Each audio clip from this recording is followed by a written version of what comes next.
I think we might need to pick up Loney and have him as a backup. I just need to do But my intro. yeah, go for it.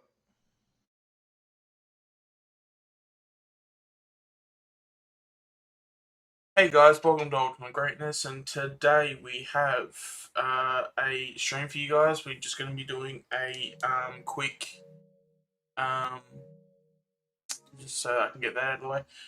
Yeah, so today we're just going to have another AFL Evo and chill. So yeah, so we're just going to get stuck into some AFL Evo 2 as we discuss some of the topics that have come through.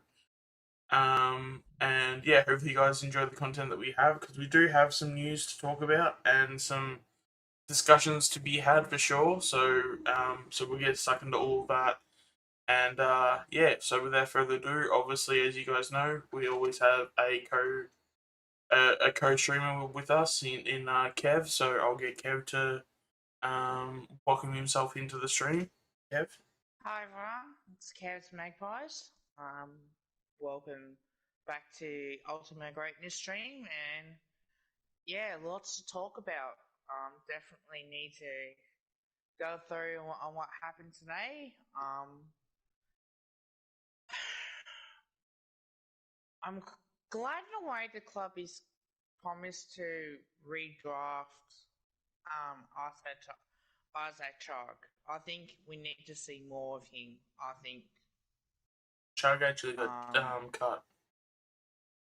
yeah, no, but apparently we might pick him up in the rookie draft. Oh yeah, sorry, my bad. No, continue. And then Jay Rantel, I don't know. I would have kept him, to be honest. Don't know how you feel on that, but I would have kept him. Yeah, I mean, we did. So when it comes to the stream, normally we do like talk for like about 10-15 minutes just to warm up a little bit and just to know like where each other are coming from. So we have spoken a little bit about this. When it comes to um bringing somebody in, um, and obviously having someone go out, so someone like a Rantel, um, I guess the easiest way to explain this is that because we've got Lipinski has come in and we've had obviously Dacos is going to come in through the draft. Um, so then that means players need to make way for those players, and I feel like Sear is a good replacement for Lipinski, and then I feel obviously Dacos is a really good replacement for Rantel. Obviously, I don't want to be going into too much in terms of like the comparisons because I mean, Rantel has only just been delisted, and I do want to be fair to the guy. And I don't want to be like sort of, it's a little bit too soon to sort of like, I'm sure, obviously the people that that are obviously watching the stream right now, they'll obviously know the differences and in comparison and stuff, but yeah, I do feel Rantel. I do feel a little bit, in a sense, sorry for the guy too, because if there's anyone that's been hit harder by the differences in like COVID, it's probably been him. Yeah, So 100%. he's been, in a sense, like he's been one of those guys where um you kind of want to give it a bit more of a chance, but then when it comes to the AFL world and I guess in a sense the AFL ecosystem, it's a very cruel industry and a very cruel sort of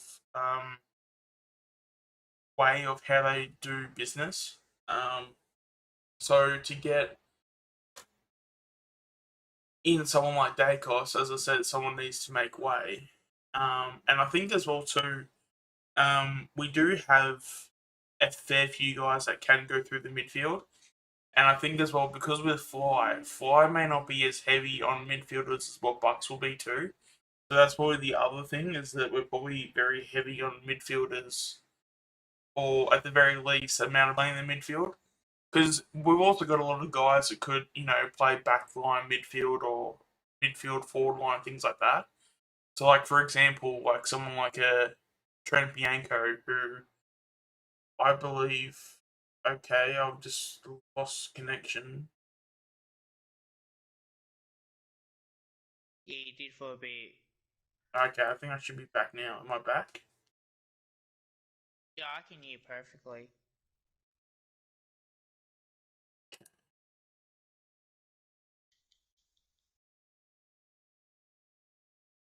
It's giving me red on my OBS, so I'm not sure what's going on. Hi Bella. Um, but yeah, so I just lost my train of thought now because okay, yeah, I'm green now, so I should be alright. But yeah, so when it comes to yeah, sorry guys, I lost my train of thought, but because that kind of not that it scared me, but like obviously don't want to be seeing anything red pop up in a stream, but um yeah, so obviously with Dacos is an upgrade over Rantel, and if you're gonna like even in like maybe a schoolyard situation where who do you pick? Are you gonna pick Rantel or are you gonna pick Dacos? And when I say Dacos, obviously you can pick Dacos.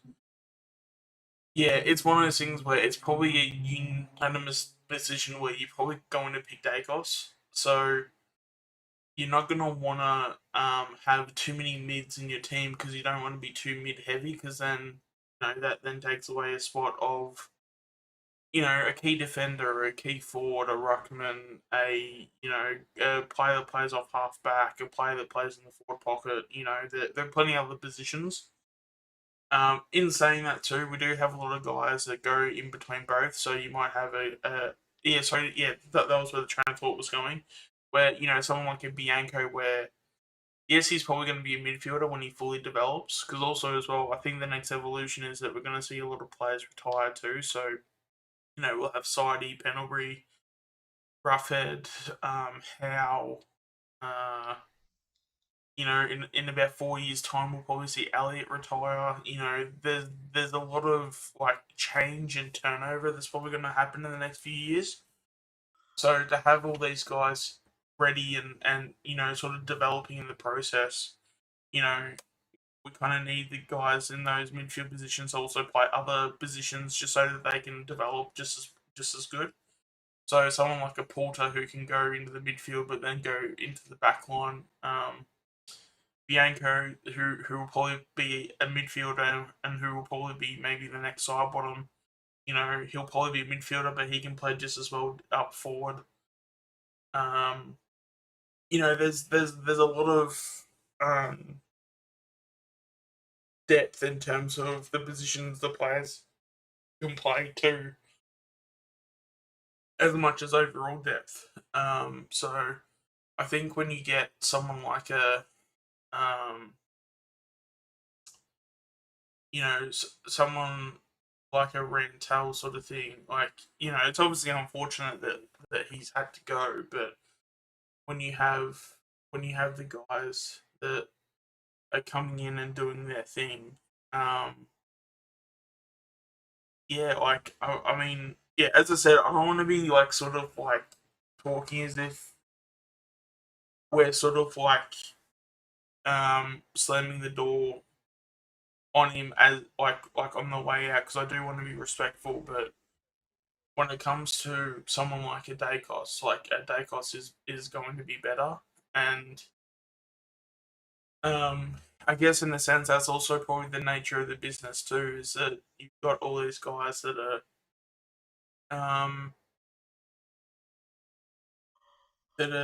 ready to go, and then if they're not ready, they're not far off either. Um, I mean, we spoke about prior to the stream about to start.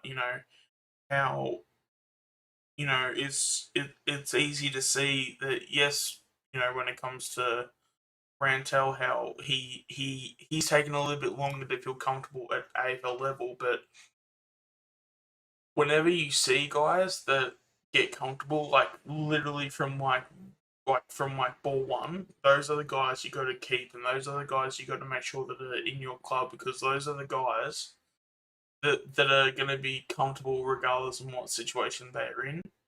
So someone like a Bianco, who I can't remember his stats from his first game, but I'm assuming he would have been, I think, in high teens in terms of possessions, and he just looked like he looked so good, from his first game. Like his first game, we saw him and we're like, oh my god, like this Bianco kid can play.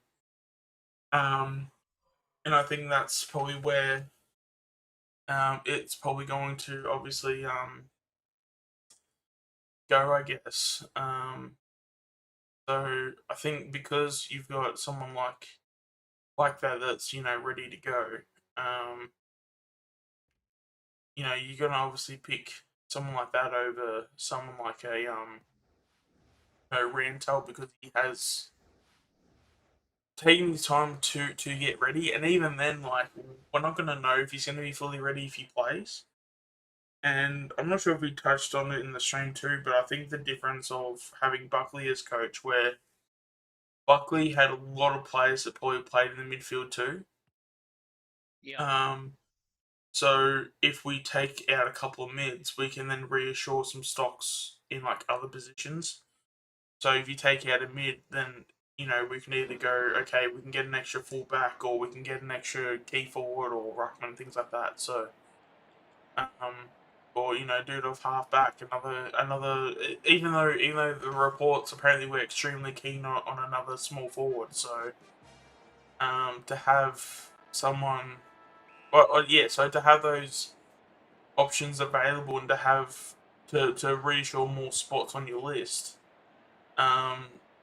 it's going to be obviously very good to make sure you reassure yourselves on those spots in terms of playing in terms of the playing group. So, Kev, do you have any thoughts on that? Well, it doesn't help that Buckley was playing Rental in the forward line and in the midfield. Yeah. Like, you gotta settle the kid. First and foremost. So it sucks, doesn't it, that you can't have consistency. And I think under Fly, I think we are going to get that consistency. Like, you play that one position, you can easily perform well as well. So I think that was if all. we can see the way that we're going about it, I think we'll be a decent team. Yeah. I would have kept Rentel. Because I want to see more of him. That's just my opinion. Shark, I would have kept him as well. I think because you want to see how these plays go. If they don't develop, they aren't knocking down the door or wanting to play senior footy, then I think you have to make the tough calls. I think that's about it, realistically.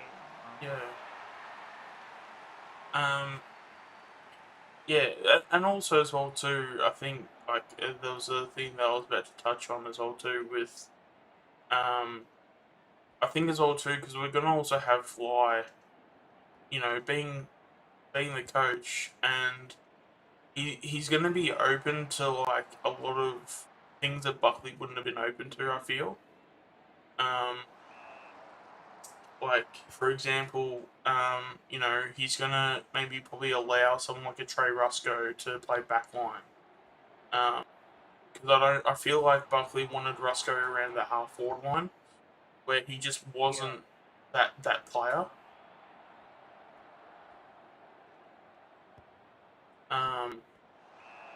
So I feel like he'll be adaptable, and sort of understand that, okay, well, we got to treat this dude. I mean, this might sound a little bit weird, but we kind of got to treat this kid as if he's like a fish. and his water is where the back line is, and we just got to play him there, and we just got to treat it as it's if it ain't broke, don't fix it. And I think someone like Buckley, who's, I mean, I've never personally, I don't know if this is a hot take or not, but I've never rated Buckley from a tactical point of view. I've always said that he's been a fantastic motivator. He's able to get players up and about, play for him. But tactically, to get his players over the line, he's never been that type of player to do that. Yeah, you can see why people think of him like that. Like, tactically, he just doesn't do much. It's what he should be in. Yeah. And there's also plenty of I games feel too. like he needs to do better too as Yeah. a coach, but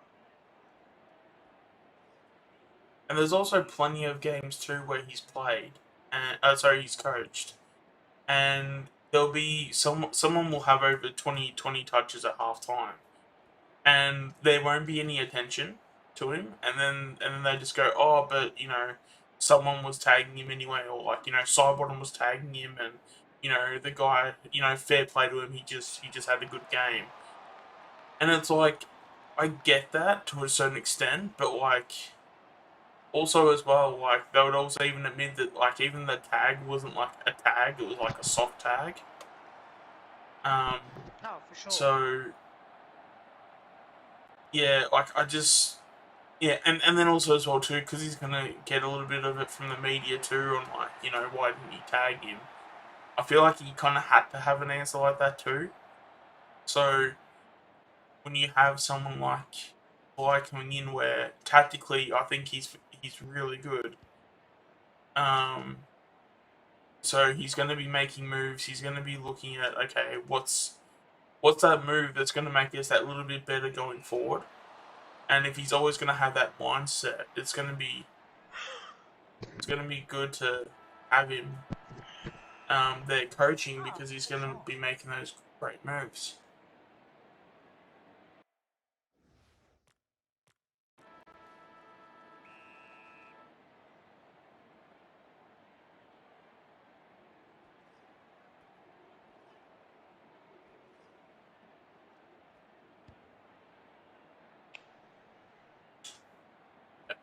One of the other things I do want to touch on as well too is this is also somewhat breaking news at this point. It's only been a thing for probably not even half an hour, or maybe just on half an hour now, is that Jack Loney has been enlisted from St Kilda. So I know at least from being a supporter, you do hear some rumours here and there. And because I go to a lot of the games, and um, there's a few people that I can know that may not, that aren't either journalists or would have fantastic sources. But I have, it's a small enough world to where I know enough people to where they can say something and it could potentially be true. Um, so I know that we've had at least Jack's had interest with us. Um, and we've had interest with Loney over a certain period of time. Um, I don't know if this is breaking news to anybody, but the year that Bruce went to Bulldogs was also, we were interested in Bruce and Loney at that point too, but it just obviously fell through. But that's a source, or someone I know personally that I would trust with their information, and they know a little bit about what would be going on with the certain club, but with Collingwood and those players and stuff. I mean, it's not a fantastic source, but it's they're definitely a lot better than the average village idiot, so to speak. Um, so I think we have had interest on and off for probably a while, and I think we also did try to get him last year too. And now that because he's a listed free agent now, because he's obviously been enlisted, maybe it might be better to maybe give this kid a crack because he's probably I think just as well because do you know how old he is, Kev? I believe he's like Oh, 27, 26. I think so. Yeah, so maybe he may not be on the like age demographic, but we do need that reassurance of an actual small forward because we do have a lot of guys that play the small forward role, but they're not like actual small forwards. Um, Yeah, pretty much.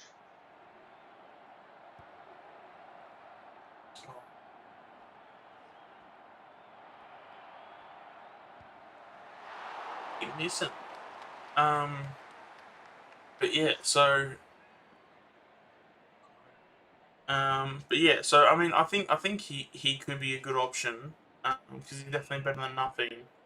And then basically, as a delisted free agent, we can then also get him for nothing as well too. So he's not going to be he's he's going to be worth his price, so to speak. So I think it'd be out of him or maybe someone like a Michael Gibbons as well.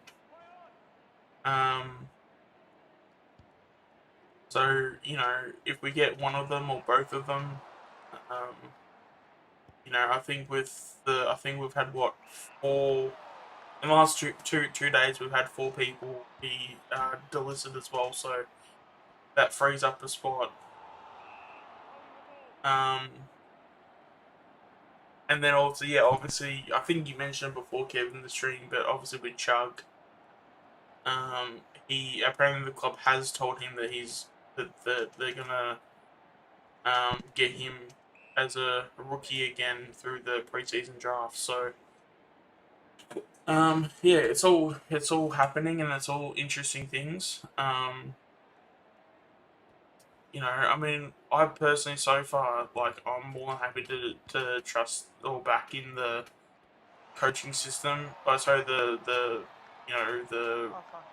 recruitment system. So, um, because especially with someone like Righty, I mean, he's been absolutely fantastic for the club. So, any choices he makes, I'm more than happy to back them in because yeah, they haven't done anything but earn, I guess, my trust and belief, if anything.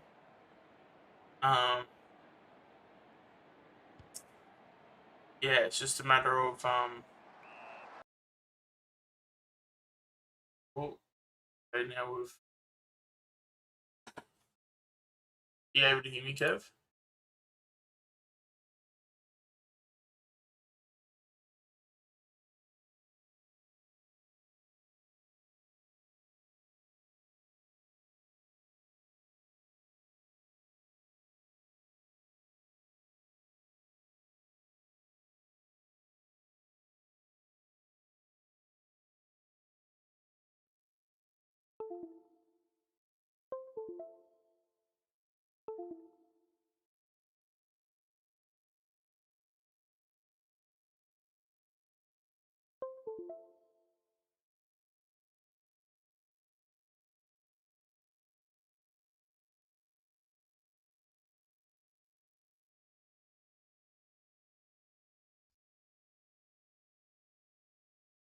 Are we back, Kev?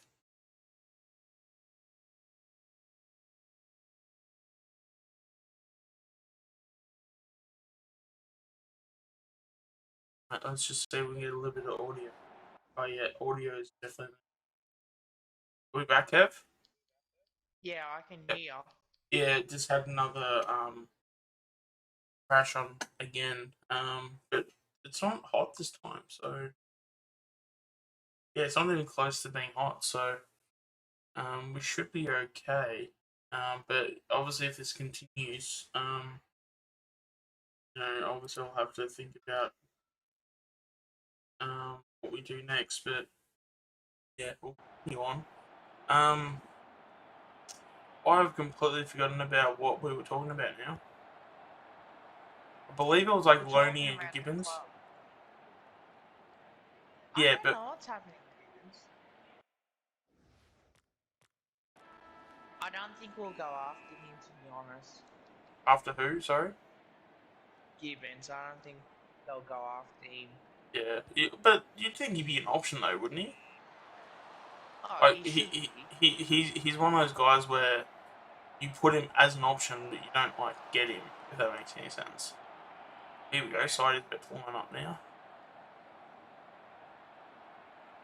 Um.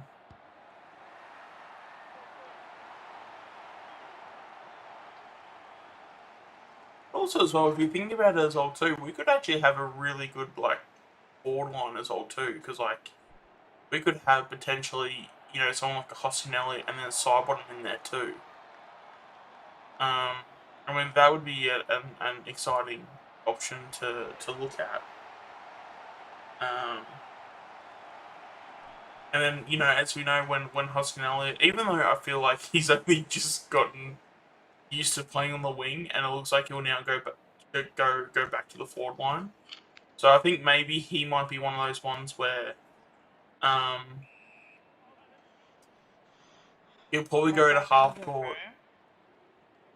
in terms of what. Sorry, Hoskin and Elliott in the forward line.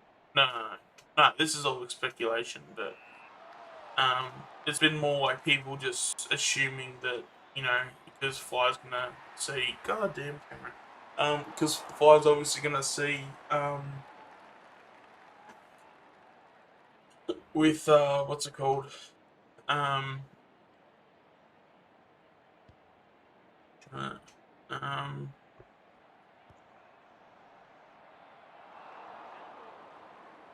yeah, didn't think it was gonna be that bad of a kick. But yeah, no. So with Hossin Elliott, I feel like he's probably more suited to the half forward line anyway because he doesn't have that body to like he can tackle, but like I feel like I don't know. Is it wrong in saying that he's probably gonna have a better or easier time to tackle backmen than he is gonna be tackling midfielders, or is that just gonna be? Probably. That might be my guess. I don't know if that's true or not. Because I mean, you're also gonna have key forwards that are probably gonna be bigger, but then you're also gonna have small forwards that are gonna be smaller too. So maybe as an average, maybe might be better. I'm not too sure. Probably. Playoff. Um. Yeah. So I guess that's where we're sort of up as a club sort of thing. You know. But yeah, like so, if you had to make the choice out of Gibbons and Loney, who would you pick? Because I feel like they are both small forwards, but they both do opposite ends of the work. If that makes any sense. Lonely. Joss. Yeah.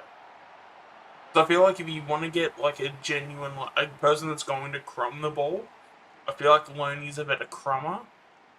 But if you want like a JT sort of type of player, you're probably gonna want Gibbons as he's more of a JT type. Could you get both? Potentially, yeah. Potentially. Because I would imagine we'd probably because I would imagine we would get Nash. So you reassure up your defensive stocks, and Nash is also a very good ball user by foot as well too. So he could even go in the midfield as well too. So he could personally, I think he would be an upgrade over someone like a Noble. Um, I'm kind of in the minority on that, and not the majority. But I do personally rate him. Even if you look at his draft year, Noble. yeah, like I feel like in his Yeah, draft so year, so not. I feel like in his draft year that there was a lot of kids, and not that we've gone off what they say as fact, but like a lot of the kids were saying, yeah, no, this dude's an absolute gun, like he's so good. But like, I feel like that there is something there, and there will always be something there for him. It's just a matter of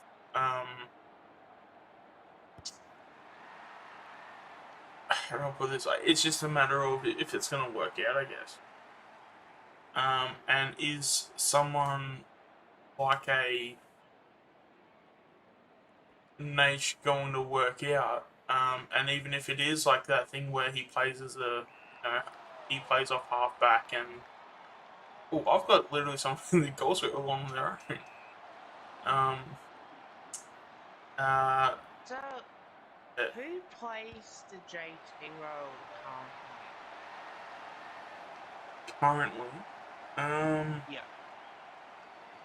well, just to let people know that are watching the stream, the JT role is basically JT was basically a midfielder that would go forward. He JT could crumb the ball, but it wasn't his best attribute. His best attribute was being tough and getting. He was basically a inside Jesus Christ, a inside midfielder that would like be um a forward basically. So he would go and get the hard ball and then he would like dish it out. So if there's a whole bunch of like tackles or there's like a contested possession to be won in the forward line, that was his job. So um, so I think Gibbons probably plays that role better than what Loney would, because Loney, even though he's I think what 26, I think he's still very like skinny and I don't know. This may look like a shot, but it's obviously not. But like just of his build, he still looks like a kid. He's still obviously, physically he's still pretty strong and all that stuff. But he's very small and he's not, he wouldn't back him in any like one-on-one contests. But when he's running around and he's, crumbing the ball, he does do that very well. And I feel like he does do that better than what, say, someone like a Michael Gibbons does. Even though can crumb the ball and have those goals, I just feel like with someone like Loney, I just feel like he does it better. So,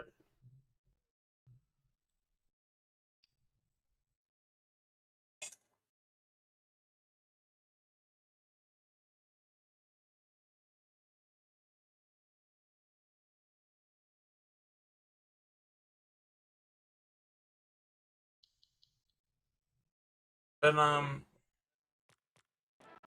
yeah. So I guess that's where we're at in terms of players like that. Um,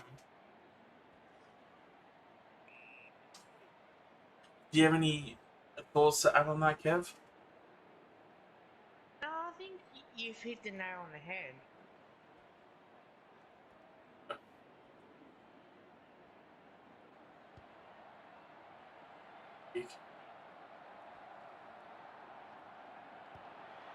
Oh.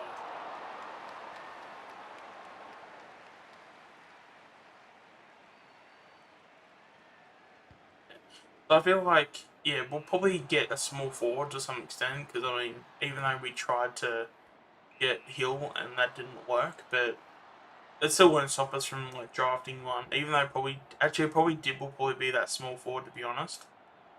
But then we'll probably need another one too because with yeah, with Dib being a small forward, we've only really got 3 that do a role like that specifically. Yeah. With that being probably Elliot, Ginnivan, and then Dib. I mean, you could probably turn Sidey into a player like that.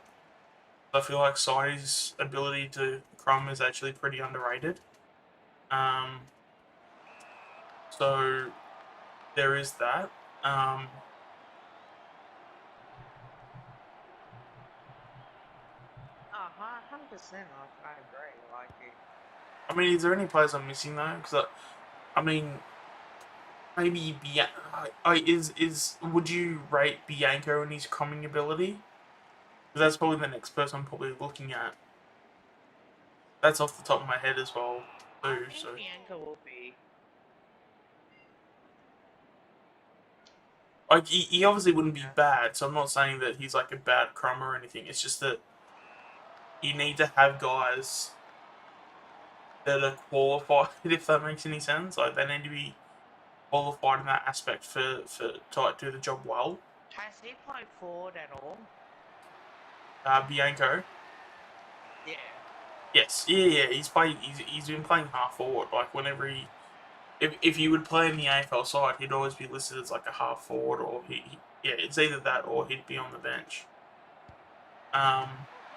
So I feel like he would, and he did have a couple games where he kicked 2 goals. I feel as well too. So he's not um how do I put this? He's not like a stranger to kicking goals. Um, but yeah, it'll probably definitely be something that he's definitely probably going to work on over the preseason, because if he can get himself to the level to where we had Sidey at, then God, we've got a good player. Which personally, I think he will. I reckon that's his full evolution. If we um, want to discuss that, because I feel like uh, yeah, I feel like that's going to be the next sort of wave of like players where people are going to be like certain types of players, and Yeah. I would put Bianco midfield, half forward. Play him a few games in the half forward line and see what he can do. That's what I would do. well, the beauty about playing half forward is that um, you're basically another midfielder at that point too, potentially, but then you can also drift forward. Um, so I feel like someone like Bianco, that's going to be good for his development because he can develop his forward craft. Um, and yeah, he can obviously um, because I don't know if you heard the because also as well, I think we picked Bianco up in like the 40s too. But I don't know if you've heard of this all too. You probably have, Kev. But did you know that there was like rumors where like Bianco only wanted to come to Collingwood, and apparently he oh jeez, why did I do a dribble kick there? Apparently he botched his draft interview so bad with other clubs that was how bad he wanted to come to Collingwood. Far out, man. That's disturbing.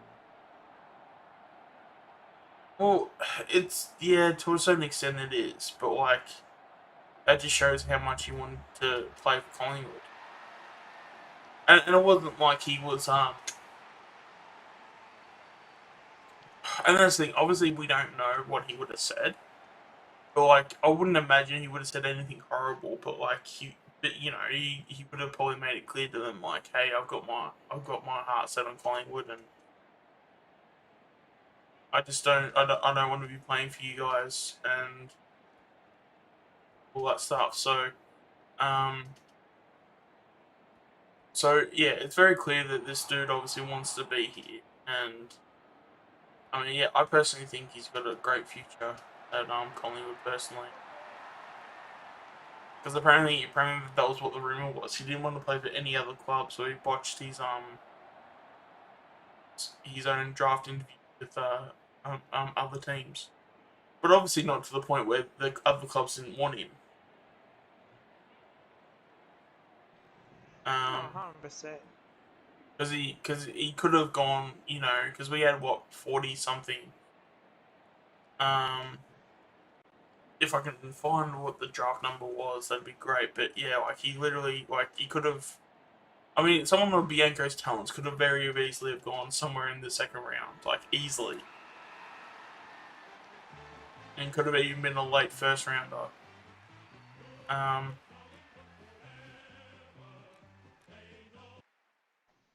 but obviously he didn't want to do that, and yeah, he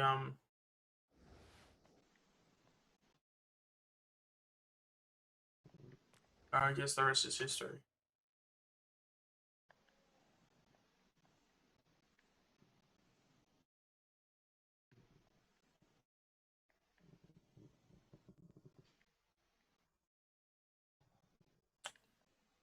Has there been any other information that's been coming through, or that I've possibly missed out on, or have we pretty much covered it all? Year? Um,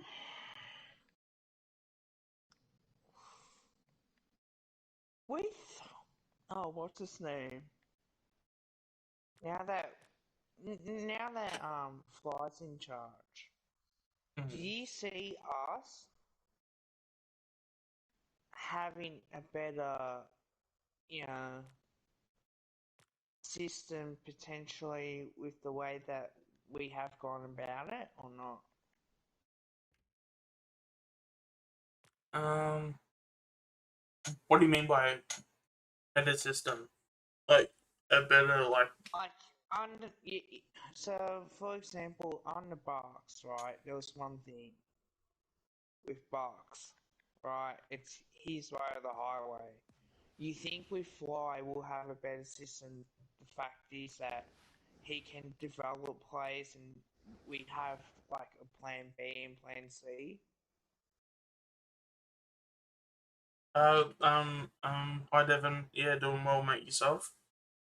Um, yeah. I mean, in terms of, I guess, in terms of when you mean like structures and stuff, like I feel like if you look at the coaching panel, look at the players, you look at the like actual coach himself.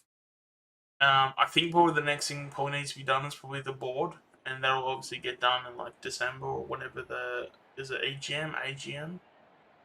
Um, AGM, yeah. AGM. So I feel like that's going to get done, in December, whenever it happens. So I feel like by the time when round one starts, we'll be a lot more settled as a club. Um, because I'm sure there's plenty of people that, and I mean, you're going to have, some people that want to stir up the pot, like, whatever not that I want to mention the dude's name because he doesn't seem like a Collingwood person to me, but the dude that was like the former lawyer or something, he seems like he's very like just very angry and like bitter, just in terms of just the way he's like come out and like said things, and he's just again, it's like all these people, they're not really saying anything that's like wanting to move the club forward. It's just kicking them while they're down, When we're down. and that's the thing, like I've said multiple times, like I'm more than happy for someone to give us options and we can move the club forward in that way, but it just doesn't seem like that because whenever someone comes out and that they want to hang shit on the club, they're not there to then be there and be like, all right, well, this is how we drive the club forward. And it's like that's all we're asking for. Like we're not asking for you to like like if you're more than willing to give the club so much shit for our mistakes, well then okay, give us options in terms of how we can be better. Because I think that's what the issue is that they want to get the brownie points for saying, oh, we've made so many mistakes, but when it actually comes to it, they don't want to then have their own ideas because they know that their ideas are the ones that are going to be shut down, and then they're going to get exposed for just being complete idiots. So they're not having their say. If that makes any sense. Yeah. Um, it's just annoying because because I'm sure as a club, like Collingwood will not steer anyone away that's trying to make them better. But I think that's what the problem is that you have all these people that see the opportunity to kick someone while they're down, and they're taking it, and then they're trying to push themselves forward and do something, and in the process, yeah, they're not even bringing something new to the table. So they're more than happy to say, "Oh, Collingwood is shit" and all that stuff. It's like, oh, okay, cool. So, in your opinion, how can we improve if you think we're shit? And then they just don't say anything. So I was like, how can you tell us we're shit, but then you're quiet as a mouse when it comes to improving the club? So I do find that very, I don't know if infuriating is the right word, but it is frustrating because we know the media is going to eat that up, like, and we know the media is going to be directly quoting like all those like nasty words that are being said about us. And this is why I get fucking, excuse my language, this is why I get fucking pissed off at that David Hately guy who's been a member for so long to go out there and say, I want to fucking get someone in charge, blah blah blah. Mate, grow the fuck up, grow a pair of balls, and go to the club and discuss how Yeah. adults handle. Not kiddies way of, I want this, I want that, and then get all these fucking signatures. I do apologise for my language as well. Nah, man, I swear just as much. So if I'm gonna be telling you if it's wrong, then I'll be a massive hypocrite. Oh, yeah. Oh, no, I'm not going to tell you off for swearing my streams. It's all good, man. It's just, it frustrates me in a way. You know what I mean? Like, Yeah, it's... but it's You also as well. can't It's be... also passion too. Like I like the fact when people are swearing and stuff. Not that I mean it needs to maybe be held back to a certain extent given each context and stuff. Just sometimes. But sometimes you need to have those words out so you can actually get the passion out, and I feel like that's what people want to see out of people is that when they talk about it, like they want people to be passionate so that they know that okay, this person cares. Because I feel like swearing, at least on like our platforms. I mean, you can't really do it when it's in the public, when it comes to media and stuff. But like, I don't know, You know how like many to me, times you hear it? yeah, And I've heard bloody... our plays where at trains, like, fuck, I love this. yeah. Because that's the thing, when we're streaming and stuff, like we are all adults. Like we're not trying to push this thing of like, oh, we need to look after the kids and be nice to the kids. Like, I mean, if we're gonna be brutally honest in that sense, we also need to also admit that some of these kids these days, they know just as much words as what we do. And yes, it's not probably the most um ideal way to go about it, but if I don't know, like if you're gonna be like if you're gonna have arguments and then you're gonna say, oh, like to not like you can't be swearing because of the kids. Like I don't know, I just feel like that's such a Slap in the pathetic face. excuse because like especially when you're talking to adults, like that's one of the things that I always hate is that when you get caught like swearing or someone pulls you up and you swear and it's like everybody in the room is like over the age of 18 if not over the age of 23 or something and Yeah. like someone's like oh you can't swear it's like fuck off I can't like there's the whole entire like if you read the room like there's everyone here is not younger than 23 like if you're 23 or older and you're not whether if it's like you can't handle it or that's just not the way you're brought up. I don't know. Like you just need to grow up. like maybe that might be a bit of a hot take, and maybe that might be a bit of I don't know. I personally I see it more immature of someone trying to block is it sensitize? No, that's not the word. Trying to censor swearing. I feel like the people that censor swearing are more immature than what people that actually swear. If that makes any sense, and that could be a massive hot take. I'm not 100% sure. And the fact that I'd probably said the F word and I probably said it as loud as I did, aggressive as I probably shouldn't have done that. But I say it all the time. yeah, but I'll be back in a second and go to the loo yeah, as well. Sorry, man. I would.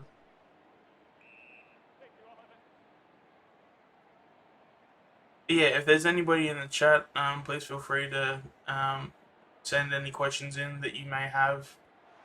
We did touch on a lot of questions early on as well too, so but I'm more than happy to go over them again if you weren't here. So make sure to just fire them away in the comment section, and yeah, just make sure to enjoy yourselves in the stream today.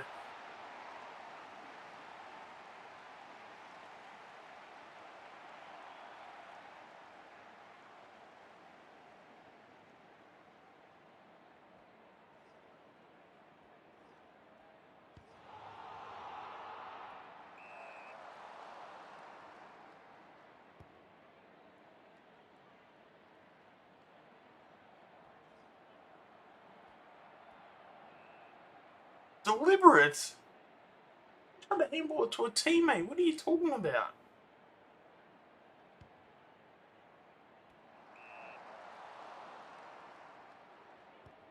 Oh, of course that was going to be. I don't know how I didn't see that happen.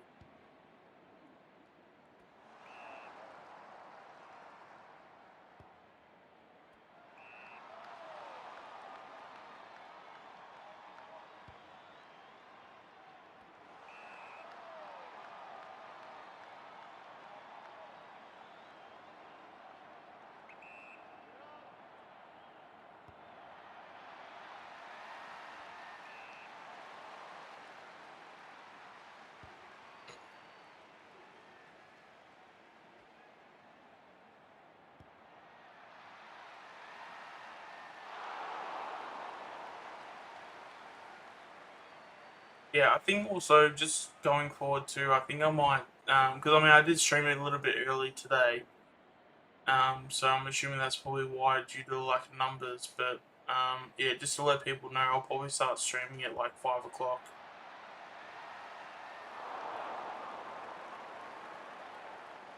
Ah, I hit the post.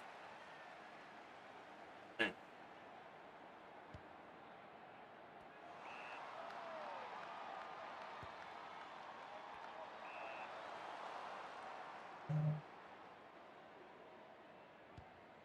One more, surely you can get there. Yes, get him on the ball. Alright, just kick it along, mate. Just kick it along.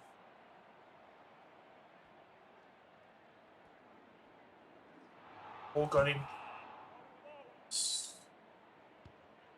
Oh, space. What's gonna happen here? Oh, that's definitely.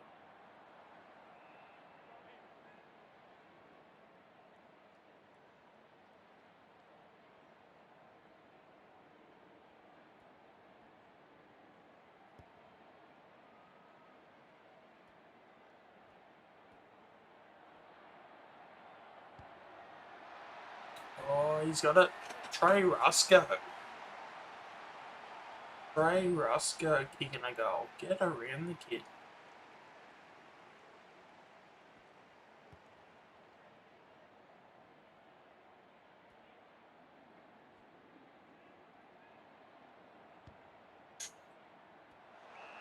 Go.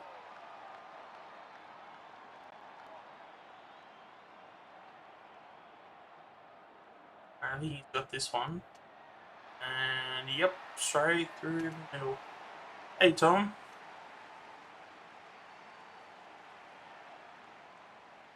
Yeah, so we have been streaming for a bit, but but I think it's just under an hour. So if there's been any questions that you want to ask, because there has been a fair bit, that's happened over the last, 24 hours at least. If you want to have any questions, fire away. Happy to answer all of them. But definitely heard of the delistings of today as well too, even though we had 2 yesterday.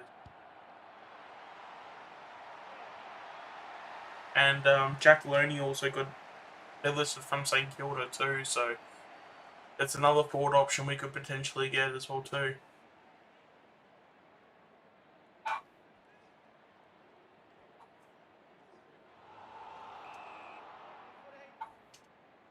How'd you go with people bank accounts last month? I mean, it's obviously gonna it's unfortunately it's probably gonna be a thing for a while, and it was on Kev's channel, then obviously mine, but yeah, like it's obviously something that we're just gonna have to be aware of. That if someone's gonna come into the stream and they don't have, and they're basically not a mod, we just have to say that there's a 50-50 chance that it could be a troll and it could not be the actual person, which sucks. But that's the scenario that we have with this, because it's better to assume they're a troll than to not, and then have them be a troll. So unfortunately, that's the way. But yeah. But no, I think we went okay with it all considered. Because it is frustrating. Like, I'm not gonna lie, but I guess, like, as long as we do our part in looking after the channel, or either channels, and just making sure that we know who's trolling, who's not. We can put some things in place to obviously make sure that we can at least, I don't know, for lack of a better word, we can at least protect ourselves when it comes to the trolls that do come our way. Yeah, but I think we should be safe here, because I mean, I've only been streaming for a few months, and I'm not 100% sure if the dude from yesterday knows me at all. So, which I would consider a good thing regardless, because yeah, obviously don't need him to be trolling me at this point. So, but yeah, no. But there's been some really good football news. Or not good football news in terms of the players being delisted, because that's never good news. But at least it's news on the lesser we know what's going on with Collingwood moving forward. I do feel Rantel was a bit unlucky though, because if there's anyone that's been affected because of their development by COVID, Rantel's definitely it. And then it's just, yeah, and then obviously with Chug, they did say that they were gonna Chug if he was available. So I guess that then puts the coffin in Sea Raver playing again in the Collingwood jumper. Yeah. Yeah, that's my concern, is that I would really hate for us to like completely ignore Rantel, and then, because I feel like he could be something too. But I guess as well, Tom, you kind of have to look at it at this, like,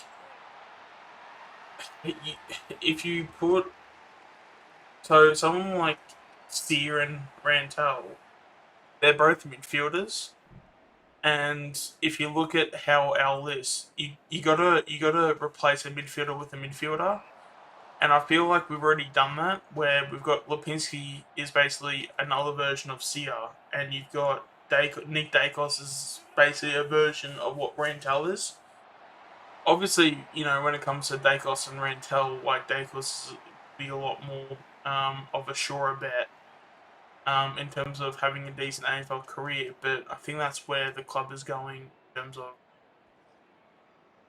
taking out a midfielder, putting a midfielder in, because you don't want to do. I feel what Bucks did, where he had a whole bunch of midfielders that would do a few roles here and there. So I feel like Yeah, I mean the fact that we've got guys that that can play multiple roles, like you might see someone like a Murphy, if he goes in the midfield, he could also just as easily go into the back line. We've seen him up forward too, even though I don't think he's that good of a forward. But at least like the options are there. You got Bianco, who's probably another side bottom, so he could potentially be off half the half forward, and he could develop himself nicely. Um,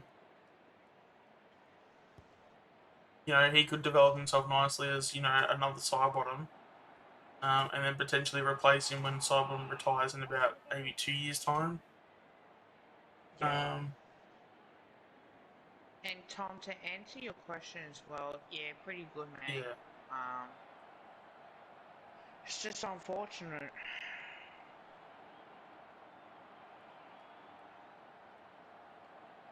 I think I might try and have a bit more of a consistent start to streaming. I feel. So I might start streaming at like 5 o'clock. I think. Um, so at least people know when It's I'm hard for me streaming. to be Because consistent too. I mean, I started at like about 4:15 today. So and I was actually ready to go at 4, but like I had to put in some information into the YouTube and stuff to get all the details and stuff. So I could have, if I had everything ready to go, potentially, I could have started at 4. But I think 4's too early because people are probably coming home from work, or school's going to go back on. Schools are already back, I think, as well, aren't they? I think they went back on I think they're on Wednesday. school holidays, I think. Oh, is it?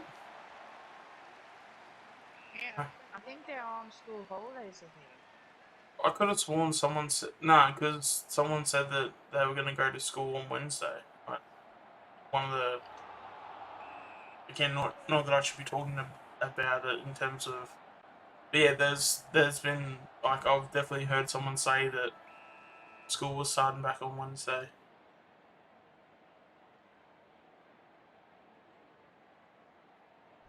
Yeah, fair enough.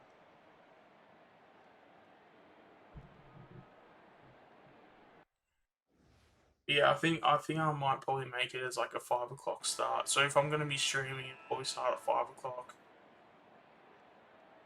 But I know once, Potentially, I'll be on the way home, but by yeah, well you can always like as long as you're here by like say 5:30 or 6. I'll probably still be streaming then anyway, and you yeah, can just pop into the fair chat enough. whenever you're ready. Yeah, it's Um, alright. I just thought, like, man, because sometimes fucking public transport's a pain in the ass, especially after work. yeah, and it's probably better to. I'm trying to capitalize on it now because I know once work goes back, I'm not gonna have Get as too much many. time to get it all done. Yeah, fair enough. 5 o'clock's a pretty common time on like working and stuff, so. Ah, okay. Yeah, I was out my cab. I thought it was at 12, but it came at 1, so it's been changed to 12. Because that's something that we agreed on. Um, but it just makes it easier because then the rest of the day, like, whenever football comes back on, it's easy. But I don't think the club's open at all. Actually, I don't mind to completely miss Miami playing today. Just check on. Yeah, I did too.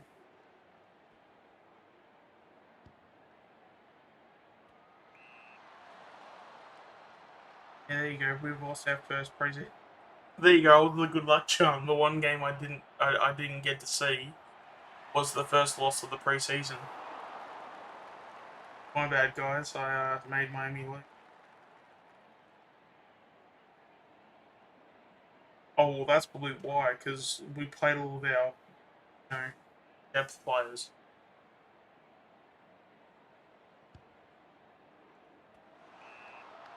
you're going to be doing that, then yeah, surely going to lose.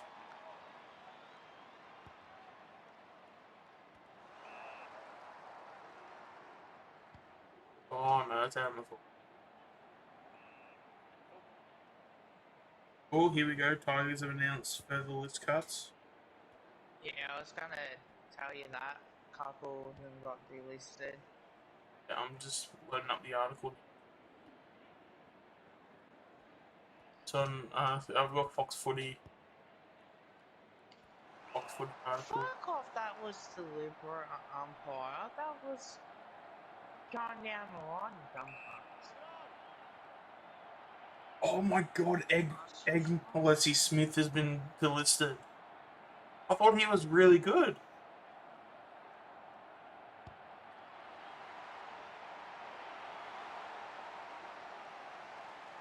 Surely he gets picked up. He looked really good, didn't he? I don't know. Yeah, that was what we were talking about earlier in the stream time with Loney and Gibbons. I do feel that oh,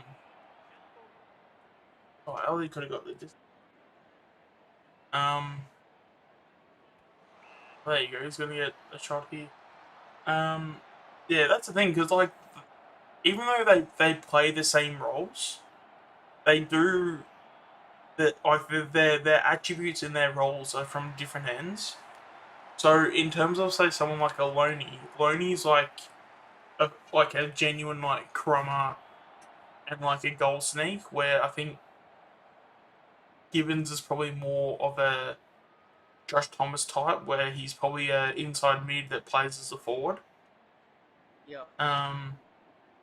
So yeah, I know Kev. I know we spoke about it on the stream. I think it was one of the first things we actually spoke about. I think actually, but Was it mine or yours we did? Can't remember. no, it was definitely this stream. It was like one of the first things we spoke about. And then we've obviously spoken about it in between then as well too. Really? You want to hear prediction? Yeah. So I reckon it might happen. Pendlebury will step down as captain next year. And before next year. Yeah. No, I genuinely reckon that's gonna happen. The only question is that who's it gonna be? Like, are they gonna go with Adams? I reckon Starsy. Yeah, I've always thought Moore is probably the better option. The only thing is that you just hope that he's just gonna play every game. And then you know it's all. I mean, not that you can ever win with the media because the media will never let you win. But like, I can just see the articles if he's being named captain and then he gets injured, and then the media is just gonna pile on top of him. Because the problem that I have, right, this is just me. I feel like people like Joe Selwood need to probably give up the captaincy. I think it's time to actually move on. Like, you've been a great player for a long time and a great captain. I think it's time to hand over. Pendlebury's had 7 years as captain. I think that's about it, realistically. I mean, it depends because I mean context is everything to me personally. And yeah, I mean it makes it difficult because there's no like shoe-in to be captain, even though on paper more is should be the captain. It's just that I can just already see it if we name him captain and let's just say like even if he does a hamstring and he's like out for a month, I can just see all the articles. And you know Kane's gonna have a freaking opinion on that too. Like you know Kane's gonna come in like the weasel that he is. And he's gonna be like, oh, you know, how poor of a choice Collingwood made to make Darcy Moore when he's clearly had an injury run, and they've just given him the captaincy, and it's like, well, hang on a second, like, because I think as well, because what he did, the season just gone, he did a PCL, didn't he? So it wasn't like a massive. So it wasn't like his other injuries that he's had before. Not that it's ever great to have an injury, but at least it's not the injuries that he's had in the past, if that makes any sense. And I Um, think the reason why it'd be better for him to step down, I reckon it's going to happen before next year is I think because he cops a lot of criticism as well. I think he needs a break where he can just concentrate on football, concentrating on helping out the younger guys as well, and you don't have to be captain to be in a leadership group. You can still have him there, are you and talking about Penry? Or are you talking about more potentially, in this? well, Penbury can help more out. I'm pretty sure. I think as well. I think in a weird way, I think Pendlebury's going to have a bit of a coaching role. I feel like he's going to because the club know that Pendlebury is going to become a coach eventually, and he's going to get a job somewhere else at like another team because he has mentioned that he wants to make sure my forward line's all right. Because I saw someone. No, it's all good. Because I think when it comes to Pendlebury, he's obviously made it clear that he wants to go into coaching. So I feel like that could also be another evolution to, I guess, at least his next chapter is that we treat him as if he's like another coach as well too. Yeah. Um, so I can definitely see that happening. Um, So I think it's. I don't know. I just feel like poor Pendles is. He's been doing it for so long. He's been one of the best draft picks that we've ever had. I think that it comes to a point where even he admitted that he wanted to play under new captain. yeah, I'm pretty Why not sure. just I'm do pretty it sure now he and made a become a comment saying he champion? doesn't want to finish his career as captain. But in saying that too, like I feel like if you want to finish your career as a captain, I feel like you shouldn't be shamed for it either. Like when it comes to someone like Selwood has earned the right to finish his career as a captain because I feel like maybe that could be a sense of pride for him that he probably wants to do. He has earned that. Like let's not play the ignorance card to that too. I mean, Selwood's been a fantastic player, so if he wants to, I mean, not that this is Collingwood talk, but if Selwood wants to finish his career as captain, he's earned the right to say that. Um, Yeah. I think as well with Fly. I get the feeling that Fly wants to have him as captain as well too. That's the other thing. I feel like he wants. I feel like he wants another 12 months of Pendlebury being captain. That's just the vibe I'm getting.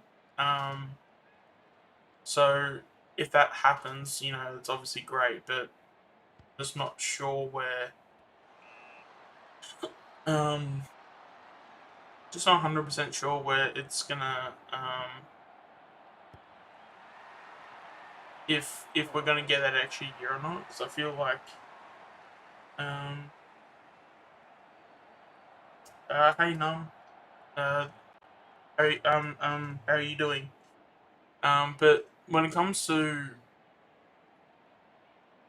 it comes to like Pendlebury with the captaincy, like I feel like they're just gonna make it his decision, but like they also secretly want him to follow through with the captaincy, but they don't want to force it because I think right now is the perfect time. If you really think Moore is the captain, the time is now. I feel like giving him another year, he'll be what 26. You might get maybe what 6 years of the captaincy. You kind of just biding time. The only thing I can Yeah. probably say is that maybe you wait say 2 years and you wait till he's at the end of his contract and he plays an extra year with speaking of Pendlebury, but then it gives you maybe another 2 years of developing another captain. So, like for Yeah. example, in 2 years' time, do we get a really good and developed Bianco by then? And if we get a really good and developed Bianco, he could potentially be an option for captain. So yeah, there's plenty of options. We just got to make sure we pick the right one in terms of which way we go, because I feel like Bianco is probably the next. Because especially as well, like he was captain in his BAC Cup year, and that was the year where you had Matt Rowell, Noah Anderson. You know, you had that really good draft. That had all those kids in it, and the majority of them did play for Vic Metro. Yeah, it was definitely Vic Metro. But yeah, so like to have those kids, and to have Bianco captain them that year that he did, I feel like that shouldn't be ignored, and I feel like there's a little bit of something to that. Um,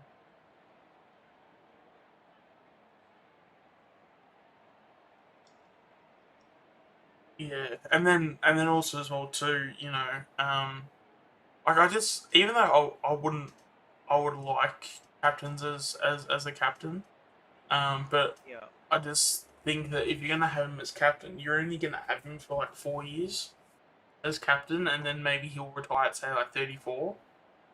Um, Yeah, that's it. so if that's worth it, because like you kind of want a captain to be there for a while, like you want him to be there for at least half a decade. Because I feel like that's where we probably want to go, is like someone that's going to take the new era on, and I feel like Adams, given his age, he's just slightly older than what we probably wanted. I'll be Um, back, guys. I'm just gonna get something. I'm gonna have some dinner. yeah.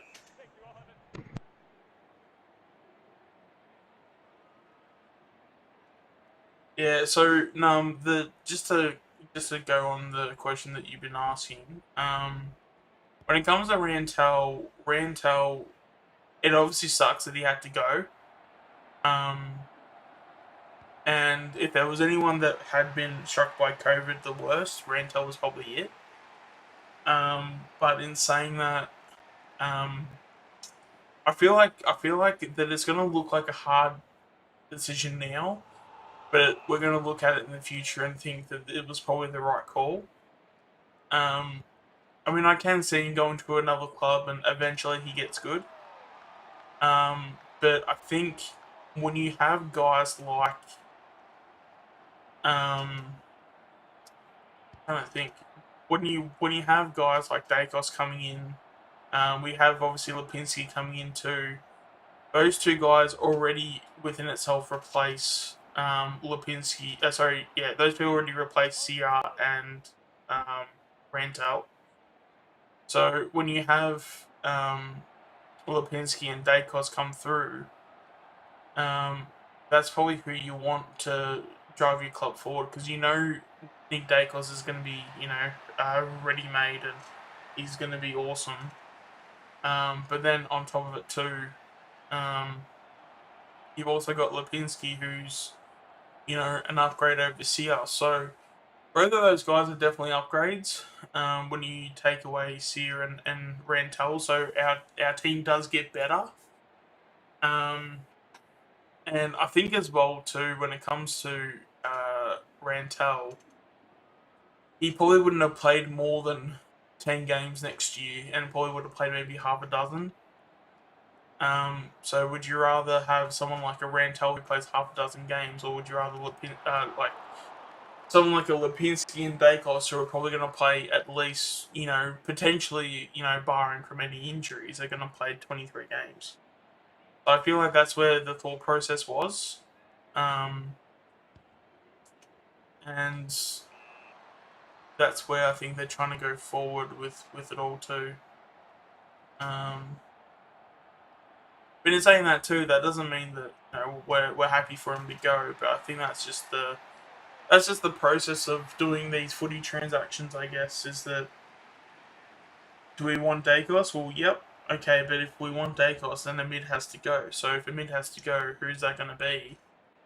Um, so if you look at Rantel, he's basically the next one in line to go, because obviously Sear left yesterday.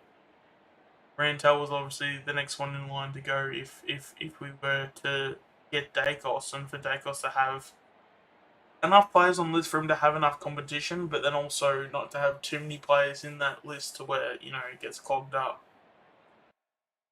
So, yeah.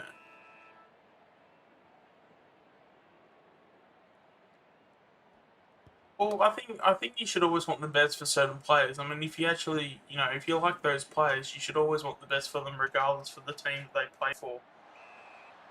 As I said, it does suck that he's not going to be a Collingwood player anymore. But we definitely, I think, as well, we need to be better supporters in terms of not wanting to kick them on the way out.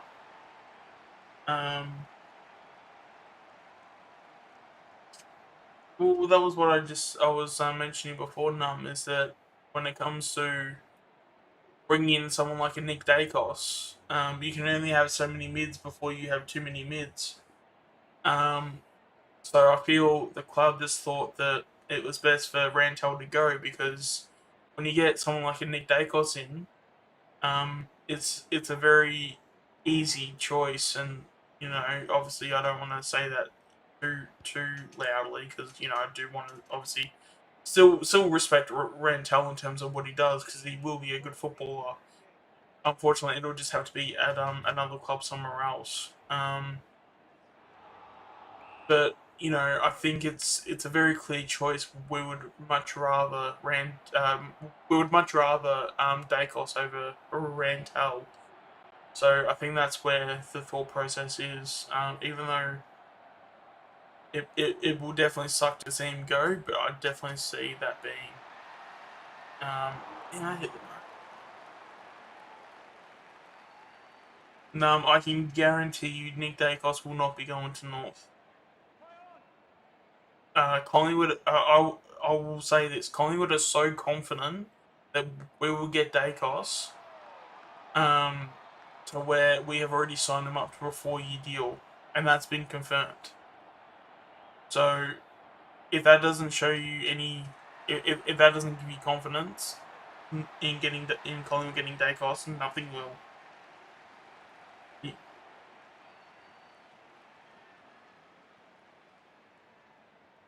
Yeah, so Rantel's already gone. Like that's already happened. That's been official. So, because it was him and Chug. Him and Chug got listed, but they did say to Chug that they're gonna get him on a that they were gonna get him on a rookie list if he was still available. Um, it's just a matter of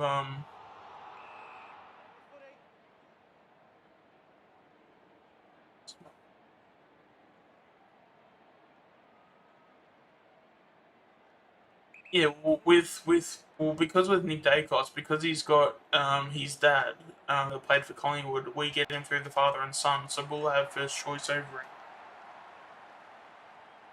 Yeah, Chug is now gone too, but the club did say that they were gonna get him through the rookie draft if he was still available. So, which they probably should, because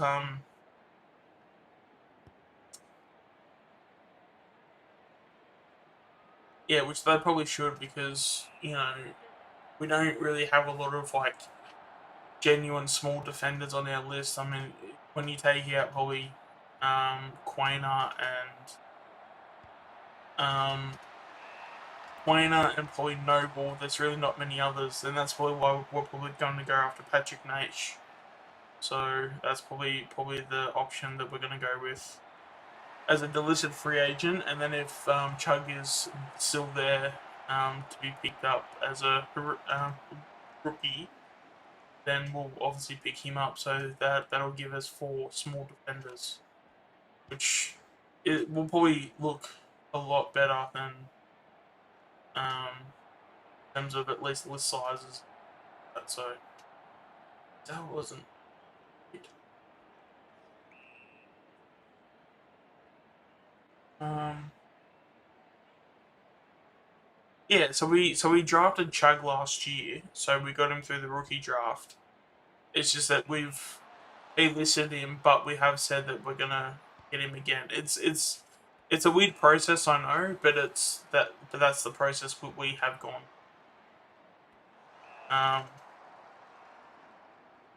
But I can say this now: if another club does get Chug, we can definitely replace Chug. That's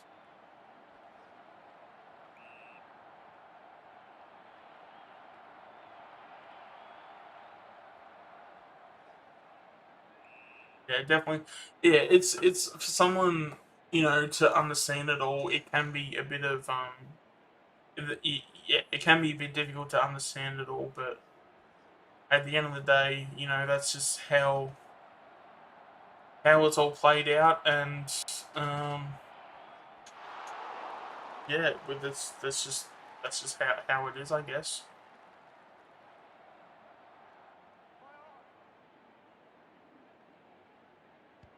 Yeah, I believe Chug's only been there for 12 months, so he's only been. So this year was the first and only year. Oh, should I have done that? Oh, I'm gonna get Bill out of this now. Yep. What? Okay. Dawson or Lupin? Oh, you talking about Dawson that went from Sydney to Adelaide? Personally, I do think Dawson is better. But that is going to be it's going to be interesting to see because Lipinski could potentially be better. So we'll just have to see in terms of results. But I have seen Dawson play, and I do think Dawson is better personally. But in saying that, that doesn't mean that Lipinski is bad by any stretch. Um, and I think with Dawson's like because Dawson's probably played more AFL footy, he's gonna probably be better anyway. So once we get some games into Lipinski, and he becomes a mainstay in the midfield, yeah, watch him grow because that kid's gonna be really good. And then potentially he could then be better than Dawson, but until then, I would have Dawson as a better player.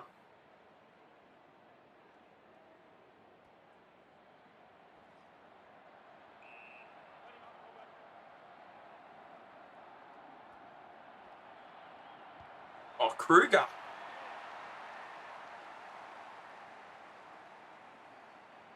You reckon Carlton gave too much? What was the trade in the end? Was it? It was pick six in a third round, wasn't it? I think for Carl, it's God. This is gonna come out as like me giving Carlton shit, but oh well. I feel like for Carlton it could be overs because, as we know, Carlton don't develop players; they pay players. Um, so there's obviously that, but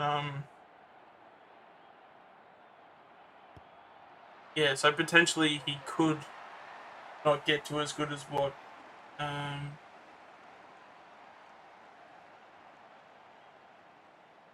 yeah, third round future, yeah, yeah, I think or something like that. So um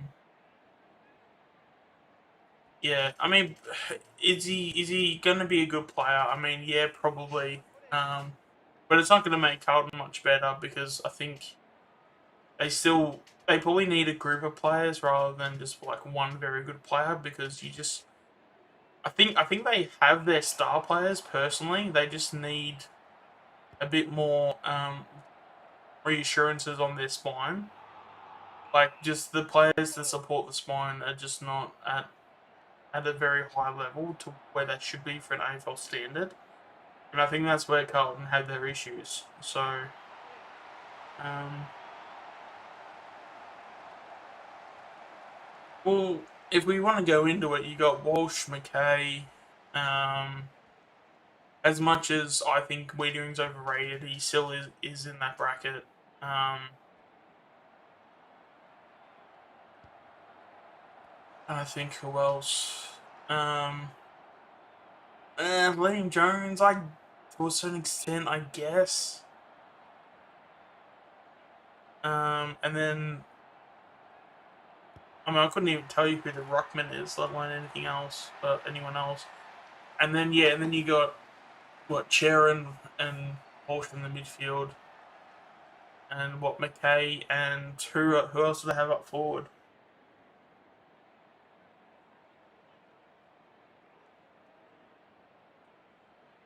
Because you got McKay and what Kerno, but Kerno's been oh, don't need to get me started on Zach Williams. But yeah, oh man, yeah. So is it Hey guys, Kerno? I'm Would gonna have a shower now, so I'll be back whenever I can. yep.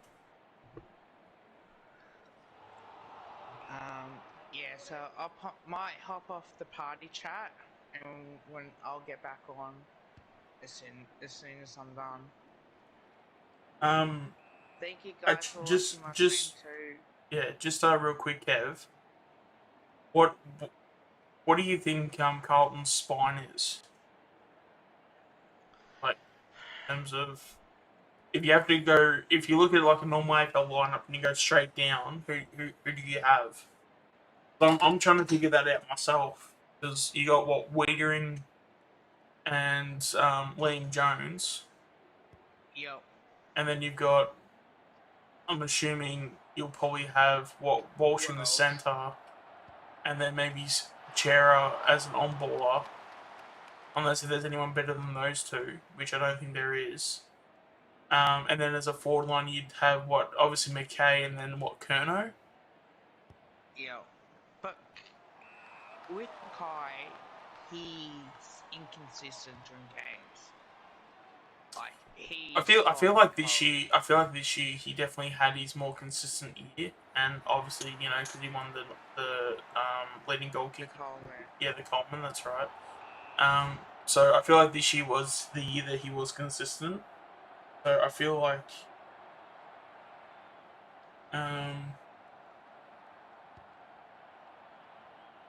yeah. So I feel like yeah, McKay's definitely probably proven himself. Mind you, it is one season, so we do need to take that into account. But it is one season where he's been very good. Um, so it's not Jesus. It's not nothing, Kerno, he but hasn't it's played much football. That's the problem. yeah, Like you yeah, and can't put him in the spine. yeah. So then who else do you put? You put Jack Silvani then? George Savani has been more injuries have not helped him, but he's been more consistent than what's his other player? He's more consistent than bloody Charlie Kerner. Yeah, but like again, like that's the thing. Like, who's their second best forward? Like in terms of like their spine, so like their second best key forward. Because then if you're not having either of those two, then you go into what what's his name, Mitch, the dude that was paid way too much. Mitch McCarver. Yeah, yeah, that dude. Um, No, I wouldn't even say call him a best forward. uh, I think if there's anyone that's going to be second best forward, it might be what do you call it, Jack Savani. But you can put in or not Murphy. Would you put Cripps in? Because Cripps has been inconsistent for 2 years. yeah, I feel like when it comes to Cripps, I feel like Carlton have screwed him over so bad by giving him no support in the midfield to where he's just he's just so worn down at this point. Like I wouldn't be surprised if I mean how old is he at the moment? Because I genuinely wouldn't be surprised if he retired like 26 or 28. something, I think. He's only Yeah, his body's 26. gonna break down. That's the problem. Like it's bloody obvious I that they would be. need someone like Zach Williams. I'll say this now. I'll be shocked if Patrick Cripps is playing footy at 30 years old. I'll be shocked with the way that they've handled him. Like honestly. Um. The only way they're gonna manage him better is by putting less pressure on him to win the game for him. Yeah. And that's how his body's going to survive for 5 years. But if if he's the bull that tries to do everything, I think that's on the club. It's on the club. Oh, for sure. The No, way, it's definitely not on Cripps. Because, like, Cripps can only do so much. Like, the only thing he can do is trying to win games for Carlton. And this is like, this is no hate or anything, but like when it comes to Cripps, like he just hasn't had the support needed to do well. So to expect that from him, he's just not. same with Aaron Mackay. The same thing with him. Like, I mean, but that's the Mackay did have his good year this year. So I'm happy to give Mackay a little bit more props because he did win the Coleman.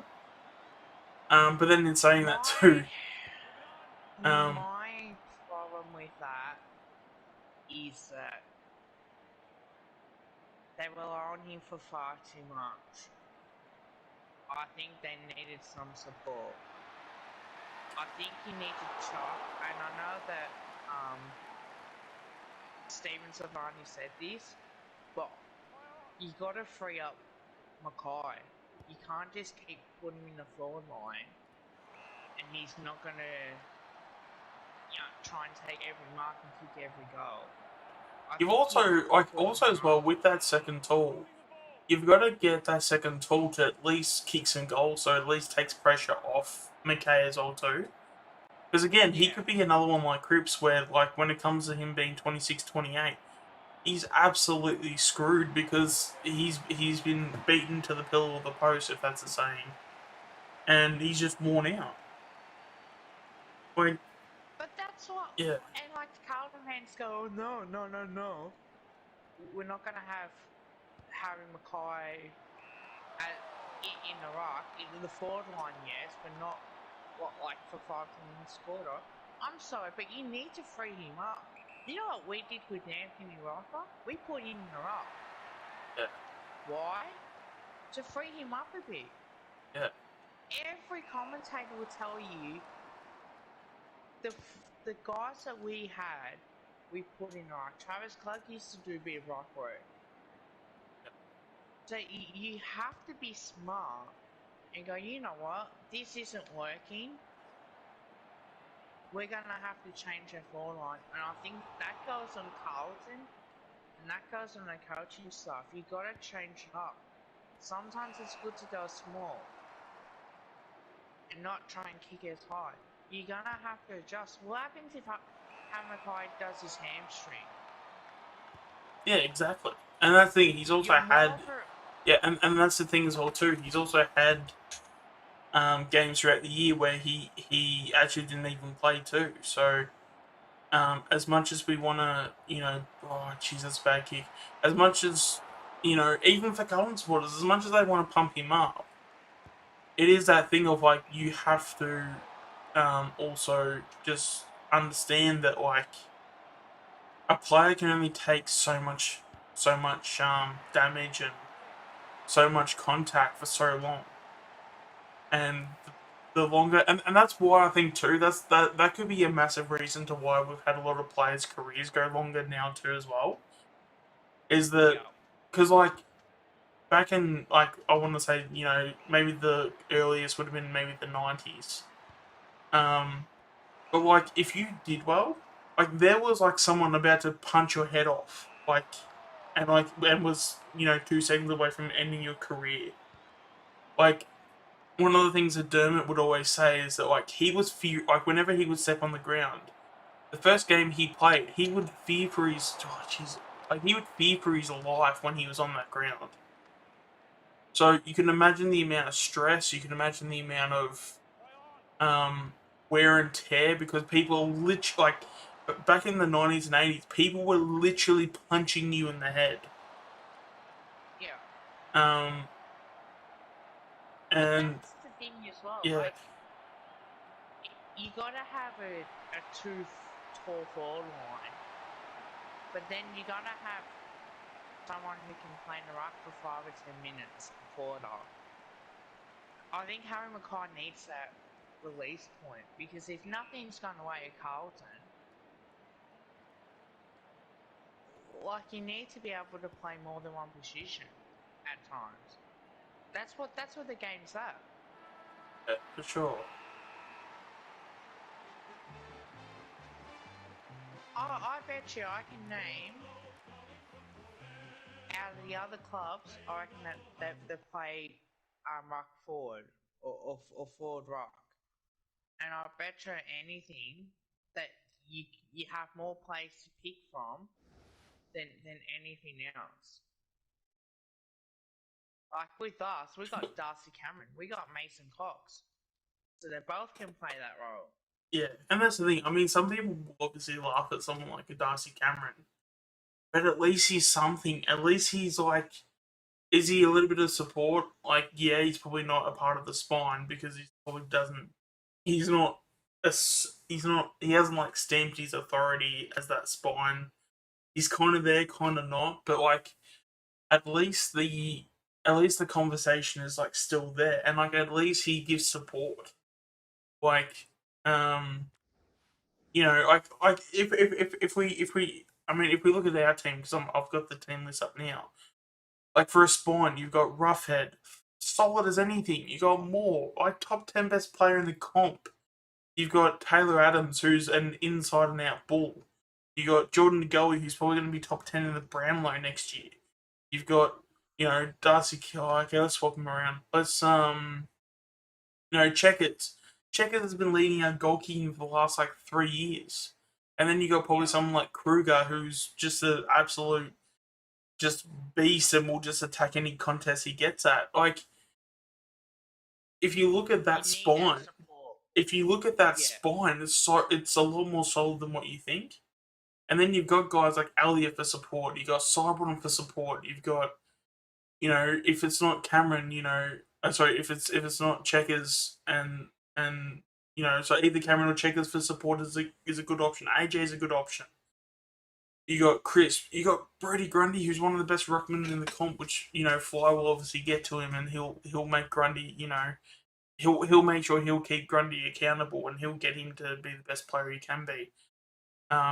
He'd obviously get Sear out of there because. Yeah, I Yeah. 100% agree. Like, you need to. It's okay to say, oh, Carlton Pencil, we got the spine. No, we don't need to chuck Harry Mackay in the back line. We Like, had Charlie Kerner, we've had injuries, mate. So have we. You don't think that we haven't had our injuries? yeah, that's the other thing too. I find. Bloody ridiculous, mate. But yeah, like if you look at that spine, like yeah, like you got Adams and DeGoey. And then as support you got Crisp, who's some of the like. I cannot tell you how underrated to the AFL Jack Crisp is. Like he is so damn good, but people just are so ignorant of his talents. It's crazy to me. And then you know, obviously Nick Dacos is a bit of a like, he'll obviously be good support right now, but obviously Lipinski would be in that spot. You got Hoskin Elliott, another guy that can come in and support that spine. Then you look into the back line, you got Rusco, who I feel, you know, did extremely well in the back half of the year. He's a bit of support, but then after that, you look what Quainer. Quainer's probably one of the best small defenders in the comp too. Maynard is another really good. Like he's basically a current day Luke Hodge. You got Jeremy Howe. Like, should I say anything more about Jeremy Howe? Like, the support around them is like so good. But then it's like you look at Carlton and you've got what Zach Williams off the halfback line. Like, get out of here with that crap. And Adam Sard. Well, they pay overs for him. It's just like, mate, I wouldn't pay that much. You know what's really, really ironic? Is that there are so many people that give a shit over Mason Cox. Can you tell me, except for the prelim that he had in 2019 against us, what was a game that Zach Williams had that was good? Please tell me. None. So, Carlton are going to give us shit over Cox, but then they go and pay what? Zach Williams 850k. Please tell me how that makes sense. Please. And then they think that they're gonna make finals next year. Get out of it makes no sense.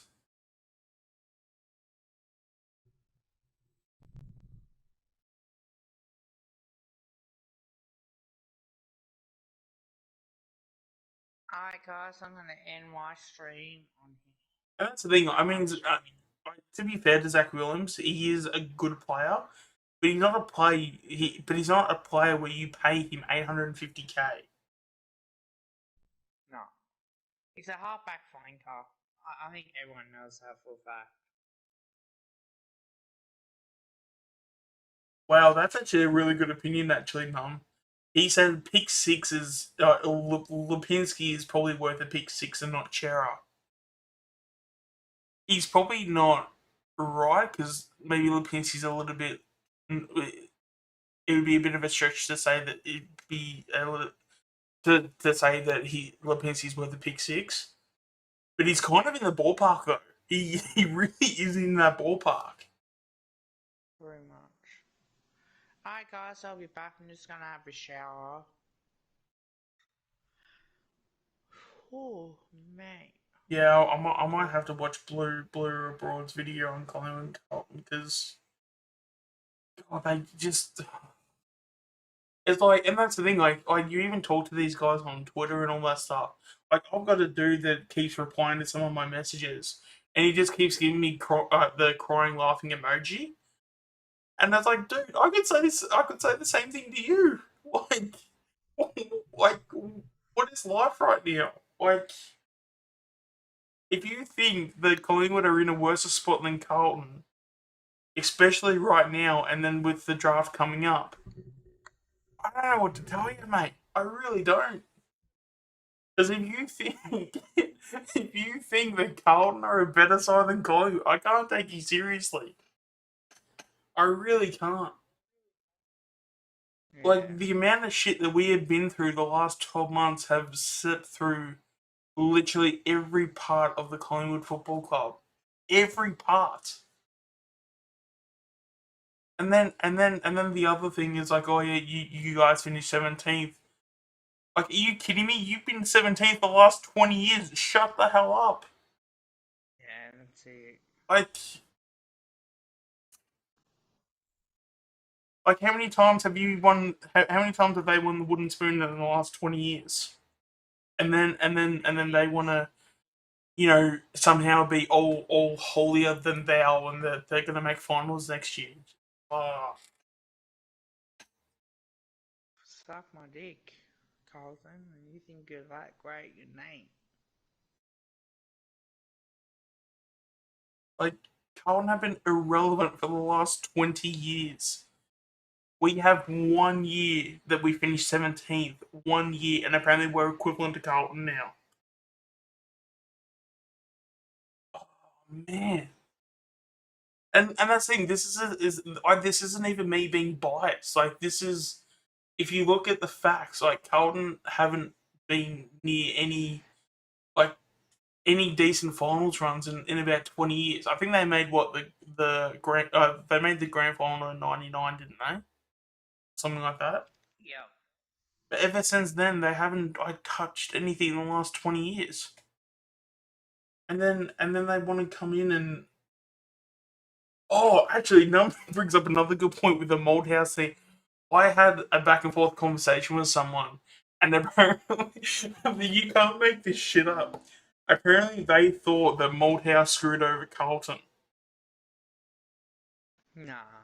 And Moldhouse screwed over Carlton. Like, you can't make this shit up. Apparently, Moldhouse is the reason why Carlton is shit. Like, it's like, no, you were shit 15 years prior to that, and you're still shit now. Like, I can't anymore with these guys. I really can't. Like, you have one of the, like, if you have one of the best coaches of all time come into your club, and if he can't fix it, that just shows how screwed your club is. Like that's not. Oh.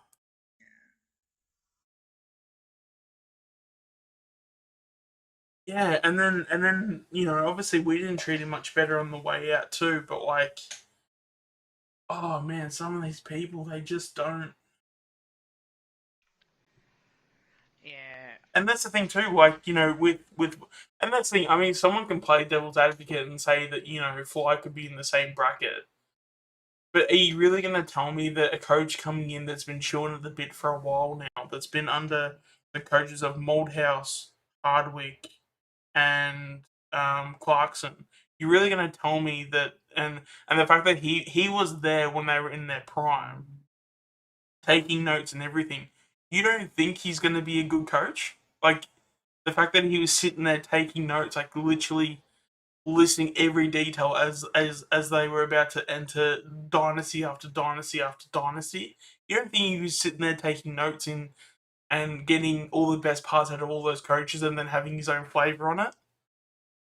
Like, what has Boss done? The only thing he's done is basically be a triple premiership player.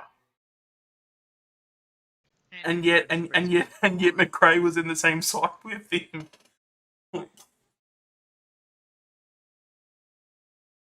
Oh, it's I'm gonna. Yeah. We're yeah. gonna have Like a shower. I need to make like a statement on like maybe on Twitter and say like I don't know, like I need to eat maybe something like spicy or something like that if Collingwood finish below 12th. I need to eat something spicy or some shit like that because I feel like so many people would just eat it up because so many people are just assuming because we're 17th, we're now just gonna just be terrible. Like the Um, amount of crap that we went through this year affected literally everybody. Like even like in the best and fairest, every player came up and said, "Oh, I can't wait for the new future. I can't wait for the light at the end of the tunnel." Like every player has felt it. Like Alright, guys. I'll catch you later if you're still streaming.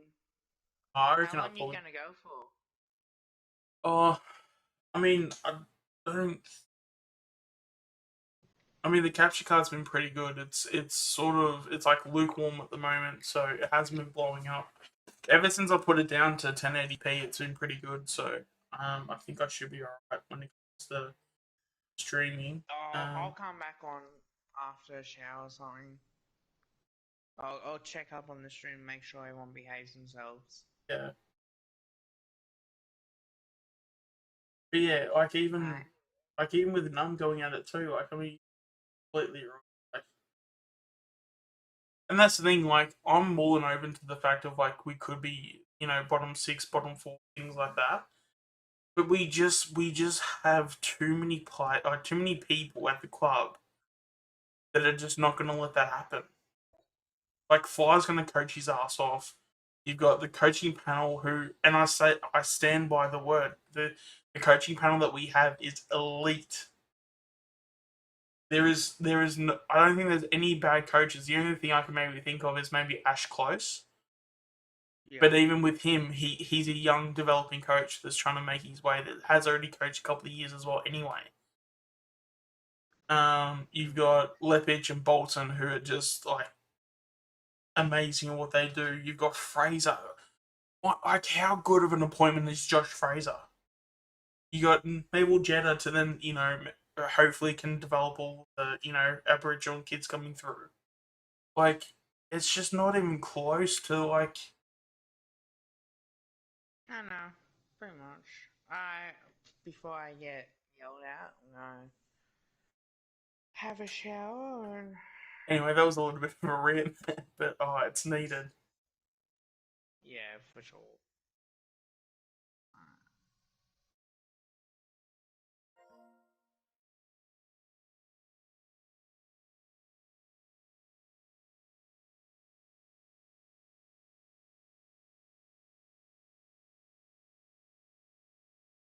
we will get stuck into the game. I don't think there was any players missed out on playing West Coast, but yeah.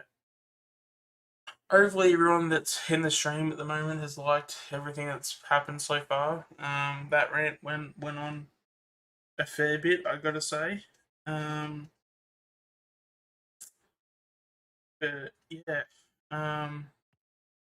If you haven't already, please like the stream as well too. If you haven't subscribed either, please subscribe. Yeah, well, and obviously, yeah, there's going to be a whole bunch of content coming your way, recording streams. So make sure to subscribe to stay up to date as much as you can. Even turn on the bell too, so you can be notified anytime I go live or make a recording. So yeah, all good, Num. Thanks, mate.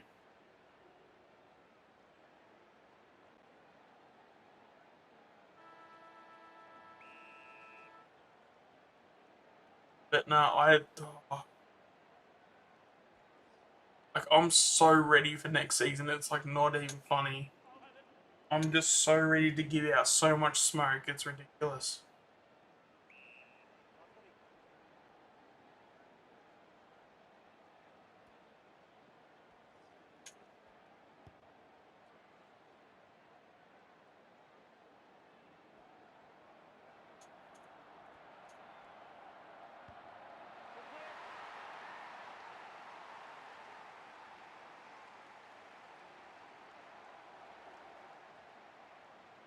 Um, no, just as a quick heads up, there's been a couple of comments that have come through that I've had to put onto the chat.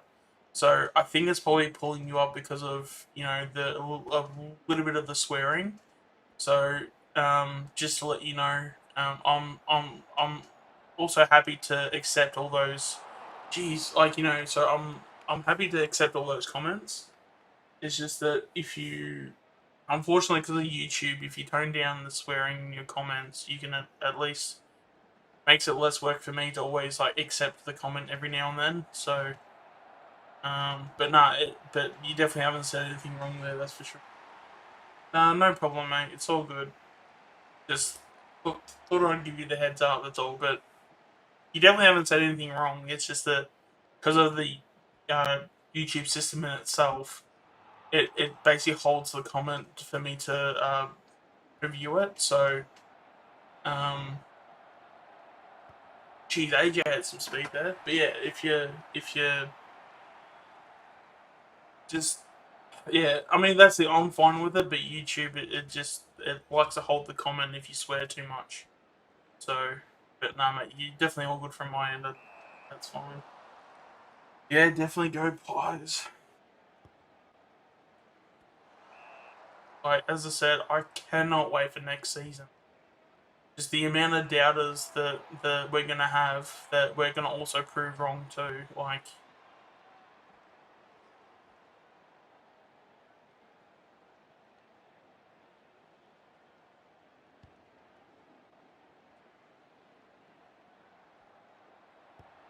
oh, come on, get there, AJ, get there.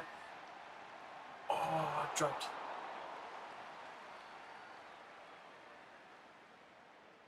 I don't think we're favourites for the spoon. I checked it, or not that I should be saying this, but I checked a certain agency that do certain odds, I guess. Sure, I've obviously given it away, but apparently we're expected to at least be in the bottom four, or we're like expected to be at the top of the bottom four. But apparently Adelaide are above us, and then there's like another three below us. Sorry, Adelaide are above us, and there are three below us. So we're at like the start of the bottom four, which that's fine. Like I can understand after the season for now. Like, but if you don't think that we're gonna contend, at least give it a good crack in terms of making teams sweat for those final eight spots. At the very least, we're going to be doing that. Yeah, I know, but mate, that's just how the odds are at the moment. I'm telling you now, I reckon with everything that we've done, I reckon we're making finals next year. I genuinely believe that we're making finals.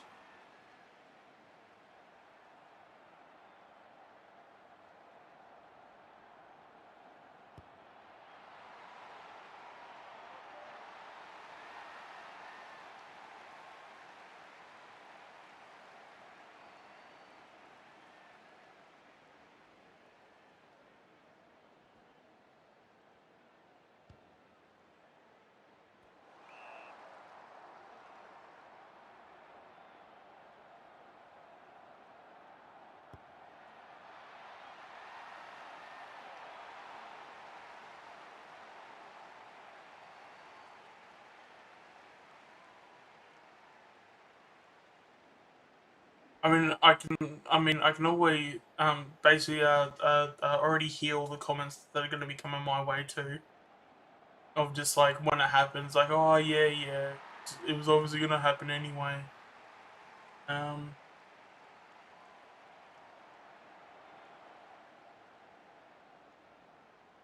yeah, that McCreary goal was pretty good. Actually, I'll put this to the chat. When it comes to Bo McQuarrie, do you guys see him becoming like a Dane Swan like player if he develops a tank and he has a go in the midfield? Because that's where I think his full evolution will be. Is that we develop him as a midfielder and he basically becomes a Swan like player.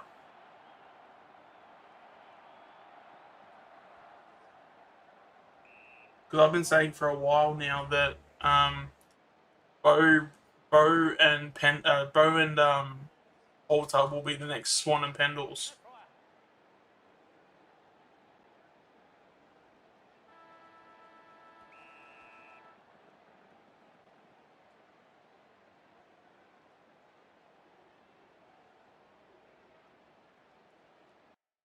Yeah, exactly right, mate. I'm of the same opinion. Like he's what 26 and he already looks like he's like a taped up uh mummy from the I know from the 12th century or whenever that time period is. Um, yeah, it's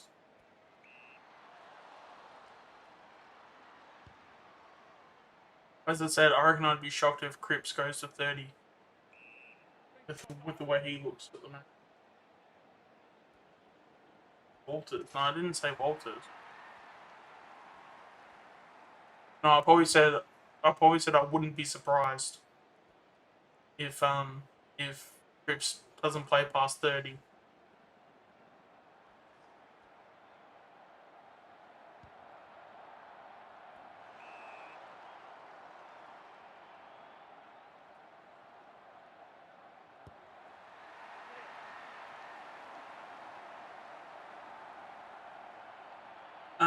I don't know if Maynard has signed in the last couple of days, but I do believe. I reckon in terms of how next season will go, we'll obviously play extremely well, and there'll obviously be a very bright future once that season starts. And I'd imagine Maynard will probably sign somewhere in the middle of the year, and then we can go and potentially go off into a final series and hopefully we can win the premiership. But I mean, that's a premiership's pretty far off at that point. I mean, we're probably looking at another 3-4 years um, for a premiership. As long as we're making finals itself, that's all that's all I ask for because getting finals experience into the kids is going to be the most crucial thing going forward because finals experience compared to AFL experience are two completely different things.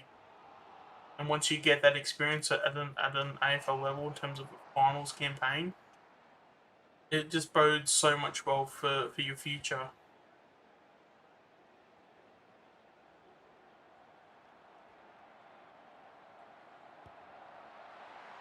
Oh, another poster.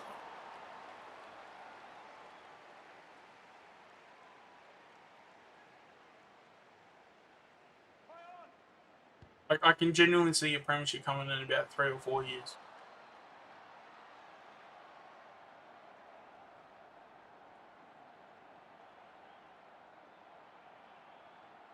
Go through. Right. Yep. There you go.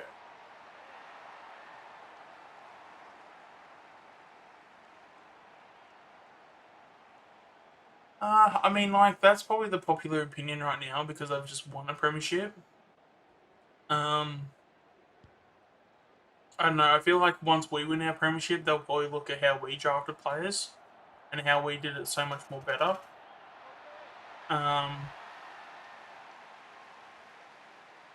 Because we basically got like a whole group of players, and like the majority of them weren't even like you had. Oh, I think what was Ollie and Finners were first round picks, but everyone else was like the second round, if not third.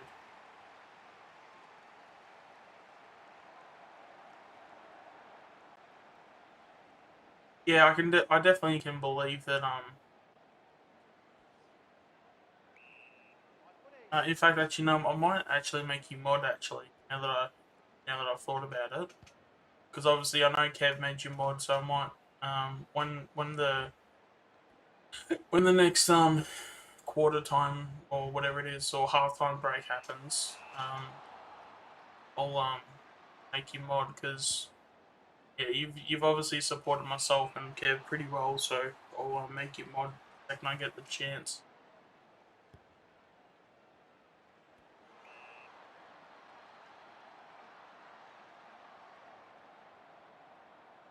And then it'll also be easier on me if you're going to be in the streams. So then I know if it's yourself or if someone's made a trolled account of yourself. I've got about 4 minutes left, so I'll do that once that finishes.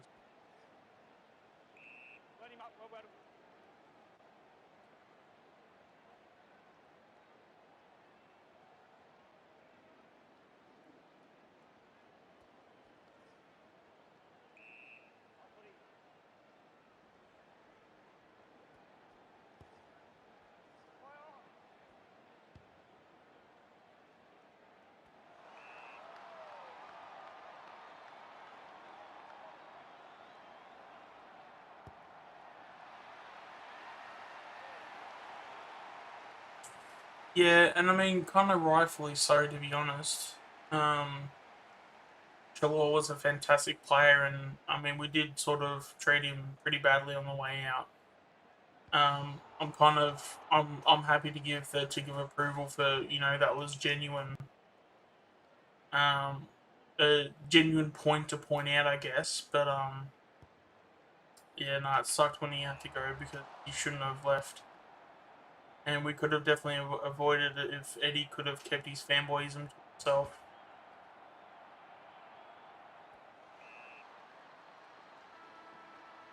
Right, there you go, it's half time. Right, I'll make mod none.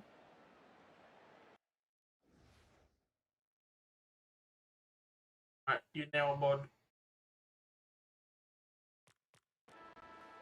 Alright, hopefully everyone's enjoying the stream too. Yeah, we've still got a couple more hours in the stream, so we'll just go off and do that. And yeah, all I ask is for you guys to enjoy yourselves and have a good time. And if you have enjoyed the content so far, please don't forget to like and then also subscribe for future content coming very soon. Geez, that was a bit of a week. Yeah, no problem, mate. It's also a lot better to know that if there is another person in chat that has your name, but then you're not mod, we know that like we then can quickly find out who the real troll is. Because I don't think you were here when it all happened, but yeah, we've had a few people that have been as others, and I think the easiest way to get around it is to mod people that are here on a regular basis. So if someone does come in, we can then just mod them, and then we know that okay, well this like we know this person will come in, on a consistent basis, and they seem like good people, and we have a good standing. So it's better to do that, because then, yeah, if someone tries to make an account of yourself none, then we know who's the troll and who's the real num, I guess.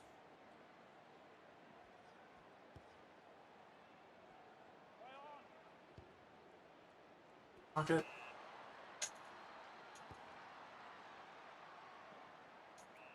I don't think there's been any. Everyone's been who they've been so far. Oh, I don't know if I said hi to Graz. If I didn't, apologies, Graz. But yeah, hi, mate.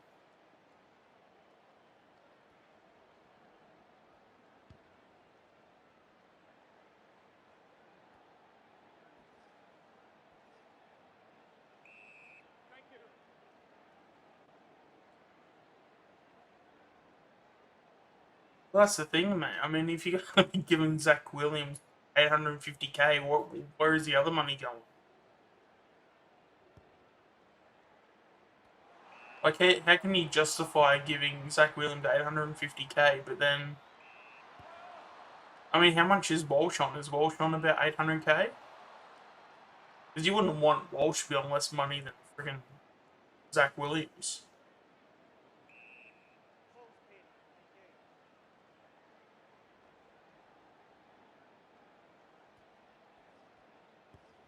Yeah, it'd be interesting to know where that cap is, because yeah, like, we know Zach Williams is on 850k. We know that they're probably paying big money to someone like a Mackay. They're probably paying big money to Cripps is probably on probably a fair bit too. And then they want to criticise Collingwood of a bad cap. But you know, there you go. The AFL media want to pick and choose who they want to make articles on, good or bad.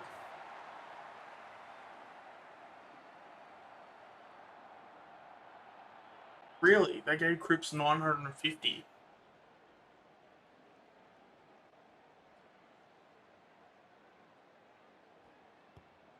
I don't know if that's true, but if that is, that's again so much money. Like, I don't know where you're gonna have all the money be, because if that's true, then what's that? That's like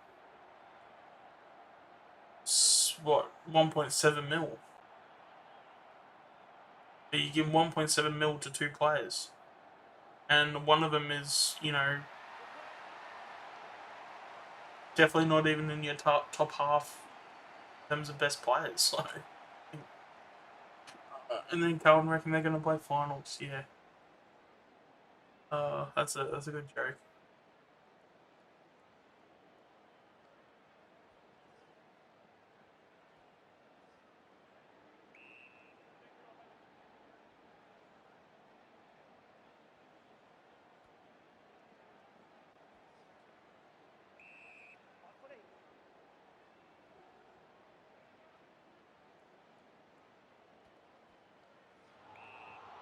There you go, following the ball.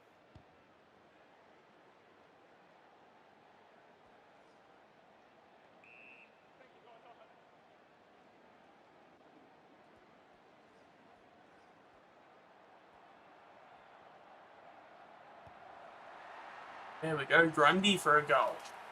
Haven't had him get a goal in a while.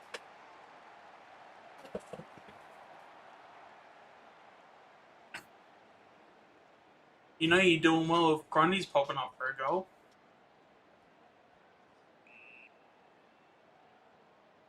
Joey Cup high there.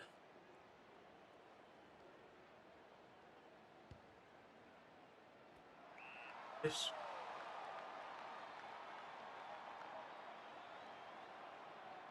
Yeah, it's crazy that Cripps got 950. Like, because even then, I don't even think Cripps is worth 950k.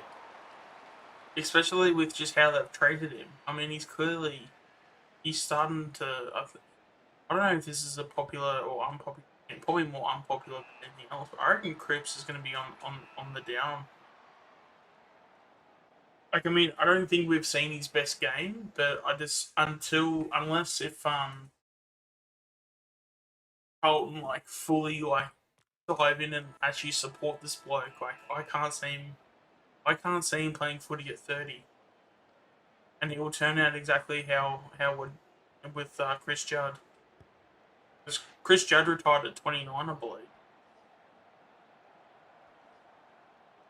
Carlton is, I mean, Judd had a little bit more support than what Cripps has had. But then Judd also had the West Coast team as well too, which obviously helped him.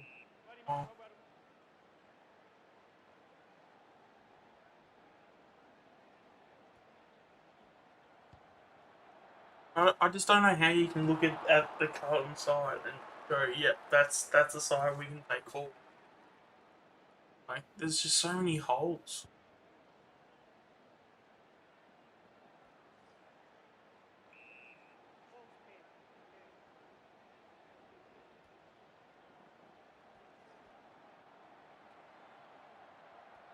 Over the top. Oh, Nicky Dacos. There we go.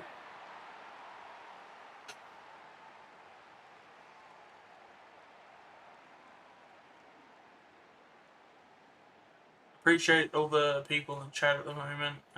Everyone giving support has been really appreciated. So we can hear this.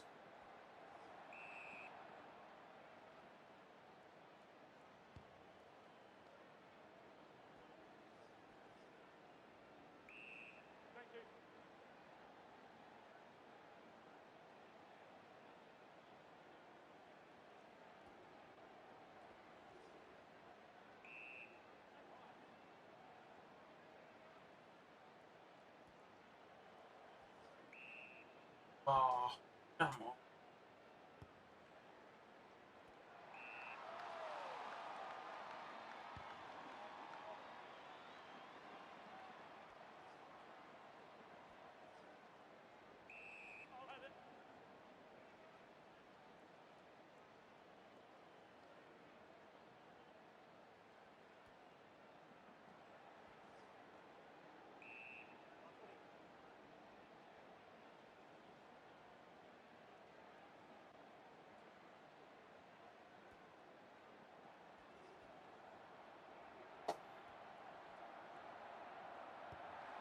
There we go.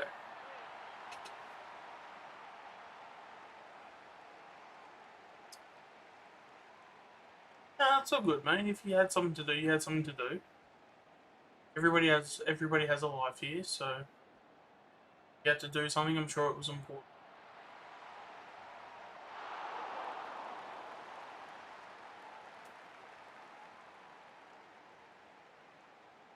As long as you, um, as long as you tune in whenever you can. Every time spent is always appreciated. Oh no, it's out the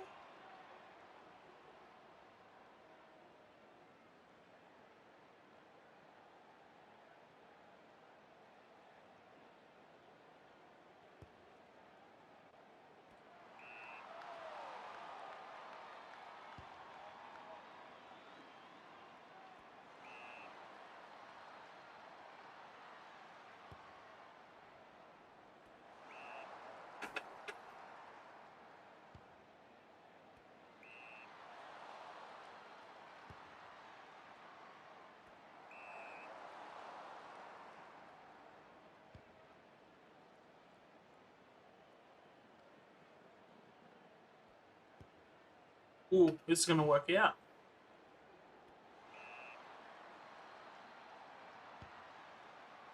Come on, get it. Yes.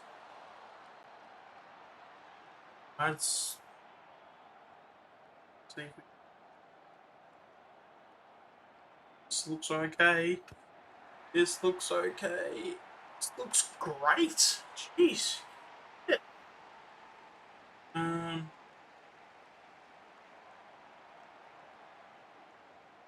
Yeah, it's all good, mate.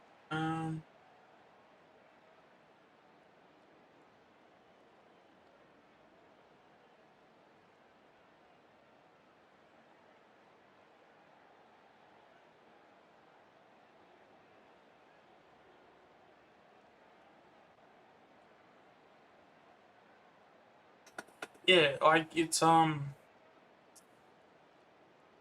what's my train of thought now? Yeah, I'll try to not let score. But I know. I just thought I'd just do just trying to get like a highest score possible. That was what the content was supposed to be about. Might even change it up too, and might play maybe some like 2K or something. Obviously not this stream. I'm happy to leave this as a AFL Evolution stream, but just to play maybe a bit of 2K once in a while, especially given that the AFL season's practically over, minus obviously the off-season stuff and the draft.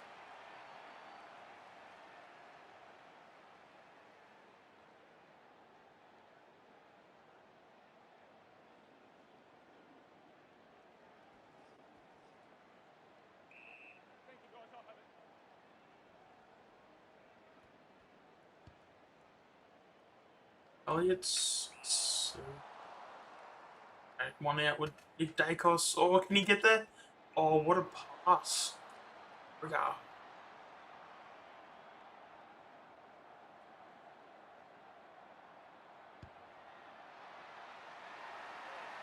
We get. Well, we've had the Dogs round one for a while now, and I believe I wouldn't imagine that the AFL would want to change that because every time we play the Dogs round one, it always seems to be really successful. There's always a big crowd. It always continues the momentum for the game on Thursday, which is always Carlton and Richmond. Um, I would imagine we probably would get Bulldogs round one. And yeah, I mean, I could very easily see it be a complete polar opposite to last year, where last season where we had Trelaw, had the game that he had, but then change it to what's it called, Lipinski, and Lipinski will probably do the same thing what Trelaw did. Because Lipinski's going to get booed. Like that's going to be a thing, even though he left because he wasn't given a opportunity. But and I'm sure like there's going to be some talk, and I'm sure there's going to be a lot of hypocritical people, out there saying, well, I know for me, like I definitely did I go? I think I did go. Yeah, no, I definitely did go. Um, like I know for myself, I definitely didn't boo. Because I knew that we are like a lot of what we did, was more our fault than anything else.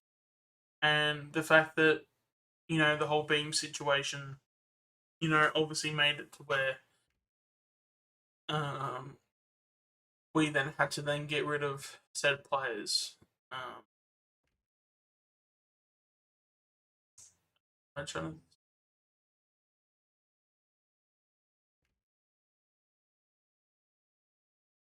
Everyone seems.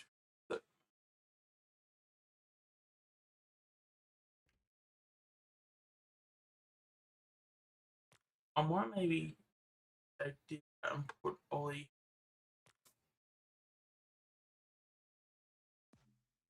Um,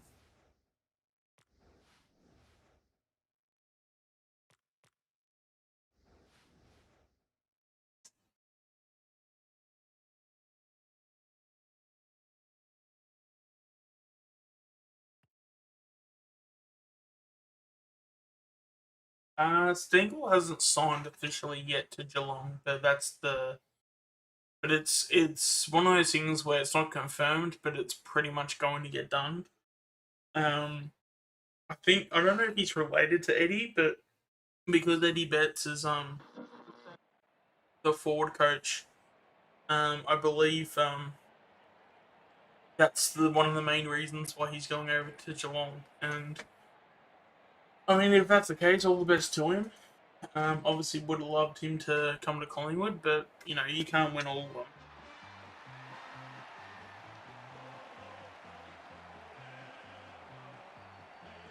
Yeah, yeah. So there is no done deal. But in terms of, because I don't think there won't be anything official for a while yet, because the delisted free agency needs to happen. Um, or whether if it's the proceeds. I think he's a delisted free agent. Um, so Geelong will get him pretty cheaply. Um, yeah, no, like he'll definitely he'll definitely look like a baby the second he steps in. I think he's only what 22, 23.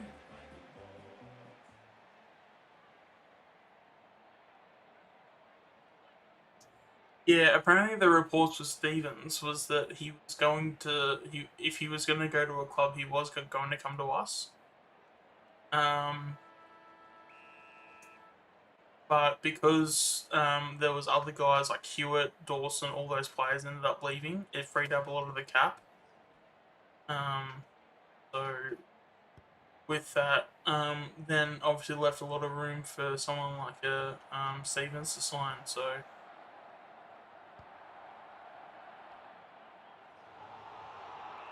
Oh, got that. Yeah. Okay.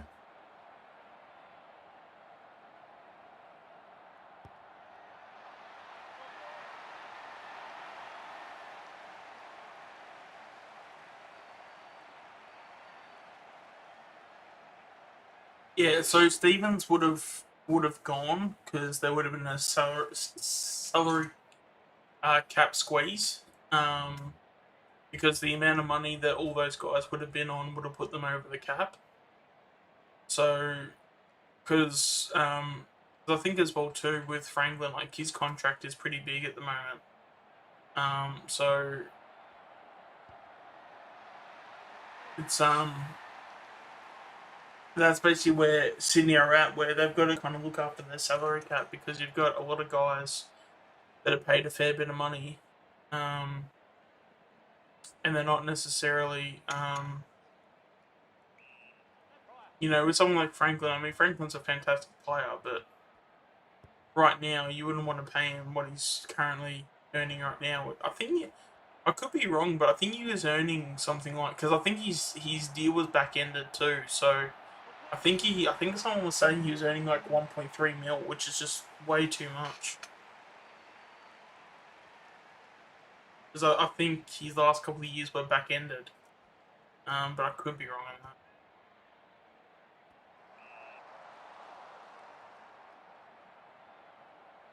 that. It was a 9-year deal.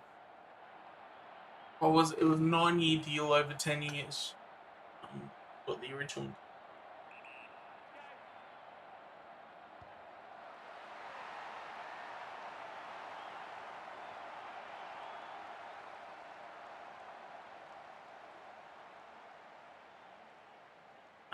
I think one of the later years it was something like 1.3. I think, but in total it was like um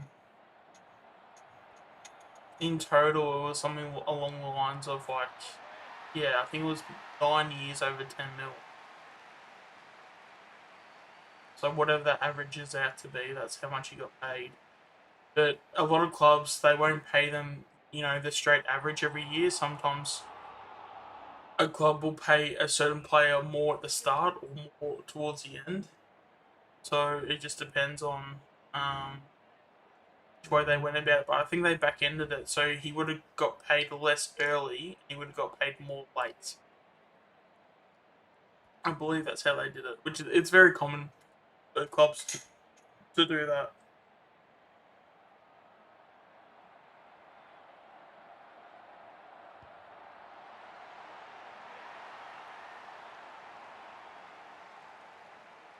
I think he is having one more year, and I think he will get 1,000. I think I get the feeling he'll probably want that achievement, and I know for a fact the AFL would love for him to get that achievement because that would just that would cause so much uh money for them to happen because for them to celebrate something like that would be really good for them and would probably make him some money too.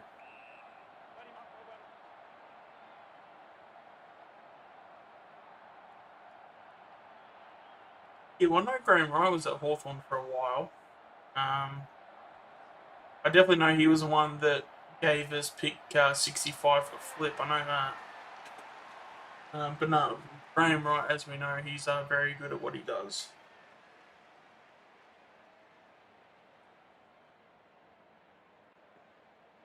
I don't think I'll ever forget that pick 65 for flip. At least deserved a second rounder. At least.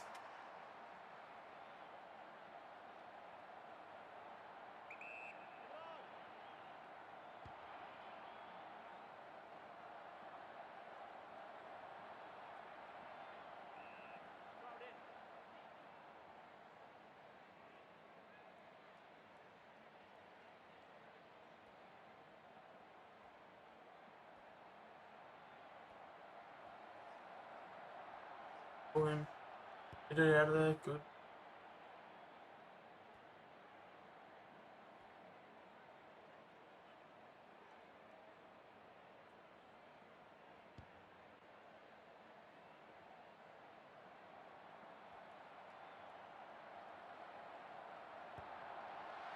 Ah, come on.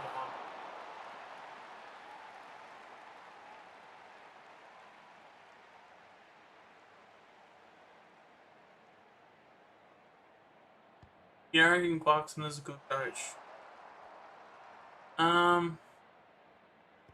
I mean, I think he definitely knows what he's doing. Uh,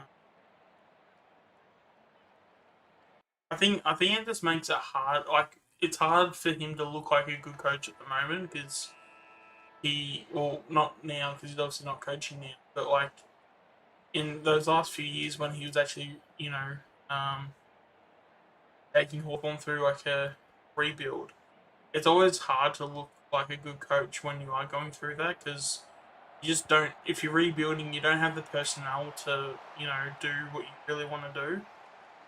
So, you can't argue the fact that his resume speaks for itself. And I reckon next year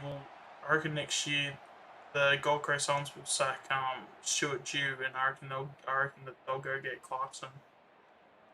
That's my prediction.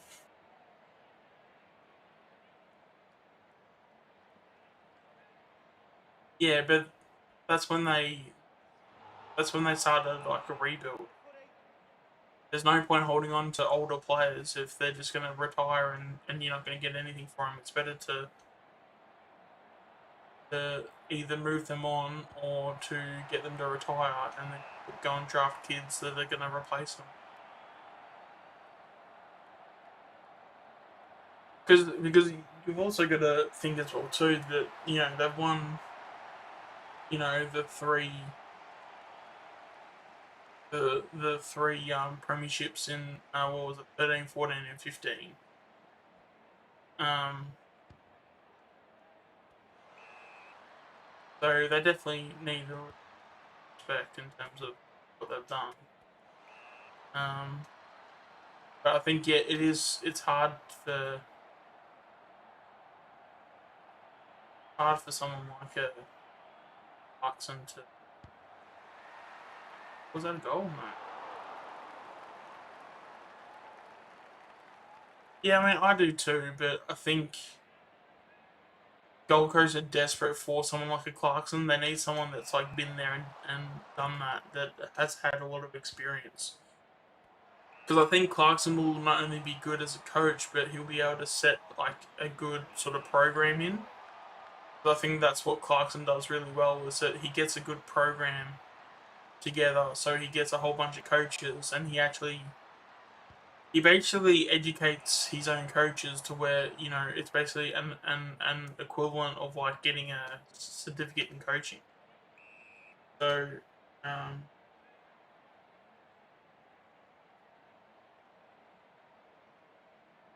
that could be actually a decent prediction. Actually, I could see that happening too.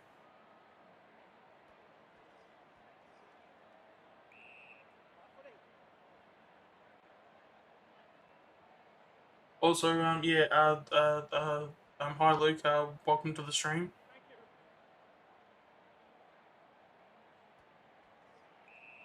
Jeez, just took him out.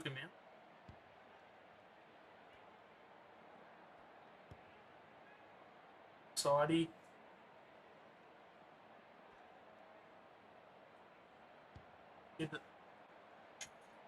Yes, Kruger.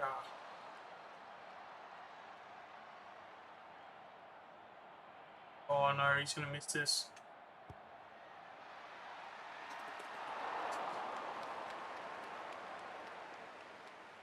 Yeah, I don't know if it's your first time, mate, but yeah, if you wanna stick to the channel as well too, subscribe, like the content as well too, would be greatly appreciated. Definitely gonna be doing a bit more in the future. Gonna try and get some recordings out, but yeah, been trying to get comfortable with the whole streaming aspect and things like that, and I feel like I've done pretty well for myself in terms of just getting comfortable. Probably pushing forward for a big 2022 in terms of AFL content, but yeah, there's going to be definitely other content coming too as well. So yeah, make sure to check out if you want to see all that stuff. If not, happy you turned up anyway. There we go, Darcy Cameron, keep it going.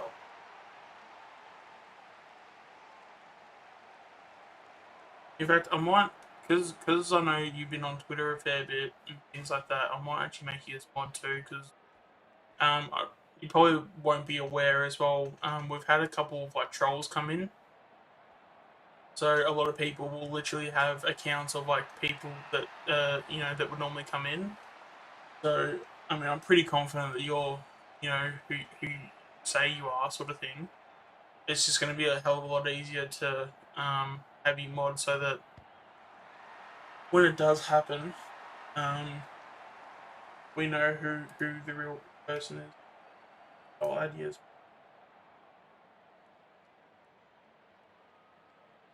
It is annoying that we have to do things like that, but unfortunately, that's the process that we have and the process that works.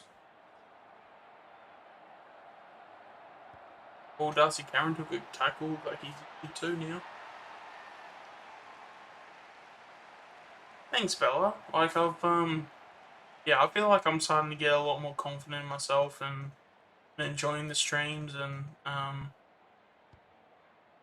yeah, I mean it's obviously helped that we've had a whole bunch of content over the last like few months. But no, definitely have enjoyed my time doing all the stuff and for those who don't know, I've actually been a content creator for a fair while too.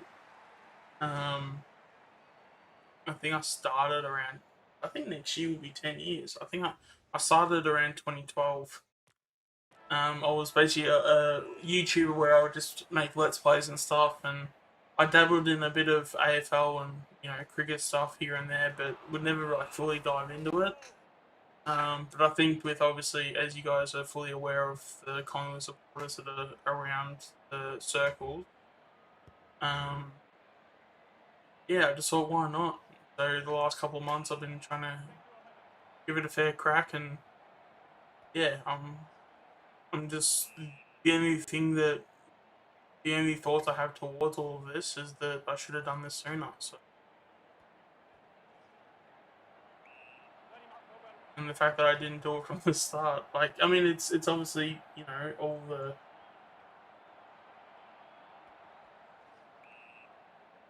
all of the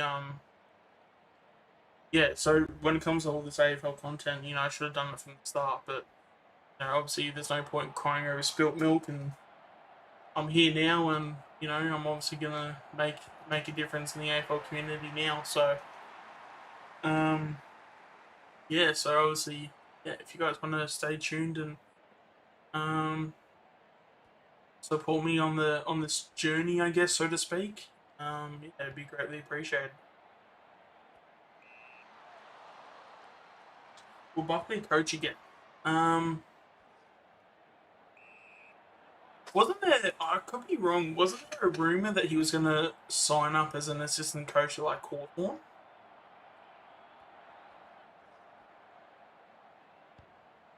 I feel like Hawthorn were gonna pick him up as like as a assistant coach or something, maybe a mid coach. Um, Personally, I wouldn't mind him actually being at the club because I think he can provide some value. I just think having him as a official, like full time, like actual main coach, I just feel like he's just. I don't know if this is a hot take or not. It's not that I didn't like Buckley as a coach, but I just thought that he just wasn't. I felt like when he got the job, um, I just feel like when he got the job, he didn't. Ah, I feel like when he got the job, he didn't fully. He wasn't fully qualified for it yet, and Eddie got him in way too soon. Um, so when it came to getting Bucks as the coach, I felt like he was like underdone uh from a checkers. Oh, there we go, got him. So I felt like he was a bit underdone as a coach in terms of him developing into one. But I still think still there we go. That's a good guy. Yeah, potentially he could. He could. Oh, that's right. Sorry. Yeah, it is Richmond. Yeah, I think the rumor was Richmond. My bad. I probably saw Hawthorn jumpers, and I probably thought, yeah, that sounds about right. But yeah, I'm pretty sure it was definitely either Richmond or Hawthorn. But Richmond sound now I'm thinking about it. Richmond sound a lot more likely.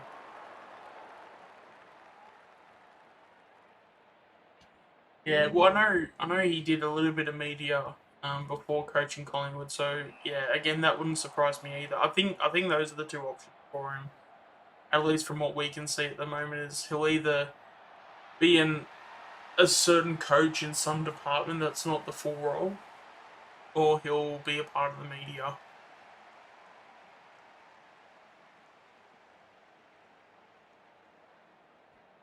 Here we go, Grundy out of the ruck. Here we go.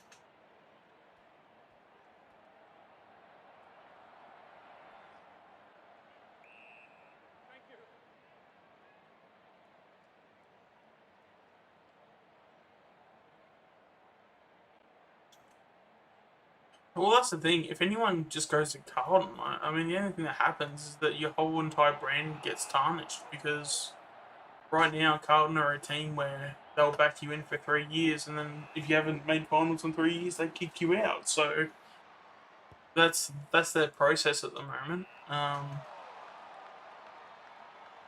And obviously the results show where they are. It's going to be really interesting to see how Voss goes and if he's going to be coaching, because I could very very easily see them just having Voss there for 3 years, and then he just then heads off, or gets sacked basically. I'm pretty sure I made you mod look. Okay, yeah, no, it is telling me that if I click it, I'm gonna remove. How's the stream going, man? Yeah, it's been going well. We've been getting some people in now, and even I mean, the capture card's a little bit warm, but I mean, not it's not what it was the last few streams where it has crashed on me. So um, I might look at getting a internal capture card, because at least if I get a good internal capture card, I can have it in the PC. So if I'm pretty sure I've got pretty good cooling in my PC. So because even like right now, yeah, I mean my PC, even right now my PC is running like really cold at the moment. So maybe just some cold air to go onto something like that would be good. Yeah, Um, that's it. so it might cost me a fair bit, but oh well, it's the price of doing business. You're on 77 subs already, so that's pretty good. Yeah. I've had that for the last few days. But yeah, I mean, like, Yeah, I'm sure I've been saying this since the start. Like, it's just a matter of just getting comfortable, and once I get comfortable and which I feel like I'm pretty close to it, I can then move on and maybe make some videos and stuff. Maybe make a bit of different content because it's not going to be probably popular to be making AFL content in a couple of months' time. So just to change it up. Like Oh, that's it. we've obviously discussed why I can't do vlogs, but or like match day vlogs and things like that. But um, yeah, it's like it's pretty easy going. Everyone's pretty low key. What monitored? Like I mean, I'm I'm not a stranger to technology, but I'm not like an expert either. I do know my stuff. In terms of brands and things like that. I mean, I've got a ViewSonic. I've got two ViewSonic computer monitors at the moment. I believe they're about they're 32, 34 inch each. So it's a pretty good setup. So I'll have one where I'll play like my gameplay, and the other will be just more due to making sure everything's running right. Um, I could potentially maybe do a video on that, and if people want to get content and stuff. But I definitely have like in terms of if people want to like fully dive into it, like I probably have the setup for people to know about. But then I think that's the beauty about like footy content creation is that you can go in with a massive budget, but then you can also go in with just your iPhone or like just a quick camera phone as well too. So um, there are like both levels work. Um, and then I guess at the end of the day, talent is what's gonna get you over the line. Yeah, I've been trying to just saw your comment, Kraz. So yeah, mate, it's all good. I've been trying to get onto Squid Game as well too, but I watched the first half of the first episode, and then I had to turn it off because I had something on. I had to be somewhere. I haven't gone back to it unfortunately, but I've been hearing so many things over like Twitter and stuff, so I definitely want to get back into it. The language and like the subtitles and stuff were a bit jarring, but I was towards the end I was getting used to it though. So it's just a bit of growing pains, I guess, in a sense. Yeah. Um, yeah, no, it's a. I mean, I don't know if well, obviously if you are I mean, obviously you can make your own choices, you can, but it is definitely a more mature, more sort of like content. So if you are not in that bracket of where you're able to watch mature content, I would obviously stay away from it.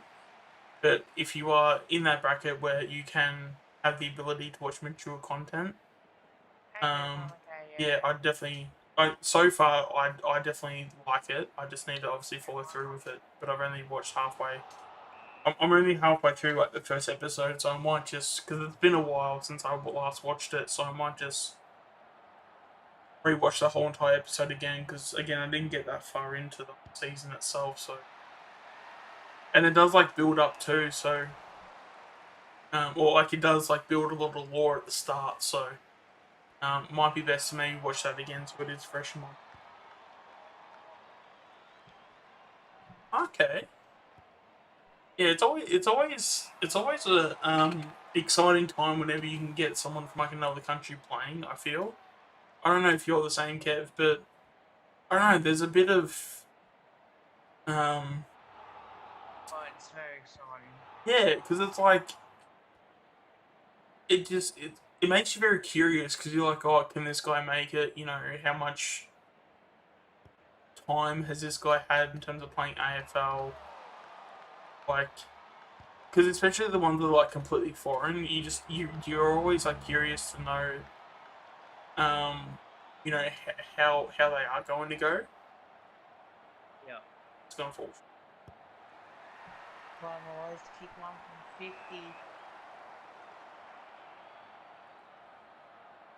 Yeah, if there's any people in the chat that want to ask any questions, I'm happy to go over other questions that we have mentioned already. So don't feel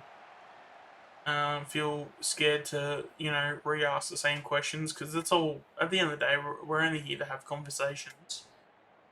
Yeah, that's it.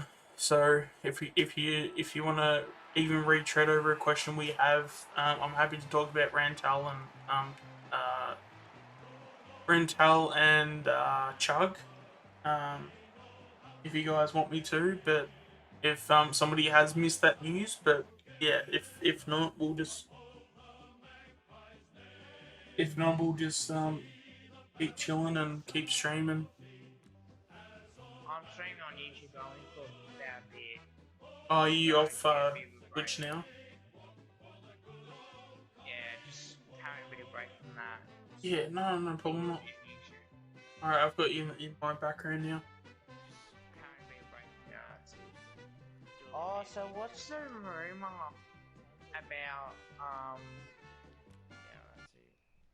Oh, so what's the rumor about with Dibs? Are we gonna get him with our second or third pick, or we're gonna pick him up later? The last I heard on Yusuf Dib was that we were going to get him around pick 4. That was the last thing I heard.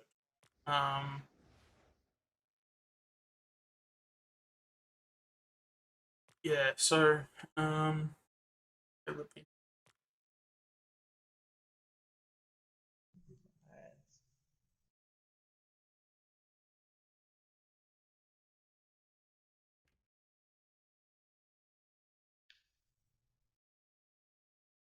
I can't find Adams on my list. So, who do you reckon will retire first? How or Ruffett? Just for context, how old are both of these guys?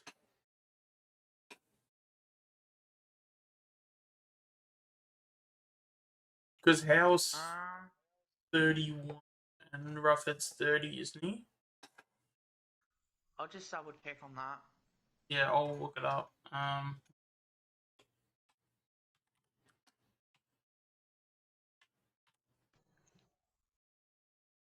31 how? 31. Yep. Yeah, he's going to be 32 in he's already had his injuries too. He's 30 as well. Ruffett's 30. I would imagine Howe would probably retire first, just because he is probably one injury away from retirement. Helen.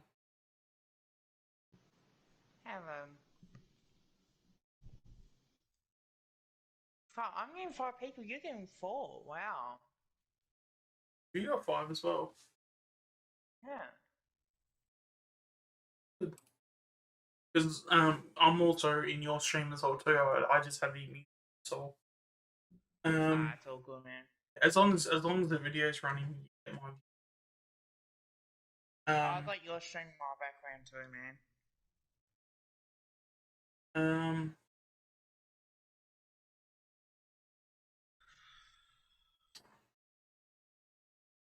Okay, yeah. Num has also mentioned a couple times with Lipinski, if he went to Carlton, how would I feel? I mean, at the end of the day, like, players can make their own choices into where they want to go. Yeah, that's it. So I'm not like super like set. Like I'm not super like. Hi, mate.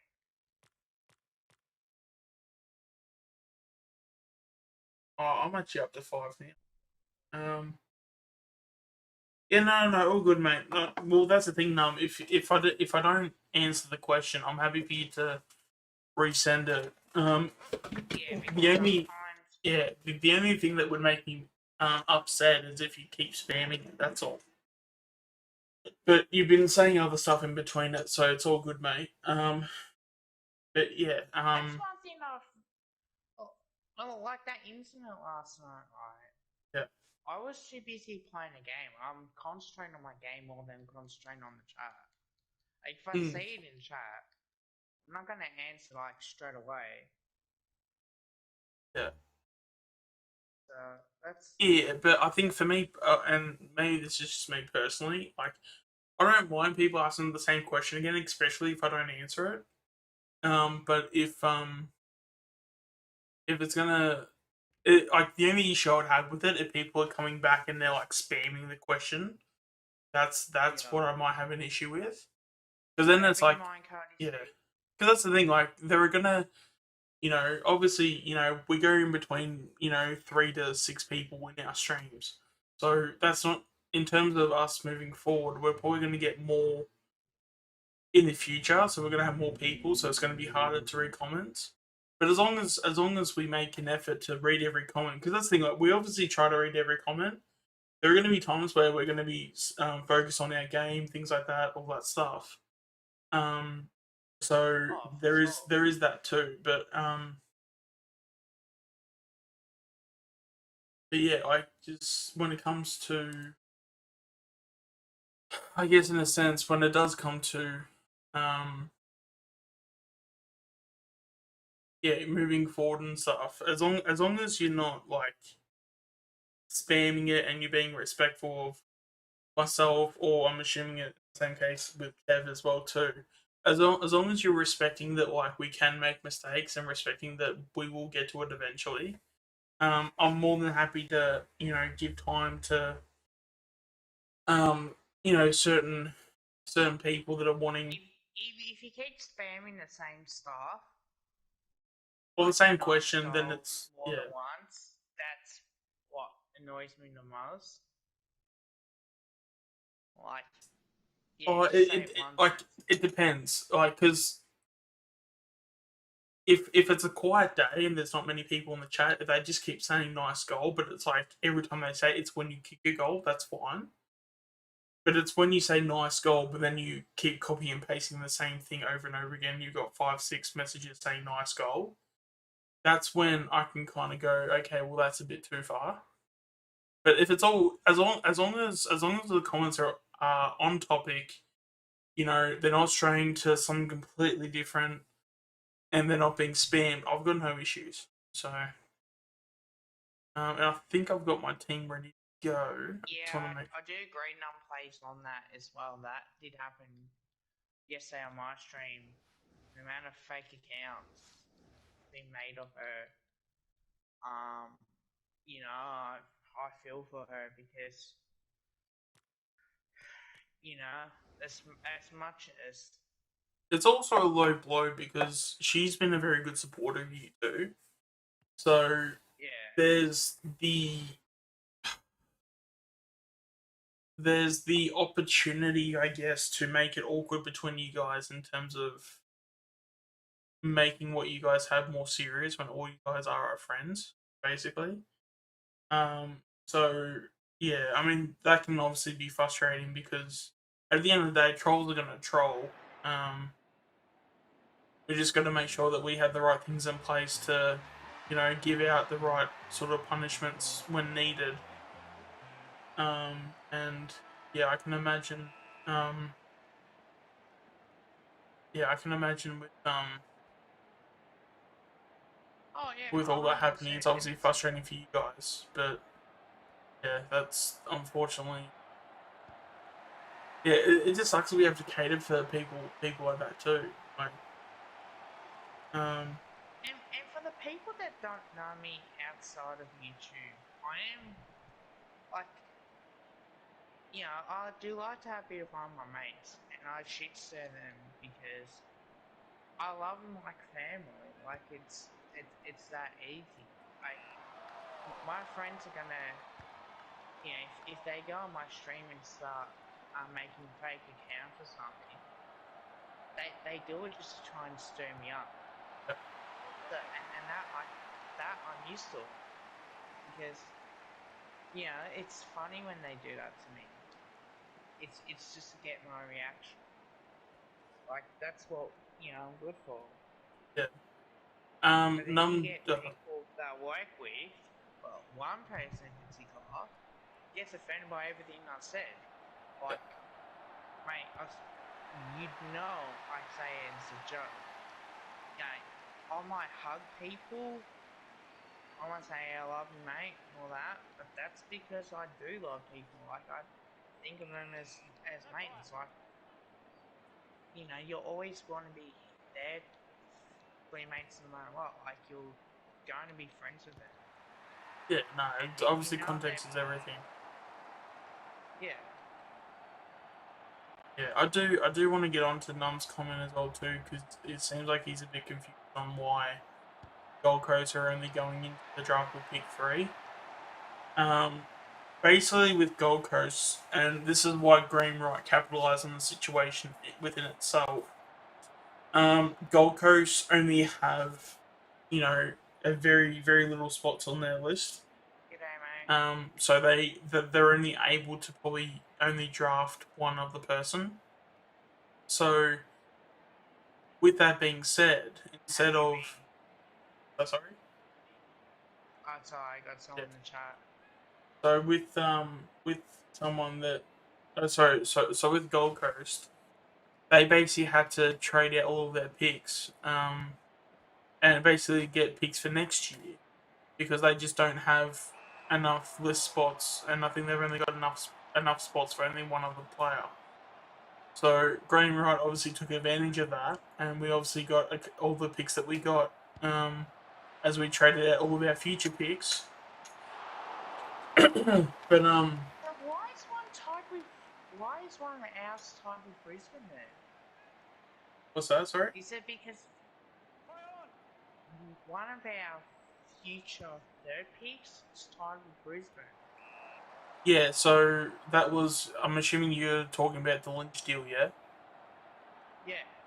Yeah. So Hawthorn would have got that pick through a trade. So they would have traded something towards Brisbane for it at some point, whether it was this year or last year. They would have traded something towards Brisbane, and they would have got a third round pick back. So is it every year you can trade it out or not? What is? Well, each pick is worth, or like you can't trade out anything further than 2 years. So once you so if you trade out a future first and your current first, you don't have any first round picks until Oh, next okay. year, and then that's only a future first. Um, but um,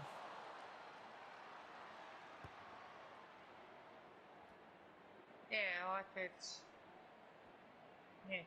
so fascinating about these rules as well. Like they keep changing it. It's just like that sort of type.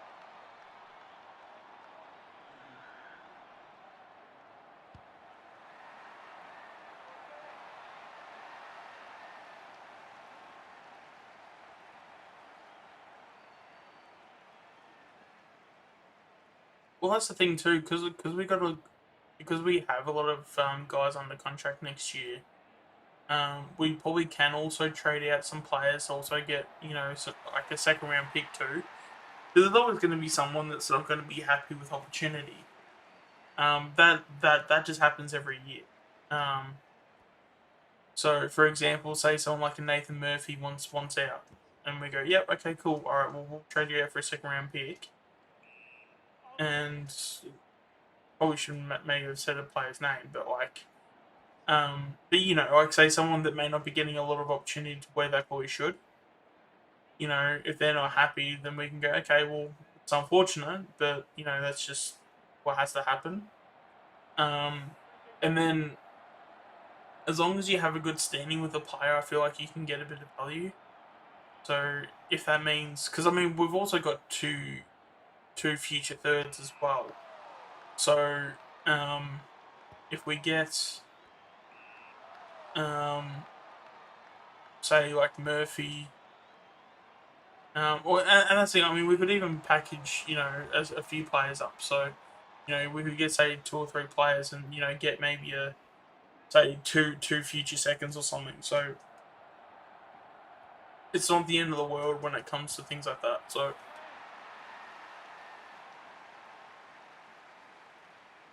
and just for the clarification, I do love Murphy. I want to make that clear. That wasn't like a player I wanted to like trade out, but it was just an example where Murphy's probably going to be probably on the fringe the majority of next year. So he might, he may think that probably wants a bit better, and he probably does deserve better. So potentially a player like him would be.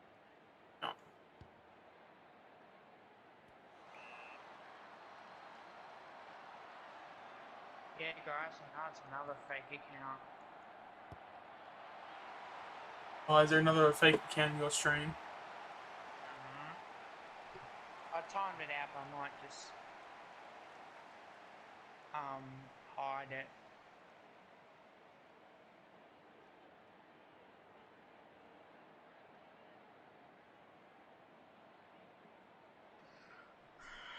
I hate when people do this. It gets on my nerves a little bit.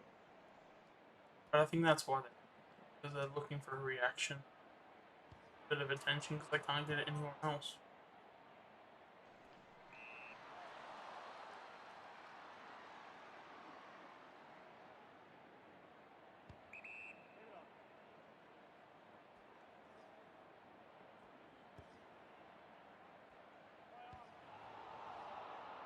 Yeah, especially saying, "Hi, Kev, I love you."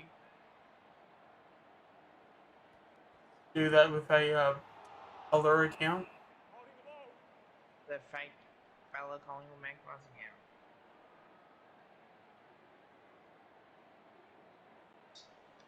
Yeah, guys, if you are mods in either of our streams, just make sure to either time them out or hide them. That goes for both of our chats, I'd assume, Kev. Yeah.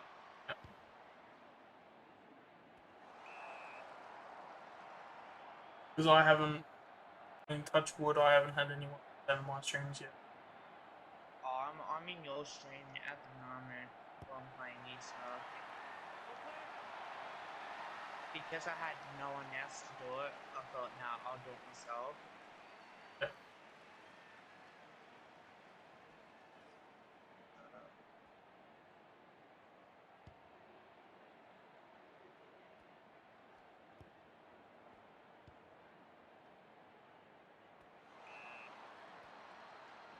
Go Queen. On at the back, AJ. Oh, I should have just whacked it.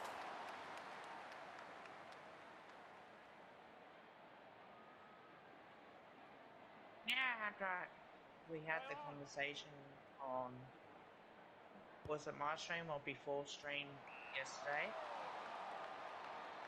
Which conversation's that? About when I was in charge of a small group. Yeah. Do you think I'll be good at being team leader? In your opinion? I mean, yeah. I mean, I don't see why not. I mean, the fact that you're doing like a YouTube channel, you've obviously got a voice. I think I can see you leading by example. And I'd assume that you. by myself, pretty much. Like I'm the only person to make videos. And even though we do co-streams, and that's like every night or something, like at least that way, we help each other out as much as possible.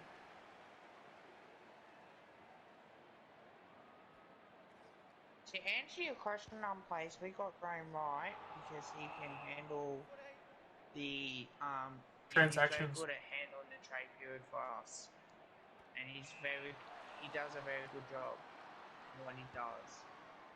So that's I think he's done a fantastic job.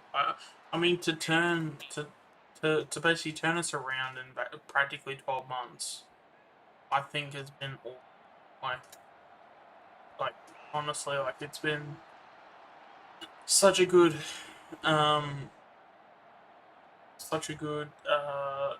acquisition to get someone like that. And personally, if we didn't get someone like that, we definitely wouldn't have been turned around as quickly as we had. I wouldn't be saying that we'll be playing finals, winning 3 premierships out 6 years. Definitely, that would have changed. I actually want to put this question to you because I think I'd be interested to know your opinion on that. You think Graham? Because I mean, Eddie was Eddie there when Graham Wright was? As a player. No. So when Wright came in December, was Yeah, he Eddie was. there? Yeah. Do you think he was one of the big parts in getting Eddie to leave? Wouldn't surprise me. Maybe. Because if that's another thing he's done, that's another tick he's got.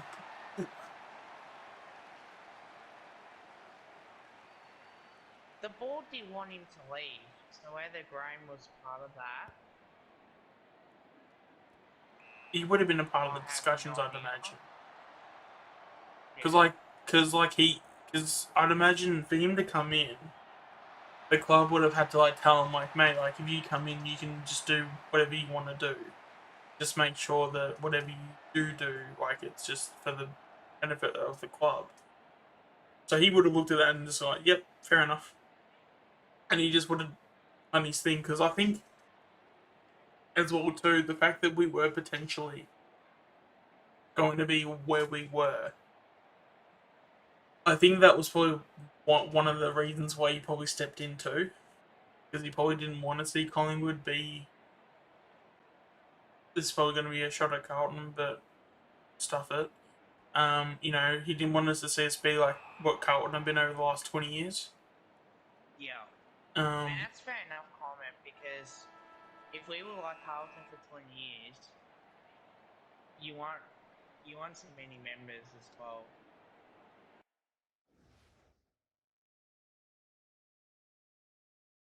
I think.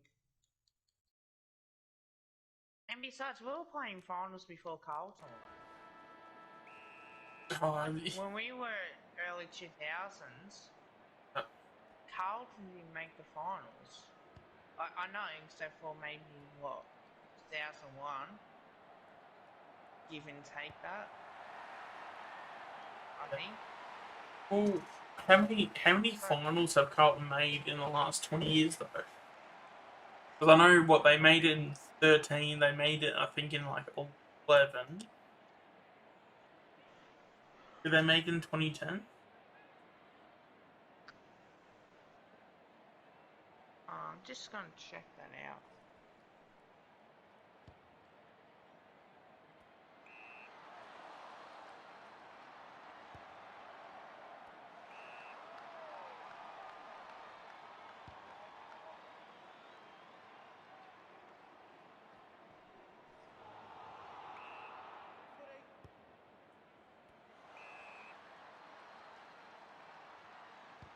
Yeah, they just made the finals.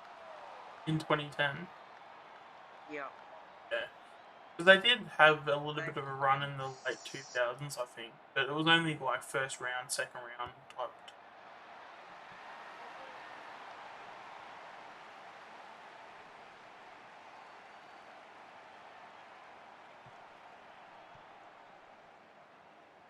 And then if you want to talk about Carlton's last finals appearance too, like they made finals because Essendon the whole drug scandal as well.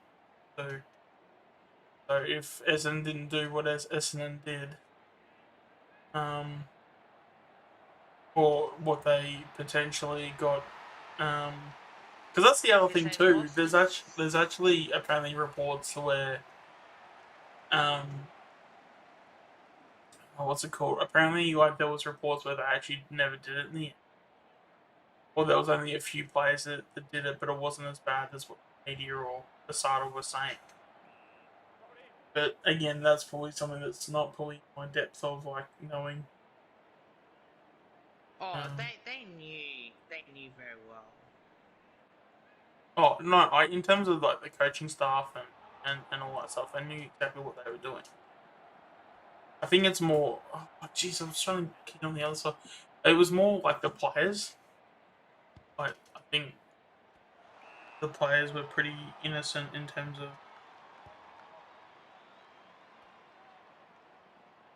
Yeah, I think as well.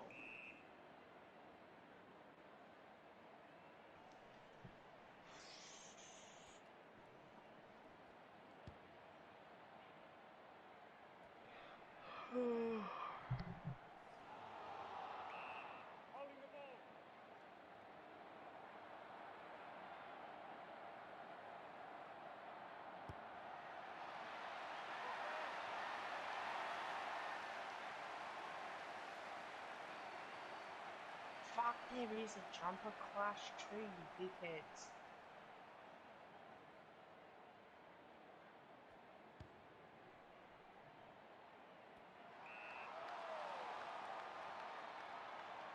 Yeah, I'm gonna go to work on Tuesday and tell them, look, I'm interested in doing it. Yeah, I mean, why not? I mean, it'll give you another string to your bow. Yeah, you can put forward to the people, upper management, and you can even say, "Hey, I'm doing all these things. I want to raise." What I'd be doing. And you get some extra money out of it too, but not much.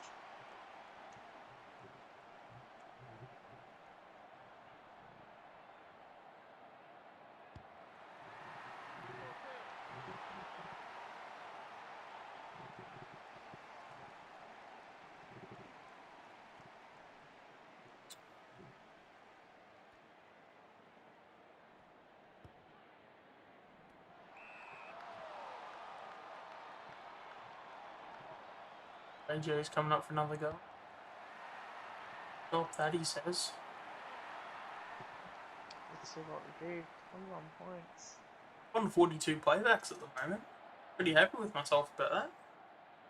I was really quiet early on, but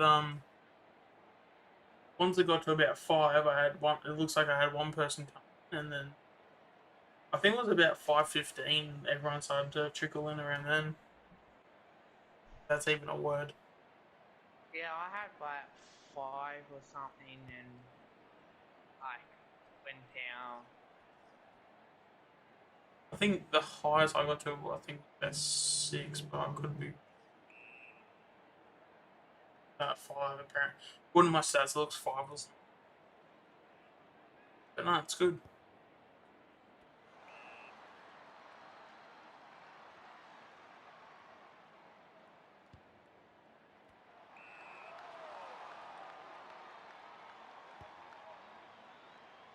Also, just a real quick shout out to all the people that are currently in the stream as well too.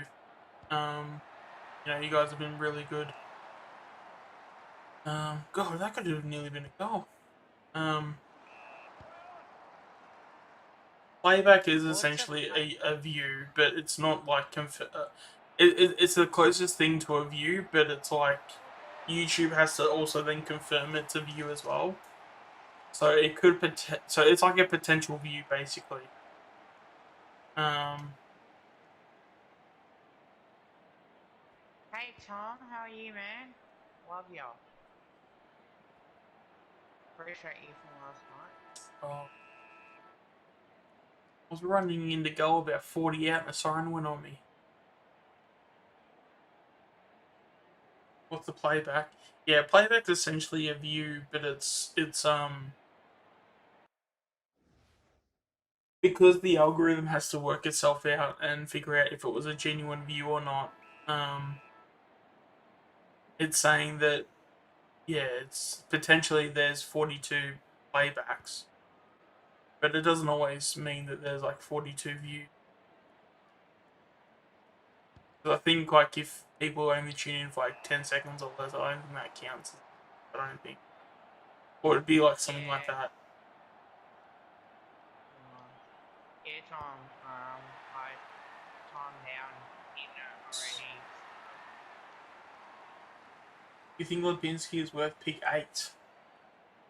Not much I can do when people are gonna be like that. I mean, if he was contracted and we really wanted him, I could see us using pick 8. And you got 2 years now. What about just the one?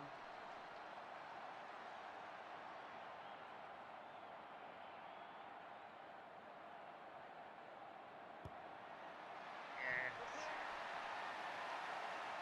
One thing I hate about having disability people, having disabilities, you get people like us are pricks about it. What's that, sorry? One thing I hate having disabilities, you get the idiots that be pricks about it and just like, you know, not like name calling away, but cause drama as well, like Oh, unnecessary. tell me about it. Yeah, no, I get a fair bit my way too, so I can definitely relate.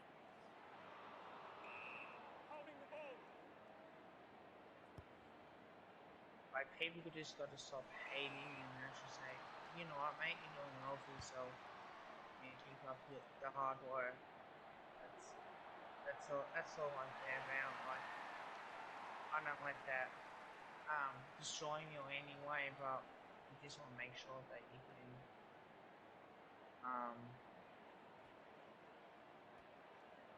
keep working hard. You never know what comes away. Pretty much.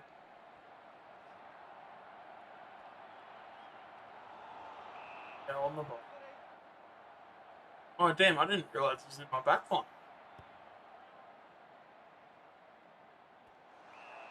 Over the top. Wicked Witch, I got a complaint for you. When you have home and away games, make sure you have clutch currencies for the AFLW. Oh, that's a fair call.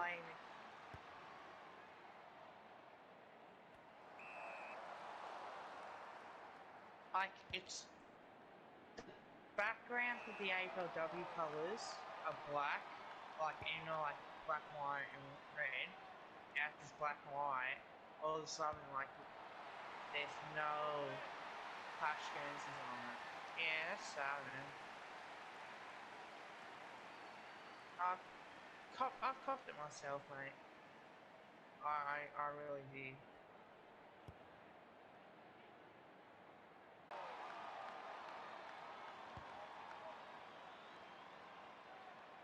To people in the chat.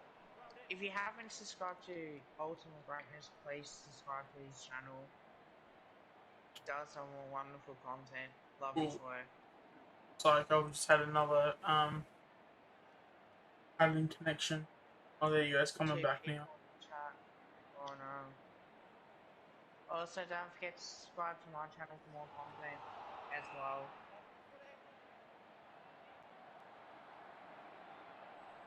Good. Some people deserve it the way they treat me. Alright, we should be back now, guys. Apologies for the cutout, but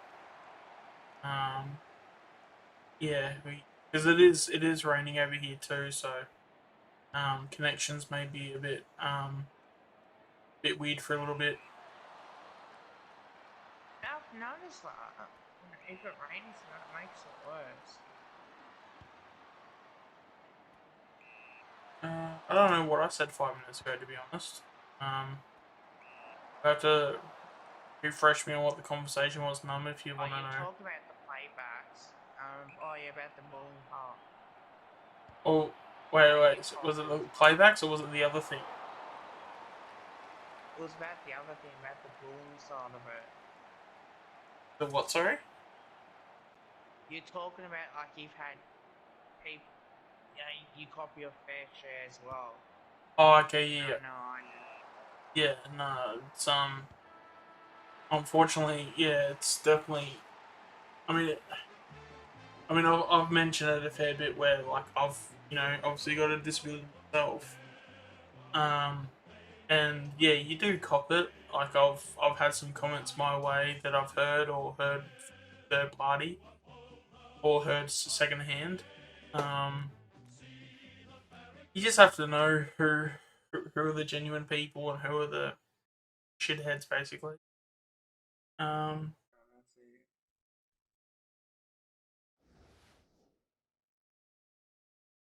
how old is Cyberman at the moment? Do you know, Kev?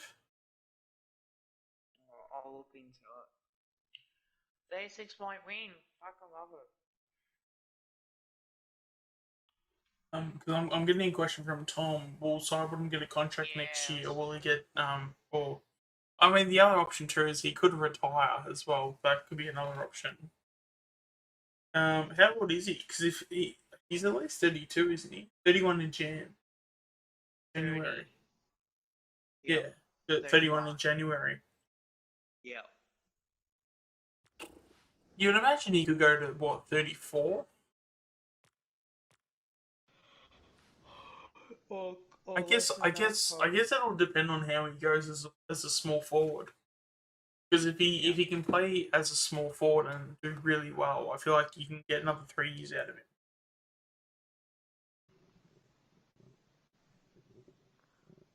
Yeah, I think so. Let's go to YouTube Studios. Because I mean, as long as you can play a role and you can do something to where you can be above other players, you can do Oh, pretty well for nice. yourself. So if he plays, say, in the forward pocket, and let's just say, for example, he plays in the forward pocket and he kicks, say, let's just say he kicks 30 goals for the year.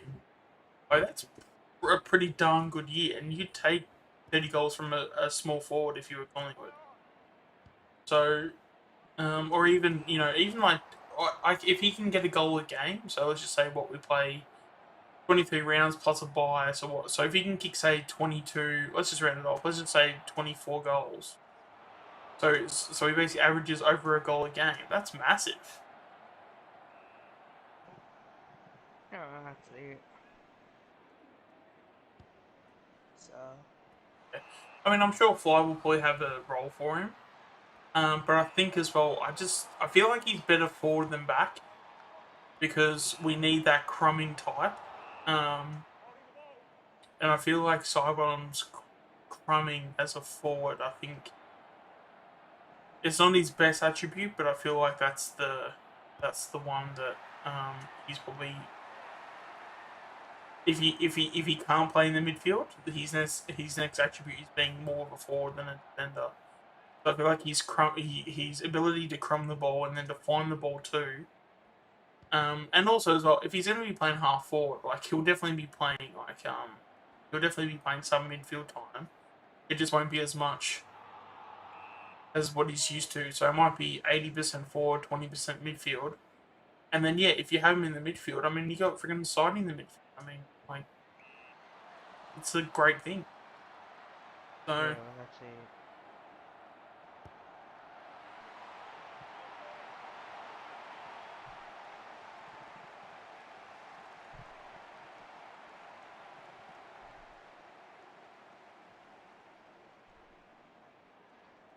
I mean, yeah, if Sidebottom can become a very good small forward, I can definitely see 3 years out of him because it won't be as taxing on his body. I'm sure he'll be able to get a chop out every now and then. As long as he can play, half the season. Um, No, that's what. you'd probably take a half a season of Sidebottom as a small forward than anybody else, wouldn't you? Hey, you could.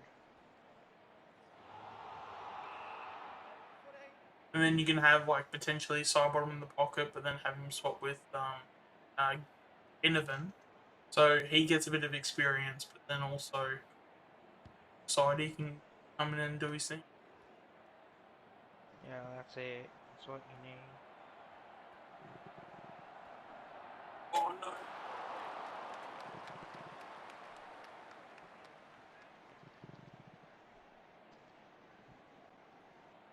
Well, that's. I mean, that's the point I was trying to make, Tom. That yeah, like, because I think as a forward, like, Sidebottom is a very good forward. Um, and I think yeah, when you have someone like that in the side, like he's obviously if you put him forward, he's not going to lose his ability to play in the midfield. So he can obviously rotate with somebody if it's needed or if there's an injury, things like that. And which, injuries are going to happen.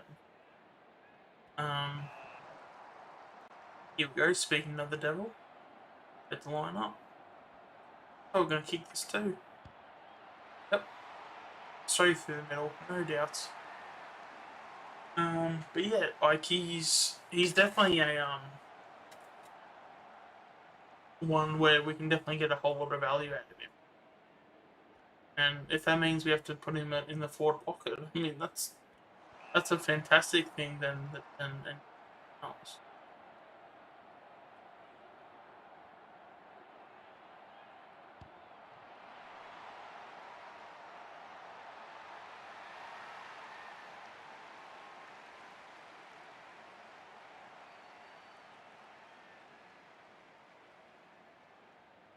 Yeah, so you could have DeGoey permanently move into the midfield and have Sidey basically Jordan DeGoey role up forward. Oh, I mean, absolutely.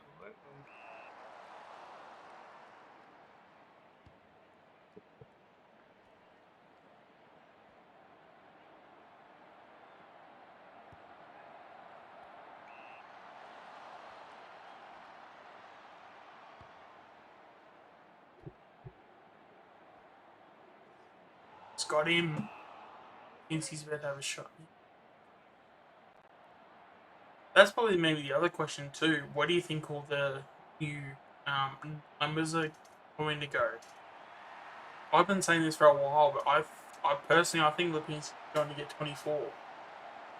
But now, oh, actually, yeah, with what I said to you yesterday, I could Probably. also even see Poulter getting 24 now. Yeah, I think we need something.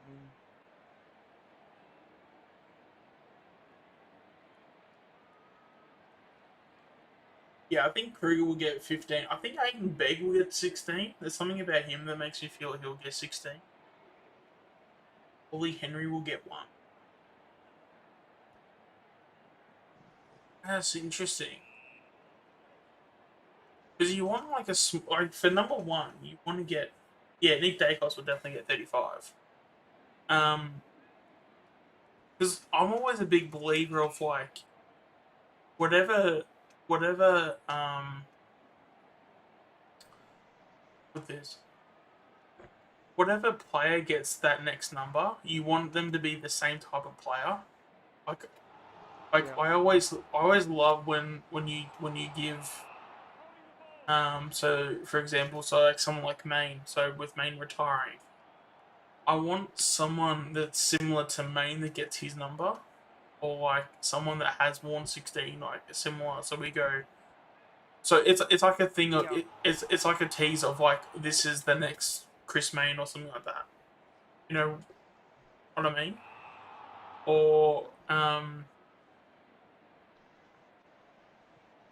you know what I'd love Kruger to have, but it's never gonna happen. I'd love for him to get 32, just to let him have that number where he has the same number as Cloak. How good Yeah. would that be? And then if Uh, say like Hoskin Elliott goes, what if Hoskin Elliott was number 1? I think so. Would you like that if Hoskin Elliott was 1? Yeah, I'll say so. Yeah, it's no bad idea.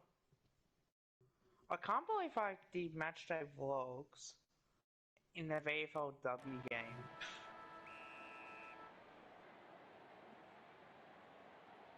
Yeah, well, I'm sure there's someone that's gonna watch that type of. I mean, I definitely will because I've learned so much about it. especially with the VFLW, Collingwood's done pretty well in that competition. Oh, fuck, 19. Speaking of that, I gotta do a review of the season. I wish I had Twitter early on.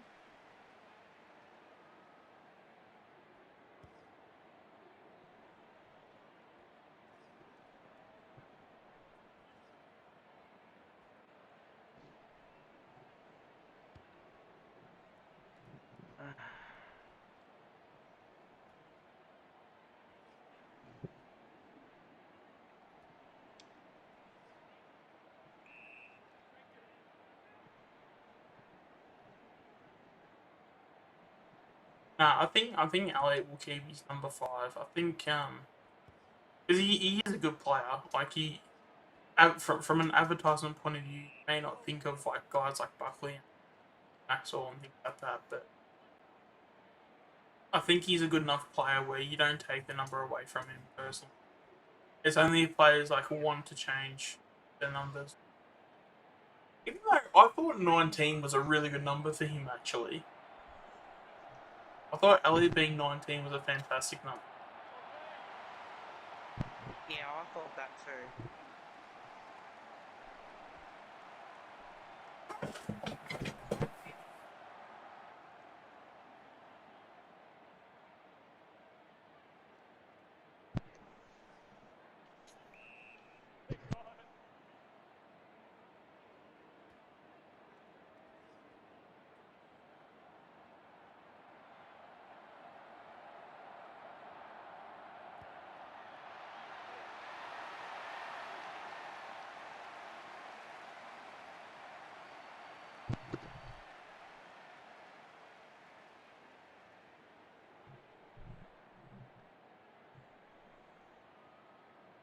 I don't think this is the Anzac Day. I think we're pretty far into the season. I think this is the second. This might be round 23, to be honest. Because I could have sworn I saw the bias, but I don't know if that was. Or maybe that was yesterday. Yeah, it's round 23. Well, people are saying this is the Anzac Day. I'm not sure if it is or not. No, because we were the home team. Next year, I reckon we'll be the away team.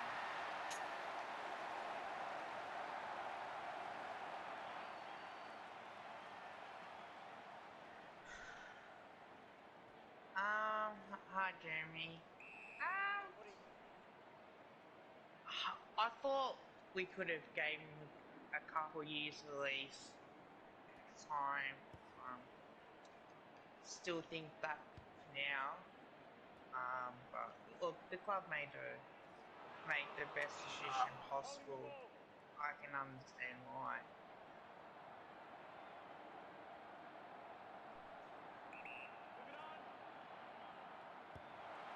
But yeah, let's see what's going to happen.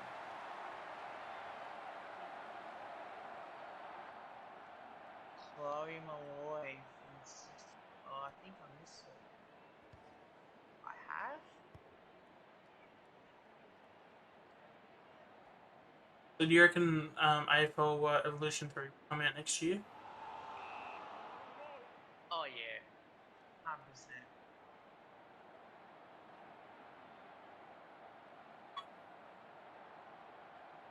100%. I wonder when we're gonna get like the announcement of it though. Because do we get it through like through maybe when preseason's a bit like the preseason games are about to start? We get like the first like announcement of it. Couple games, I reckon.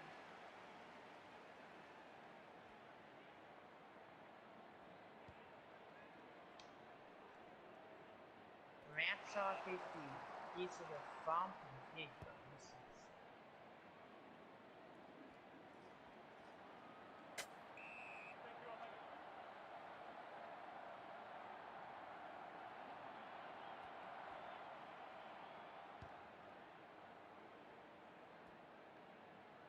As spawns of that.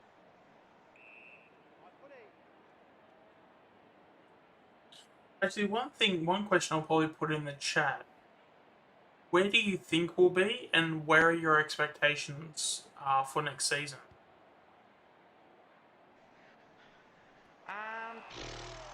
12. Yeah, 12 is the expectation.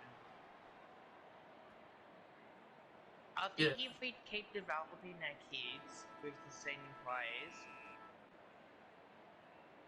and knowing that, okay, that we're in the right direction sort of thing, I think we will kill it.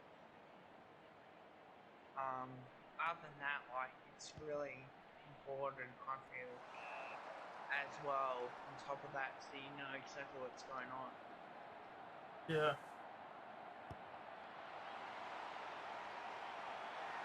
Oh, yeah, Num brought up a good point, is that he definitely wants to expect us to be the Gold Coast Suns the next time we play them in the MCG. Oh, that was a bad game to watch. Oh. It was actually really funny too, because I actually sat next to a guy that was a Sun supporter. We were basically like in line with the behind post, and the next dude that was like closest to him was on like the forward flank. So every time they would like go up for a goal or something, they would always be like celebrating with each other. So they would be doing the like what's that movie? The Leonardo da Vinci movie.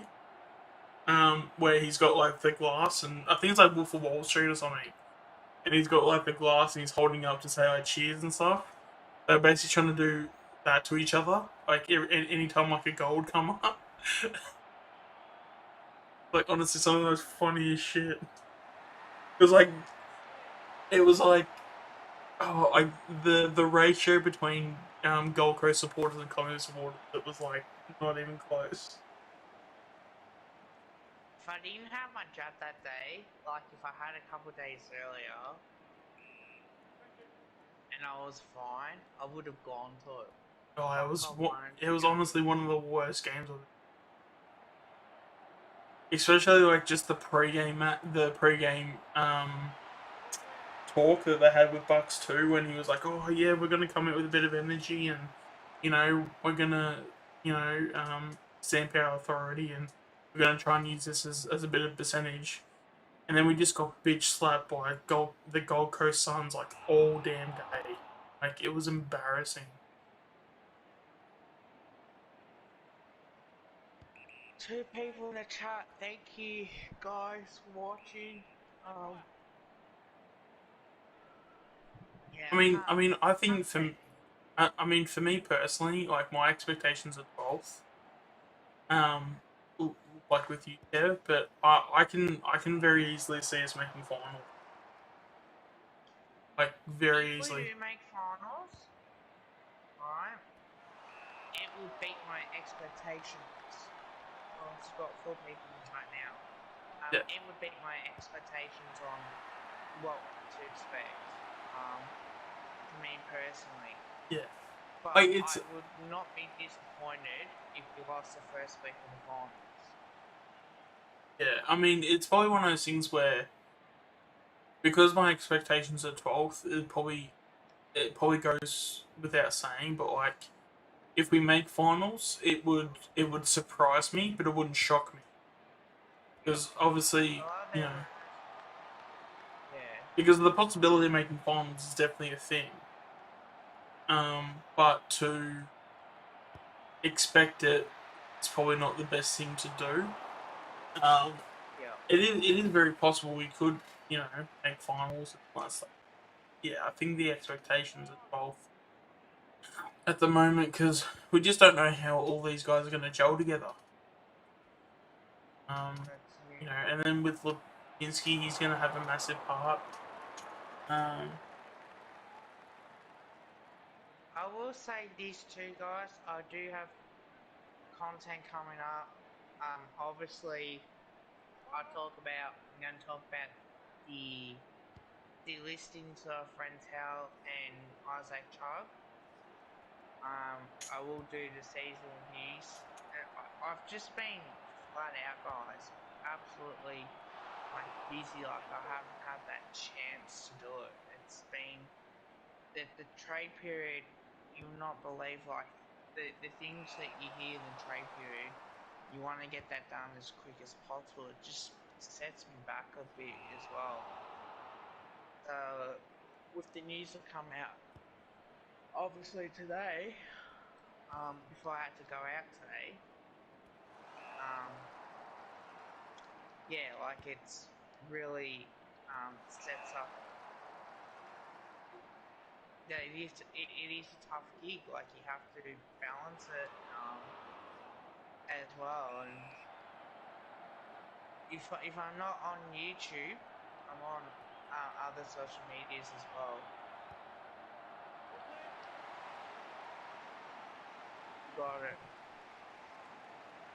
I mean, yeah, I could see Hawthorn finishing bottom four. Because I think the difference between us and Hawthorn is that we've got a lot of guys that still can go they can still go. Where I think with Hawthorn that's not as much. Yeah.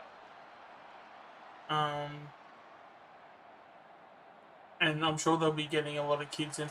I've got a feeling that they're going to have a bit of a falling out, especially now the fact that they had all those players that were, that were about to be traded out, but they never did end. So I feel like that there's going to be a bit of falling out they there. didn't take it well, didn't they? The players really didn't want to. Oh, I mean, when it comes to someone like Wingard didn't take it well, but he reacted to more like, no, I want to stay here, I want my spot. When the others could have been a little bit different, where it was kind of like, oh god, like why? Why do we have to go through this? Because it just seemed like it was a lot of unnecessary stresses that was put upon them, I guess.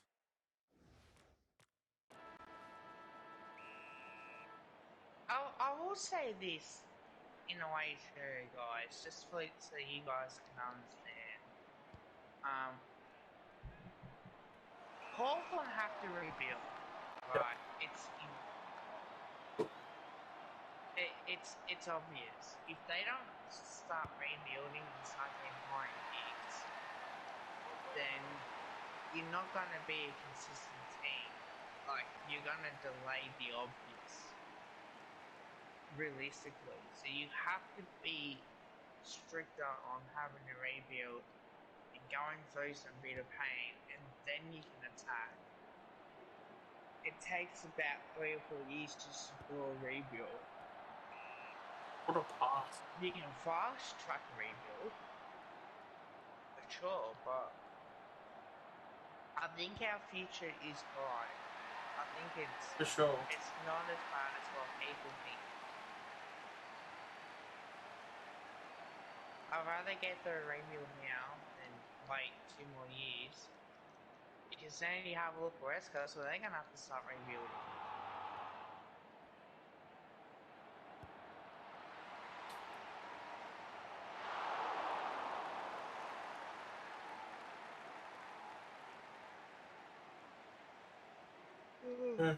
Yeah, even I'm saying apparently, I'm assuming he's talking about. Apparently, there's some supporters thinking that they're going to make the 8. I think this is like the time of year too where everybody thinks that they're going to make the 8 too as well. So this is the time of year when, regardless if you had a good or bad year, this is where you can get your like hope and like optimism in, I guess. Yeah. So even though I think that when it comes to Hawthorn, I definitely think they're going to be bottom 4, but I think as well, if someone's saying that their team is going to make the 8, like, I'm not going to, like, go fully at them for it, because it's like, at the moment, every team's saying that at the moment, so it's only...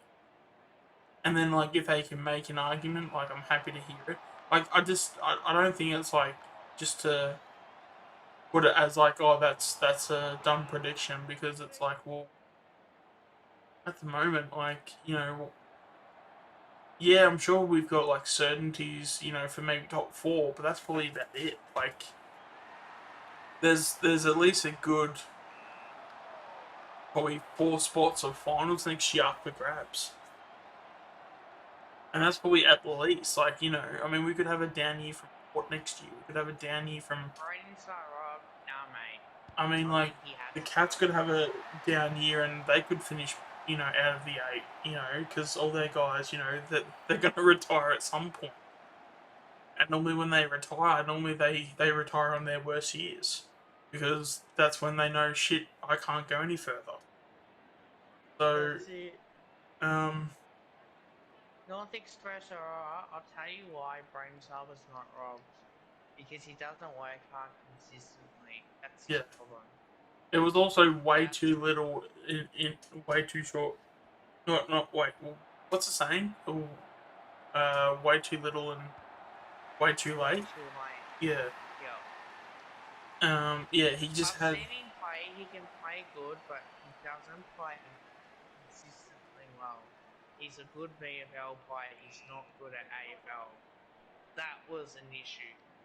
He just seemed like he just I didn't like. have that person to like give him like a good kick up the ass to. Yeah, I think that was the issue. Because like you can't like. Because that's the thing. I don't know how clubs do those things, but like you can't like. This may sound weird, but it'll come together eventually. You can't just kick players' asses like literally anymore. And I feel like sometimes players do need a good beating, if that makes any sense. To where like sometimes like they're just not going to learn until someone punches them in the face. And that's not like a I thing think of like because he used to give players sprays. Like some players can take it, some players can't. yeah, So you gotta be able to give him spray and be constructive about it. yeah. And I might have to tell off my team, the guys that's on my team, if I am a team leader. Yeah. So if I'm not doing, like I know, right? If anything happens to the job and I'm in charge, it's my responsibility in a way. Yeah, it's like So I it's can like the kick my saying when like team's a captain goes ass. down with the Yeah, ship. I can kick my team's ass and go, right, now this is on you as well. So it does go sort of both ways, and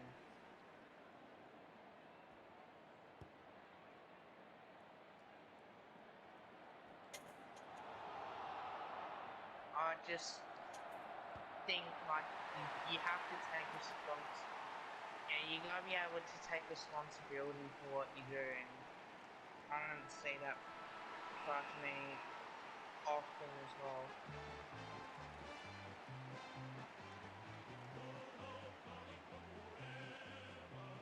Yeah, they practically gave us Kruger for pick swaps. What was the difference between those picks? It was 41 and I think we got back 55 or something. So it was like 14 picks difference. So Kruger to them was only worth 14 was worth 14 picks in terms of a difference. Yeah, there you go, 41 and 55. Also, 55 isn't the third round, is it? I think so. Fourth round. Oh, if it is a third round, it'd be a late third round. Oh, there you go. And I'm saying that they're both third round. Alright, back in.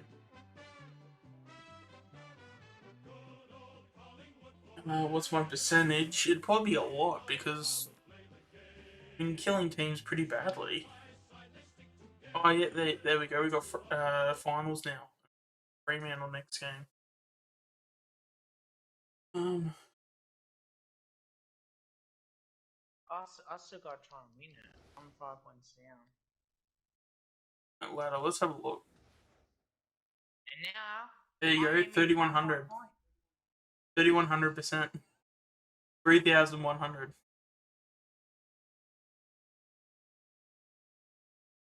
we got 3,472 points for the whole season, and we only had 102 points against us.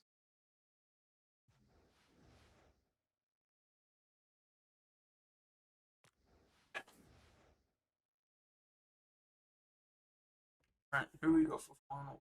Oh, we've got basically a full list. Alright, so there's definitely a few. One.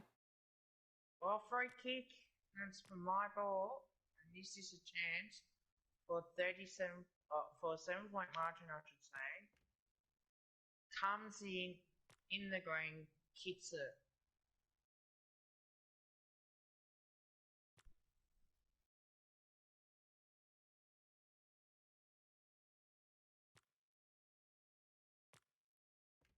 Who do you think will flourish under fly? What? So someone that may have been like a fringe player that would, because It flies can in be there. any player. Um,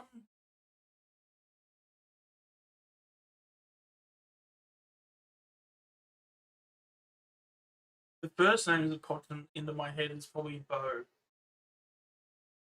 because the first thing I'm thinking, who tackles, and Bo definitely tackles. So I feel like Bo will probably be one of the favourites. Got it. I'll give you a couple. Brian McCreary is one of them. Callum Brown, I reckon. I reckon he'll be better off with Interesting. Fly as coach. I think as well Trent Bianco. I really think he can take his game to the next level. Do you think? But do you rate Trent Bianco's tackling though? Because I don't think I've like ever looked at him and gone, shit, that's a good tackle. I want to see him tackle more. I think I talked about that in Play Range videos. I may have.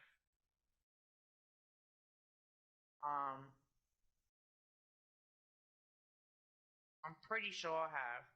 I do want to see him tackle more because I want to see him go both ways. He's got good talent. I just want to see that talent. I just want to see him perform consistently well. Just about to kick another go. Oh no, it's coming Mark on the line anyway. Sheridan will kick it. I just want to see him to tackle and just keep, getting the ball, but also learn how to tackle. Yeah, I tend to agree, and obviously you guys tend to agree too. Like with Cal, I want to see him play in the midfield. We got that depth now in that midfield. Even if we used him as an outside runner, I think it's crucial. I think Cal's best work is done on the inside though, because he's basically going to be our next like Thomas. I feel. He'll be that guy to get in and under, get the hard ball, handball it out. And then also as well, when it comes to it, he won't. He won't. Hopefully, he doesn't like miss any tackles. Yeah. But yeah, I feel like that's where it's going to be going. You know who else I thought of before they got delisted? Who's that? Jay Rantel and Braden Sara. Yeah. I think that's probably. Sorry guys. I'll see if I can calm that down. I'll be back soon.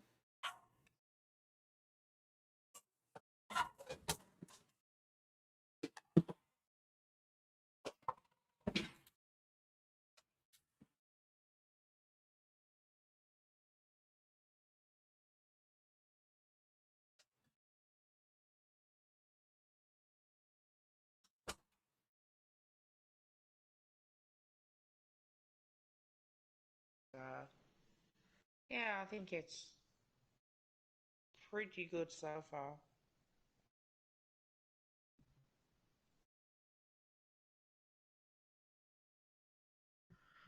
Um,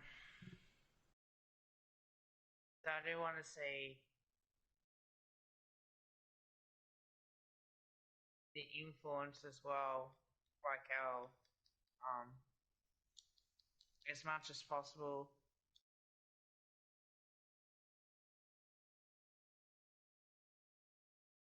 Oh, Malloy, isn't it? Non-human.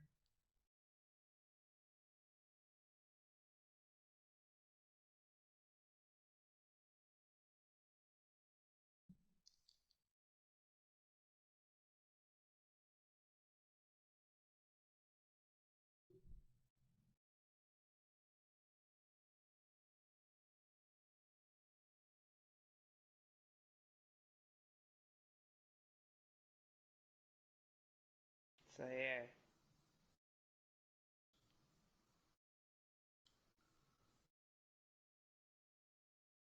Uh,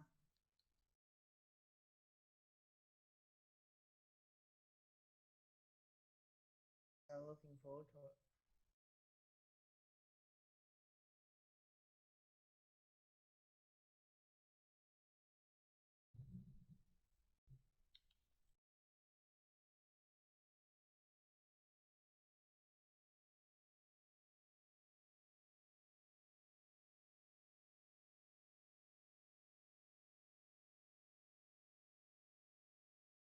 Okay, guys.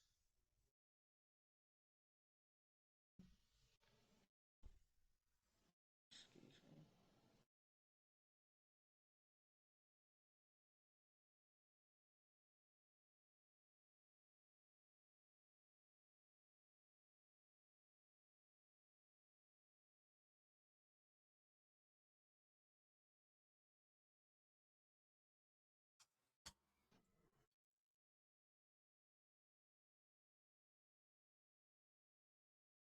Hey, Swoop, is that actually you?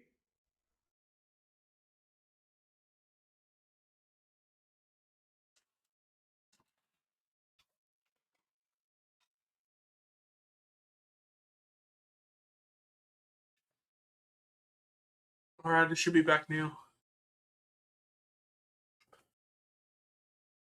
You there, Kev? Yeah, I think it's a fake Swoop Luke. Can you message him?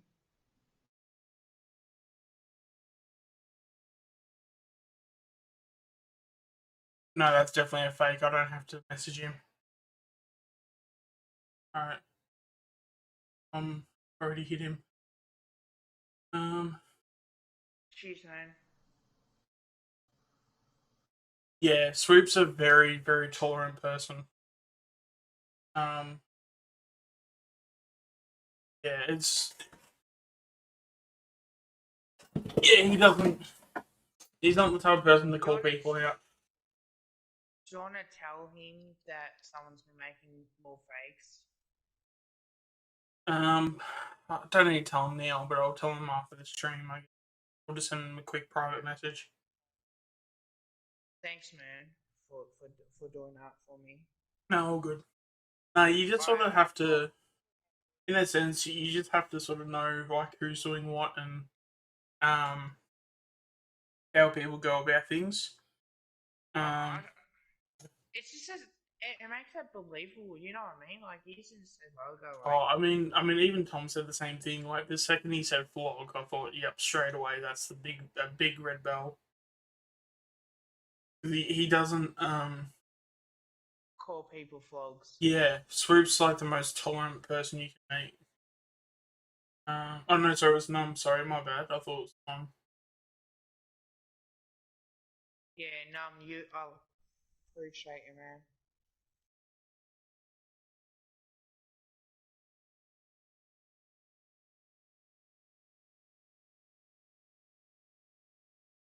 No, it just sucks that we have to go through this whole entire thing because, like, um, we don't want to have to do all this stuff, but we just want to like focus on what matters, and that's streaming for all of you guys. And if that's gonna people, yeah,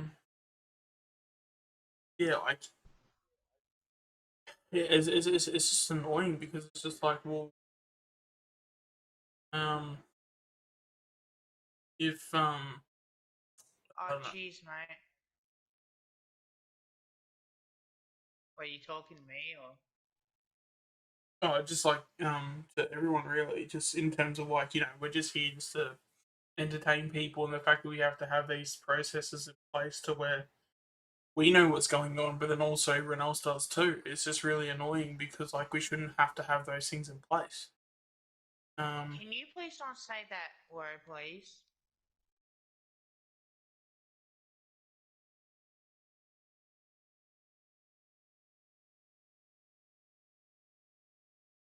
No, that's definitely a troll. There's no need to call me a spaz. No, it was My definitely a troll. responsibility. It would have been another. Because the name of it, it's definitely a play on words. Oh, okay. So he's just trolling. Because Let me see. I'm not going to obviously say what he was trying to say, but if you can read the name, you know what he was trying to say. Yeah.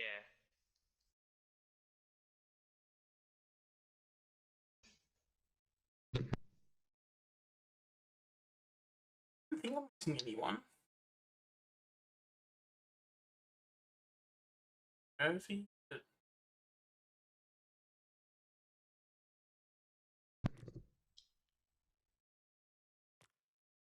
Yeah, it was Tom.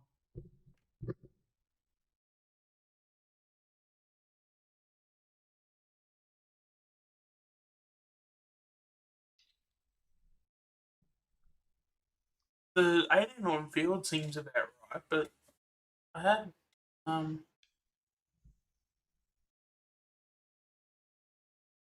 then again, when I had my best 22, I probably had Sear in there too, so that's probably why. Why the extra person is throwing me off a bit.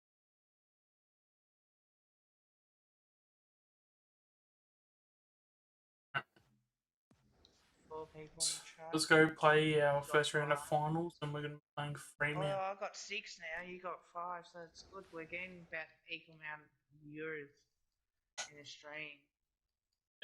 If there is any new people in the stream too, please don't forget to like and subscribe for future content. There will be future content coming as we're just trying to work out the details of it all, or I guess I am trying to work out the final details of it all.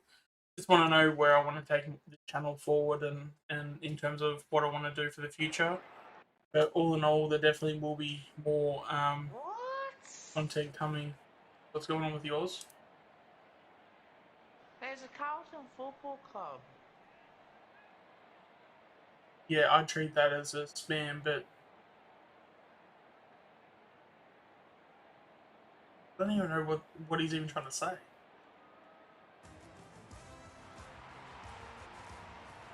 I would treat that as a spam, personally, as not spam, as a troll. Because there's no way the real Carlton Football Club want anything to do with you, Dev. Like, obviously, I don't mean that in terms of offense, but you'd think if they're going to be on like anybody, but like they're not going to be on a Collingwood channel.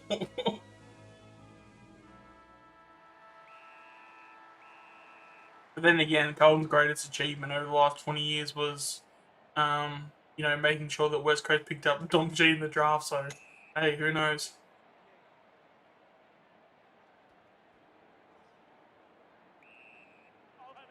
And mind you, that comment came from Carlton fans too. So, if there are Carlton fans in the chat in mine or your stream, Kev, don't at me because it came from your own people. That's right. Yeah. Oh, like it's just I can't with like Carlton supporters anymore. Like I really can't.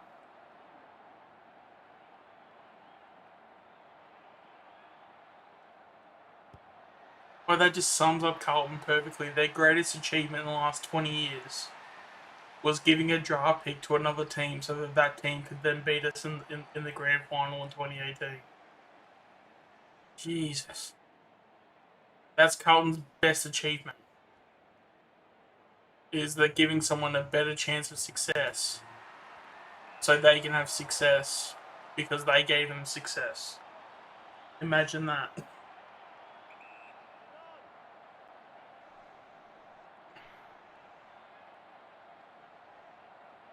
Ultimate greatness, saying we're cheap. LOL, shut the F up. Lies.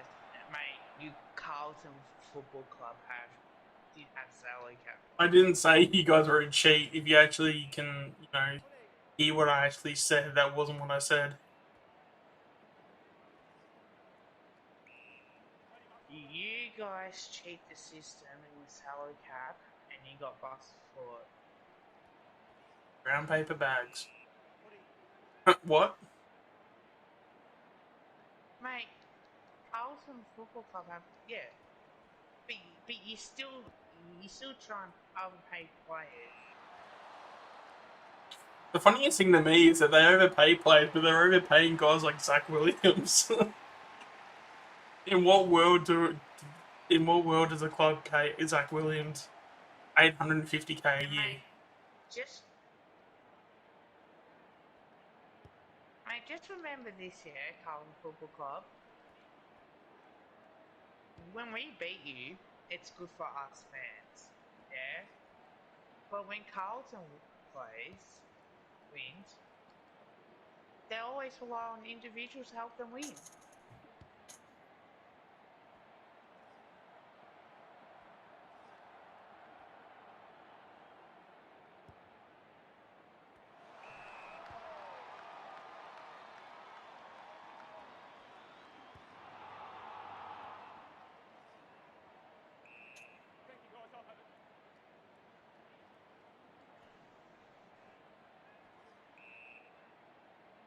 Poor fucking shits.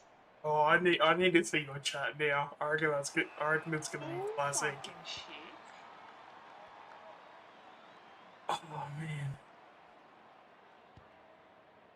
Hey, make sure to tell him that at least in the last 20 years we've at least been relevant. It's only been this year we've been 17th. You've been 17th for the last 20 years. Mate, you guys have been 17 for the last 20 years, but yet we play in finals and grand finals on like little shit team.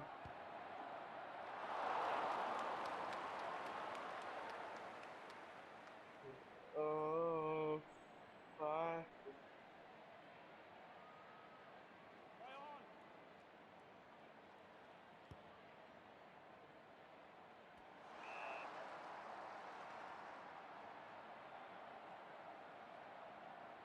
Hey, Carlton Football Club. How long will it take till Cripps retires? Till he's 28 years old. How about you actually get him some support for once?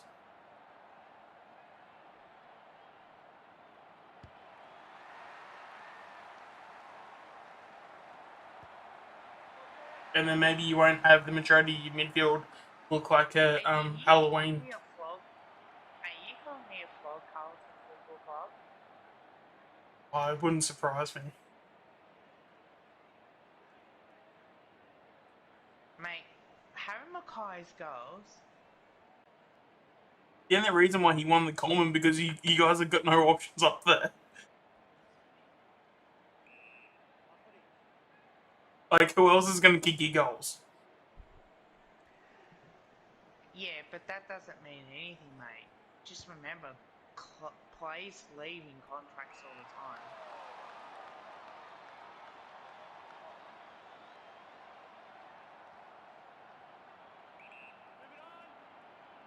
What's that in plain English? What? Oh.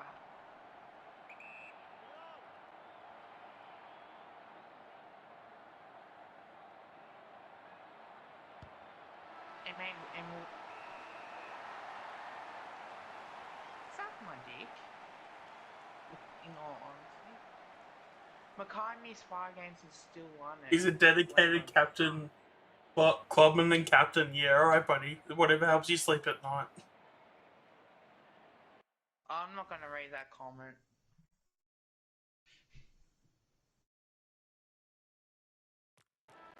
All I'll say is, yeah, exactly. As if he's getting paid 600. Yeah, probably after you told him to take a pay cut. Yeah, sure.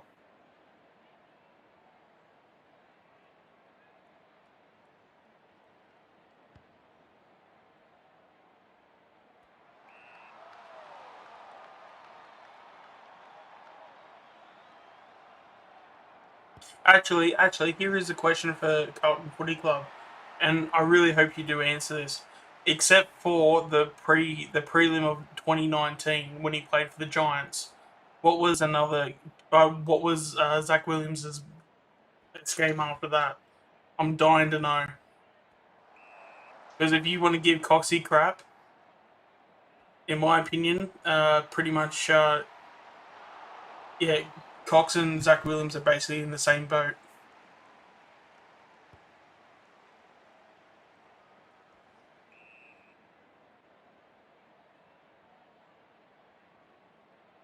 There's zero diversity.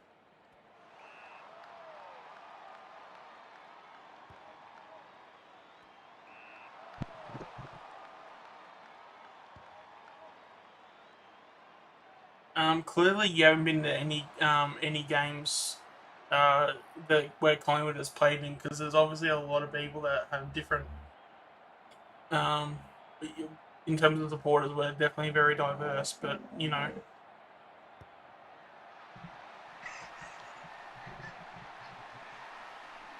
Imagine that. Imagine that as as a reason to hang shit on Collingwood, that we're not diverse enough. The fact that you have to bring in supporters and the types of people that go to our games, and the fact that you're not talking about football performances just shows how bad of a club you are. Hey, just remember, I've got respect for Carlton, mate. Just remember that.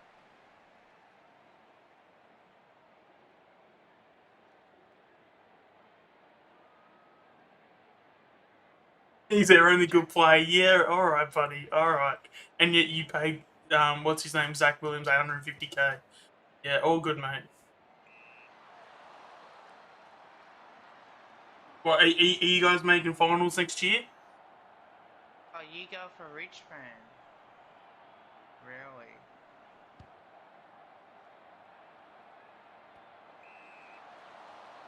Mate, if I'm the fuck with them, what are you? Dumbass. Jesus Christ, this Carlton supporter doesn't even know which team to follow. He's that dumb. It's actually Richmond supporter. And then why would he have his name as the? Oh, unless if is that Aussie Tiger kid again? I don't know. You have this counter troll, but you're all still dumb players. What do you mean? Poppy toilet bum, mate. Richmond Football Club. As much as I like Richmond, because my best mate's in Richmond's supporter. But at least with us, at least we played in finals. I already knew who it was.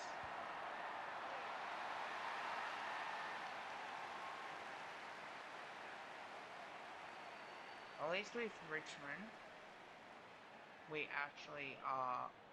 At least they are now giving kids a chance, and have had their success.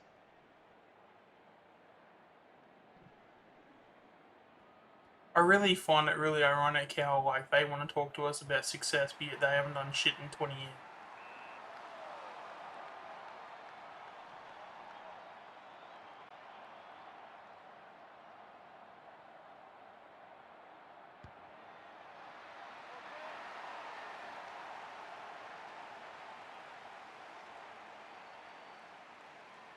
He's a bit quiet now, isn't he?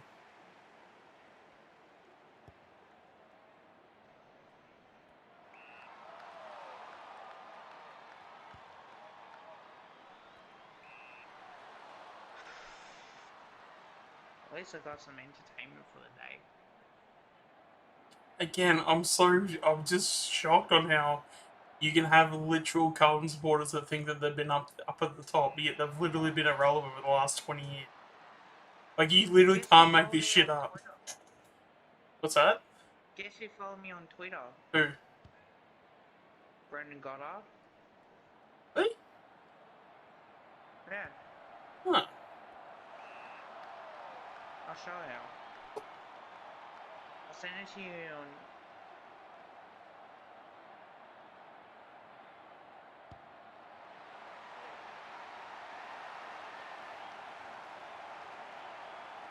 Yeah, imagine taking shit from a team that hasn't done anything in 20 years. 100% right, Tom. 100% right.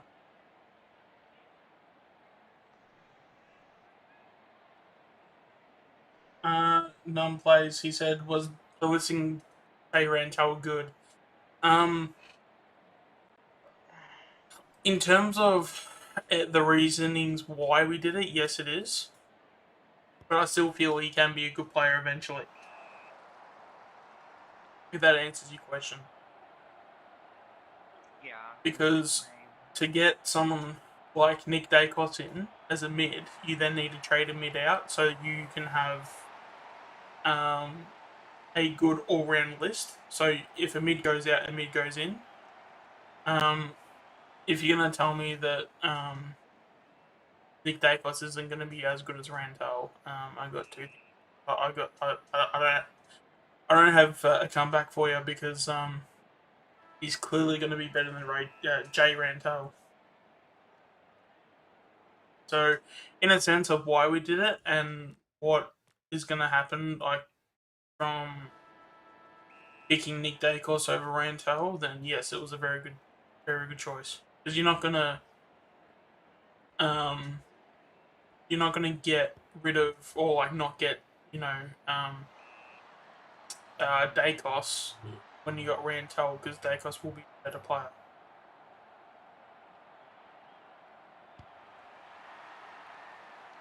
That's a goal.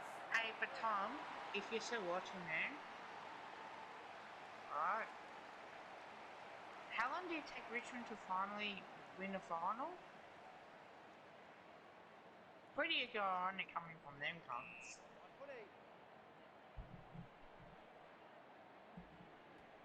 I mean, again, you got Richmond supporters that think that, and that's the thing. I mean, I'll give credit to when it's due. Like Richmond have obviously won 3 grand finals in 4 years. That's obviously something you Hey, can't take Poppy, away from them. I'm gonna make you my mod, man.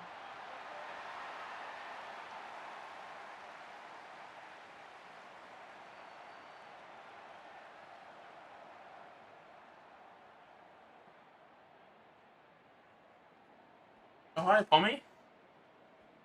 Yeah.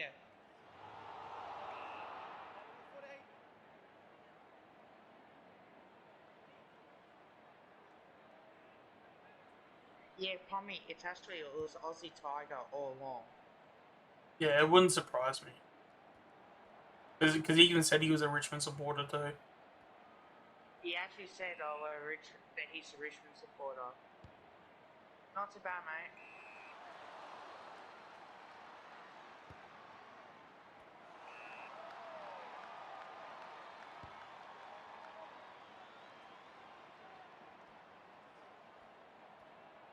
Oh yeah.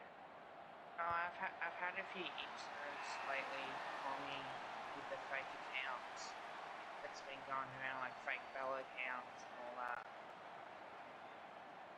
Would he know who she is though? He knows who Bella is. Oh, okay. Bella goes on the Blue Boards YouTube channel. Oh, okay, fair enough.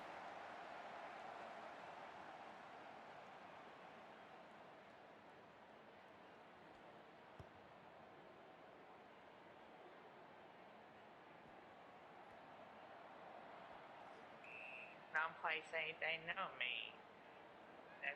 That they like me. How can you not like Pommy? Pommy's great. I don't know what Crow's talking about.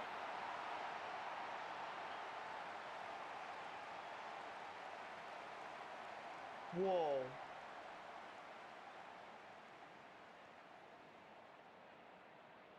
10 might. likes, mate. You want me to time him out?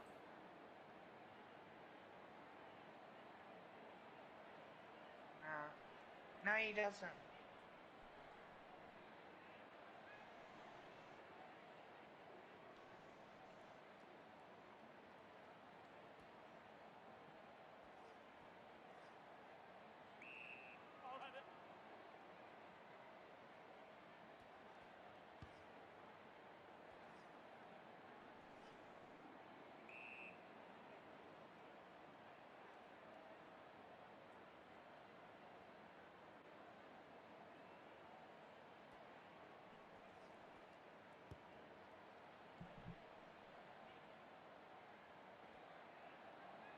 Non-people in the front. Now I know it's a real Bella. Yep. Check out Ultimate Greatness too, guys. If you haven't, he makes some great content. Really appreciate the support. Tommy, shout out to you, man. Love ya.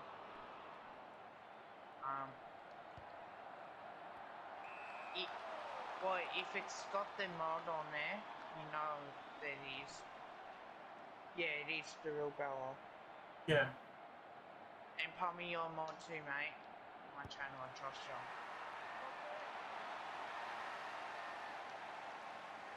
you. Yeah, because it makes it so much more easier for us to figure out who's done what. Oh, sorry, who's a troll and who's not. Yeah. Oh, I also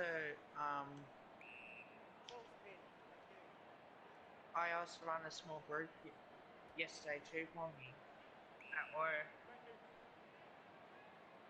And apparently that did really well.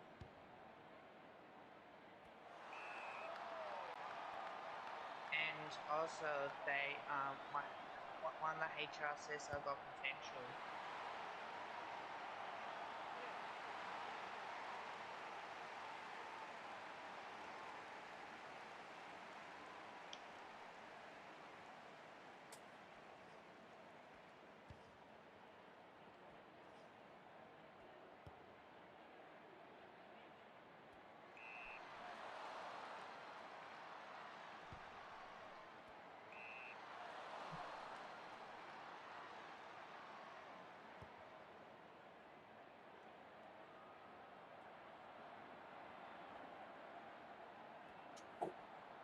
Got him. Holding the ball.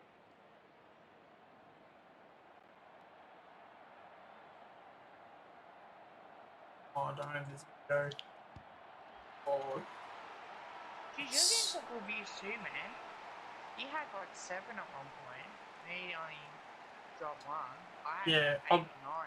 Yeah, my chat's been a bit quiet. I think they've all think some over to yourself, but no, it's been really good today because we've had 60 playbacks, so that's a lot more than what I'm used to at the moment. Yeah, you're nice at 7 and 6, so I think it's good that we're having some success today.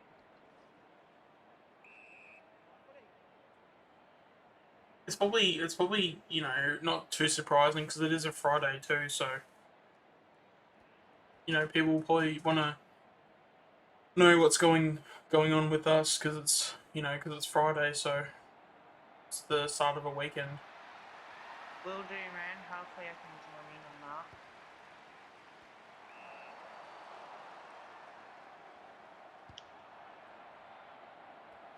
Yeah, there we go. Yeah.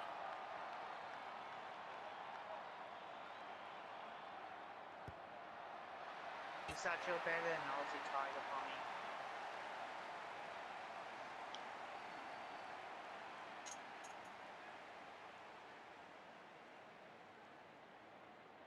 Oh, that should be really good content to watch too.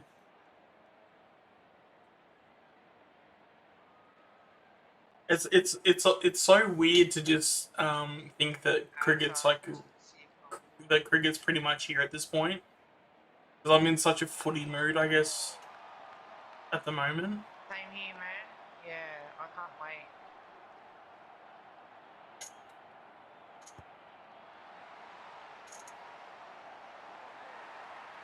have you been watching the NBA for me as well?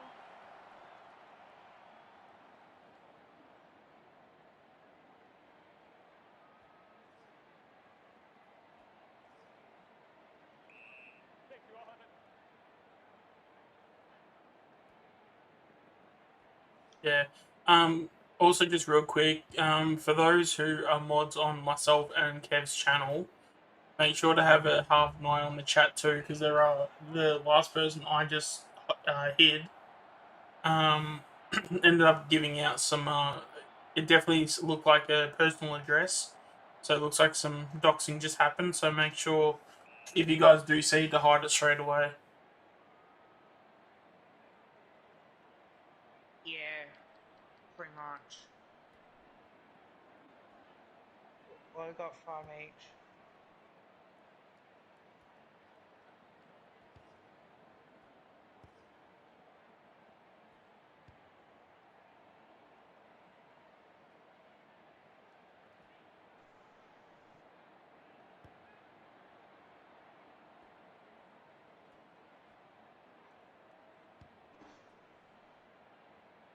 Excuse me.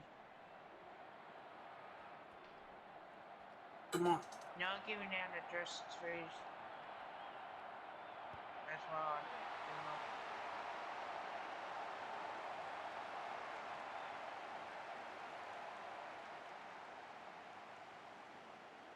Yeah, it's good, mate.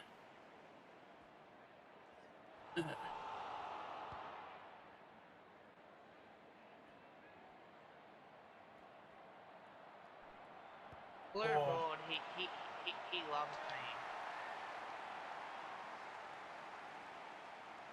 That's the thing. Like, I'm happy to always have a dialogue back and forth with other supporters. Like, that's nothing new that I've done. But it's always like really annoying when you get the ones that are always like super passionate and like they just won't budge on like any like. I mean, not that people have to budge on a take or anything like that, but it's like they'll just be like, no, that's my opinion and that's it. Like, at least sort of like go back and forth with the conversation because that's where the good conversations are at. Where you go, yeah, no, I can agree with that, but I feel like with my opinion, like it goes this way. It's like have that dialogue back and forth. Like I really hate dialogues that are just like not like one way streets, but like there's no give and take. Um, so that when you have someone go, yeah, I can understand your point. I slightly disagree, and this is why, sort of thing. Like I just don't like when people do it. Like it's like we should be okay with people having different opinions, especially when it comes to like football teams and stuff. Like you know, because regardless on what we think, whatever the football team we support is always going to be the one that we think is going to be the good football team. If that makes any sense. So, um, yeah.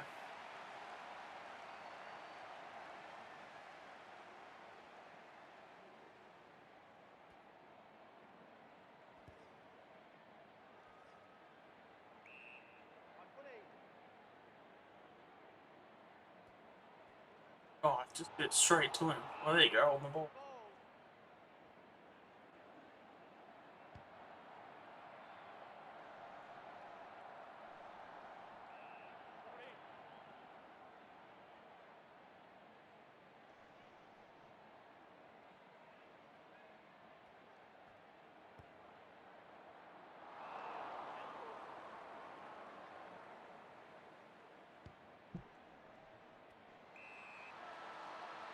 Hey, Peter! Make sure to check it's him though. Is that actually you, man?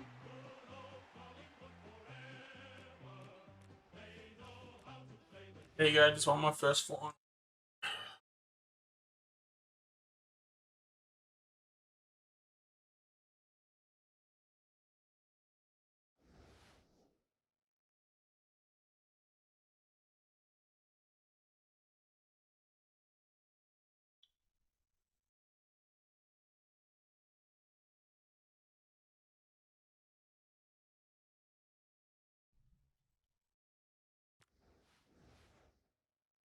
There you go. Got doggies. Doggies in the prelim. This is a bit more accurate.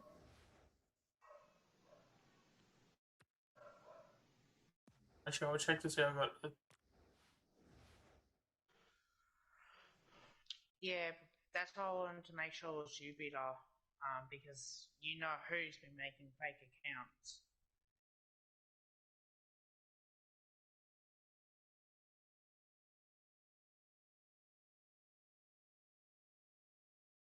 So, do you think you'll put him as mod?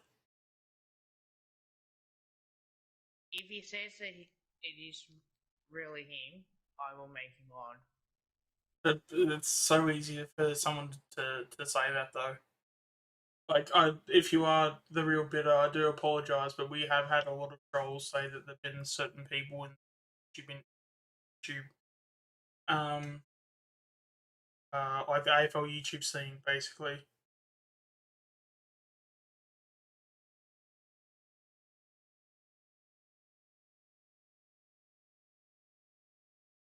I don't think he would be commenting about the fake accounts though, too, because he's only just commented. I don't know if he's been here for that long.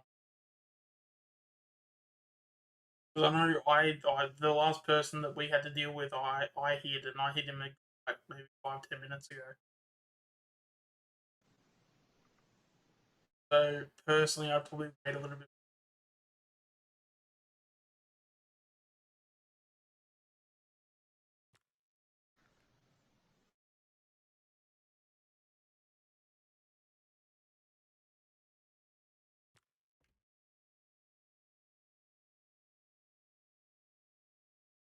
Oh, it is him.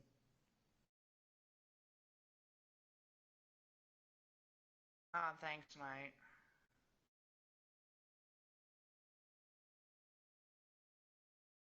I'll make him mod because that way I can I trust you. I'm telling you now, I've got a bad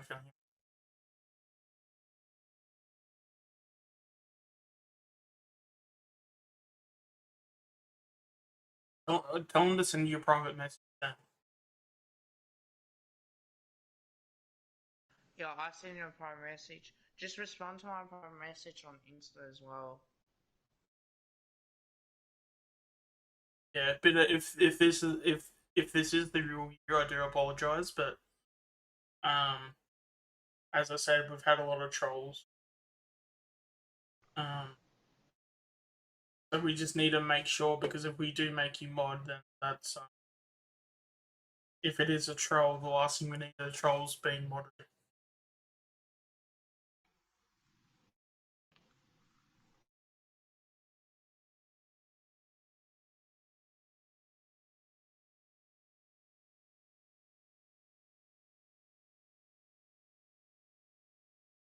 Oh, he said BTW, I scrolled up and saw some trouble going on. That's why I said there's fakes.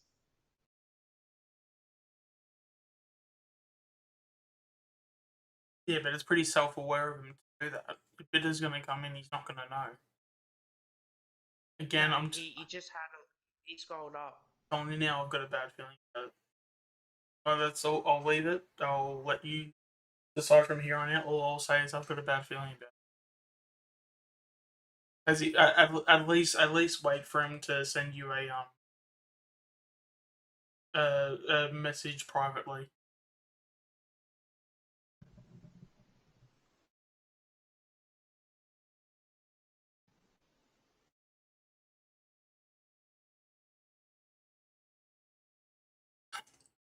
Um,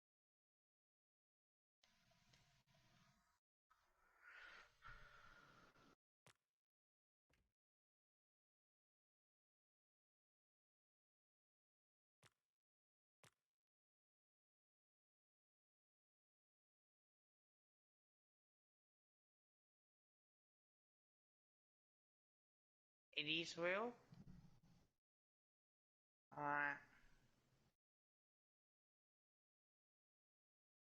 yeah, but there's none going off the fact that he commented that, because all he would have to do is comment on a video.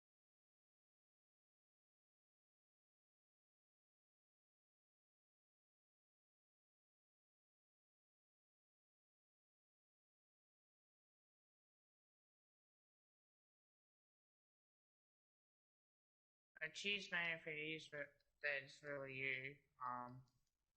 Yeah, I've had, who's been making fake accounts. So, Because my only concern is that if you mod him and it's a troll, he can then just start causing chaos and start hiding people. I mean, then I can then I can unmod him.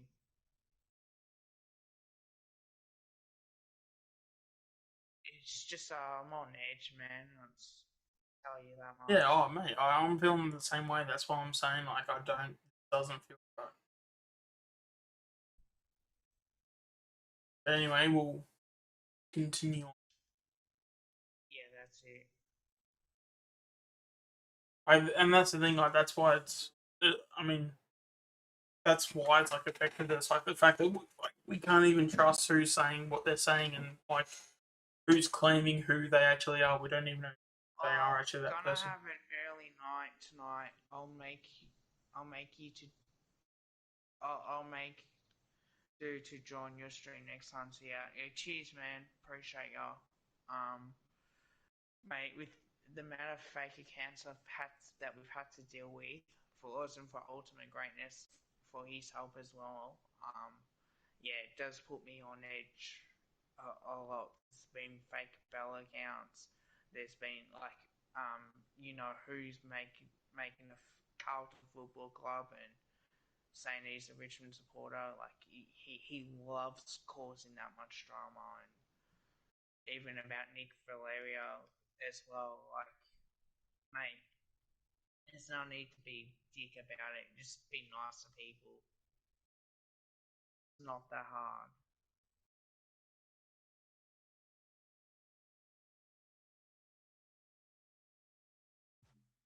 Yeah, that's the thing that always gets me is like it's not hard to be.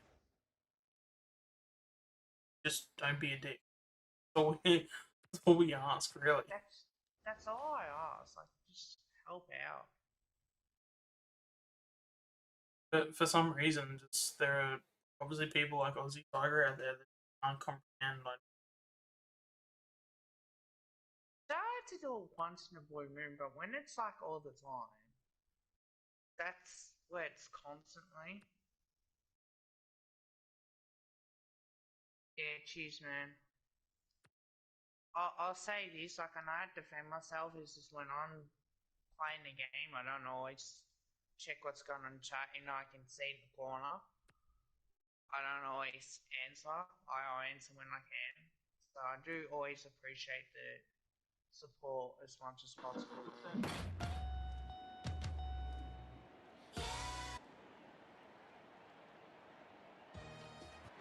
I'll just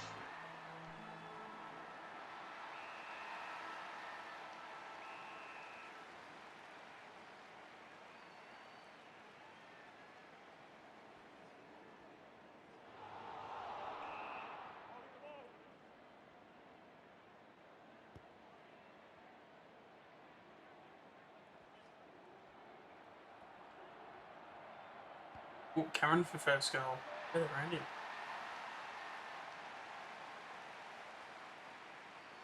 So I guess what are your expectations on Cameron then? You see him play round one? Who's this? Cameron. Yeah. Yeah. Darcy. So do you see him play round one and be one of those key forwards? I'll say so.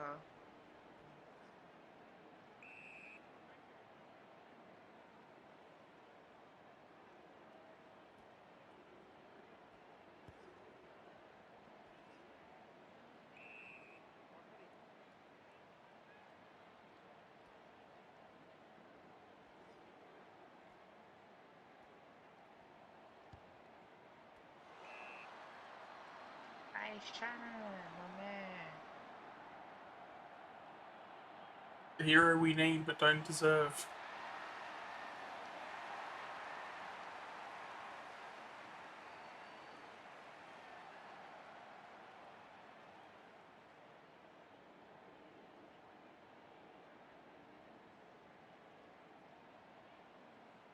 The Eagles won against Fremantle. Smacked them. Oh, Jay, can you get I that? did that on Twitch.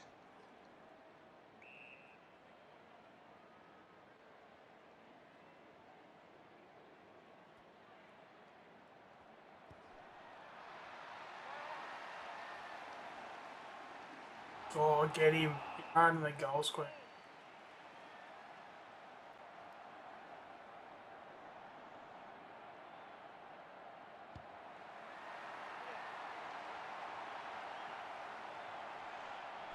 Also, as well, just real quick, we'd like to thank everybody for coming into the in stream today. I've appreciated all of the support so far. So, yeah, if you haven't liked the video, please like the video, and yeah, if you do want more content or content in the future, yeah, subscribe, and there will definitely be more future content to come. That's for sure. Also, guys, shout out to Ultimate Greatness as well, streaming all this time. Before I did decide to stream on YouTube, real pleasure in here with him. Great mod, great mate. Check out his channel. Also, thank you guys for the likes. Please subscribe if you haven't. Appreciate all the love and support. As well during this rough period, where we've just been in lockdown and there's not much of going out and enjoying myself as much. So I will say that thank you for everybody who has commented on it. Yeah, there's been trouble, but you know what? I'm starting to get used to it now. As much as possible. I just checked my stream at the moment to see how many likes. 12 likes already and 2 subs. You guys have been absolutely sensational today.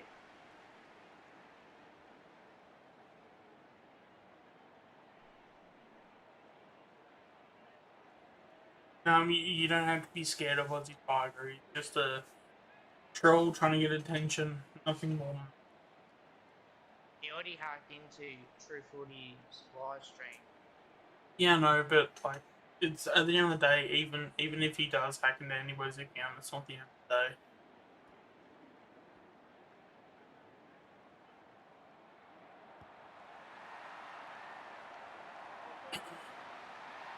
Yeah, he made new channel.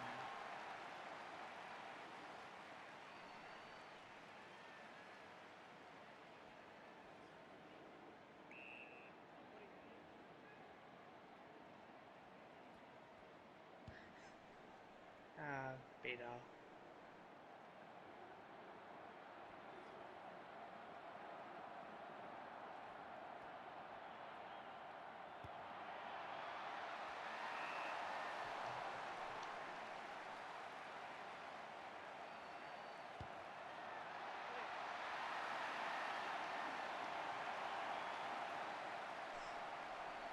I mean, I'm still of that opinion too, but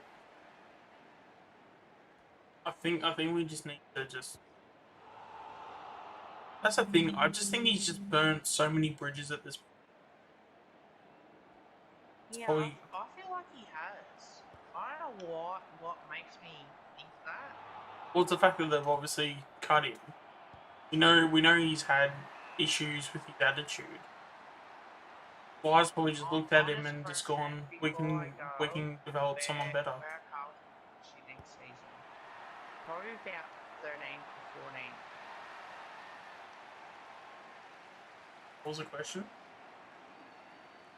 Honest question before I go, where are Carlton finishing next season? I don't see them going further than what am I? I think about 13. Um, I don't know if they'll make the 8, to be honest. well, 13, 14 is what 5th and 6th last. Yeah. So do they finish 15th? I can see it. But, yeah, I just don't see them. I Also, if you haven't subscribed, please subscribe as well. Appreciate you so much, guys. Also, check out Ultimate Greatness as well. His live streams at the moment, he's got 3 people watching. He's had like 6 and 7 people watching as well. I've had 8, 7, 6. At this rate, it's pretty good because if there is going to be any trouble, I know I can rely on my mods to do the job for me when I'm busy playing a game.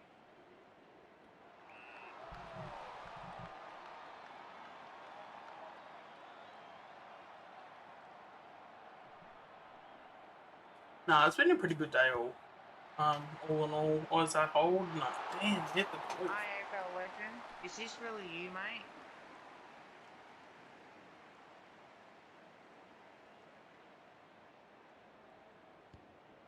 Nah, again, I've got a bad feeling.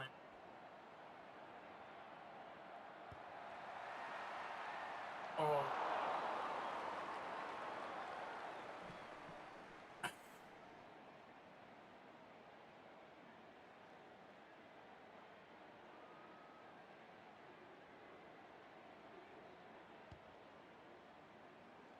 Yeah, just real quick. Sometimes when you do that, it's very easy to. Jeez, I'll screw up that kick. It's very easy to for someone to do that on that account. Like a troll account can comment on your videos and still have that name and profile picture. So I'd just be very careful. If it is really you, AFL Legend, can you please let me know that it is you? We've had so many trouble as well on this stream. Just wanted to make sure that it's actually is really you. I do apologise for it's just that we've had this trouble. It's we don't want any we want people enjoying themselves in the stream.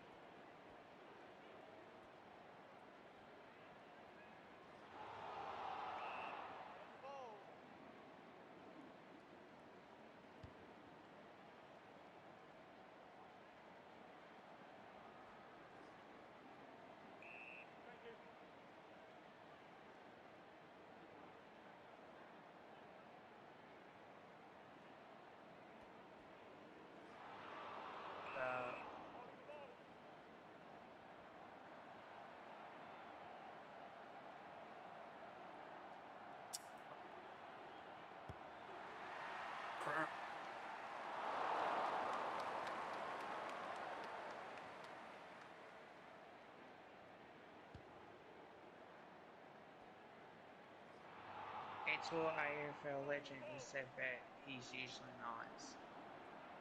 Okay.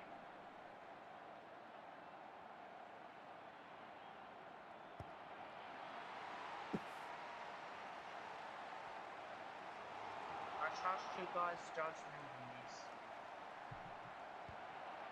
I'm having a good day, so are you, man. Like, it's really good.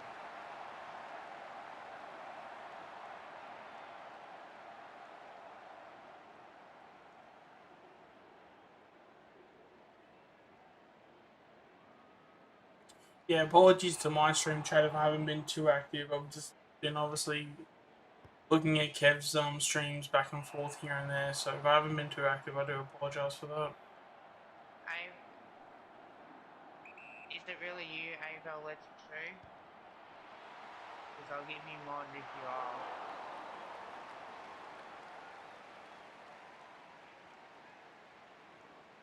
Yeah, but you can't really prove it unless if they send you a private message.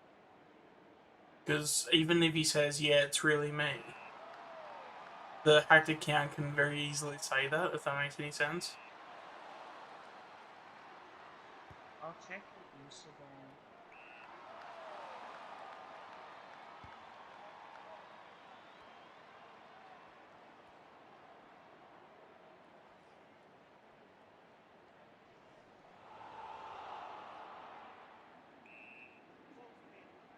No, I can't message you unless they follow me.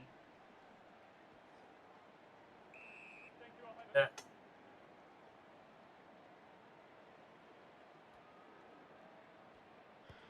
I trust you guys' judgment on this.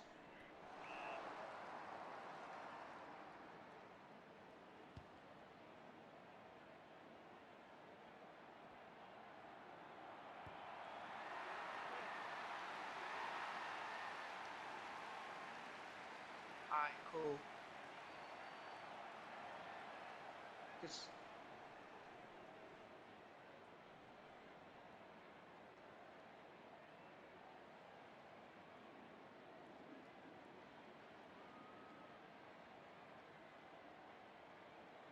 Right, yeah, Tom's saying he thinks it's him.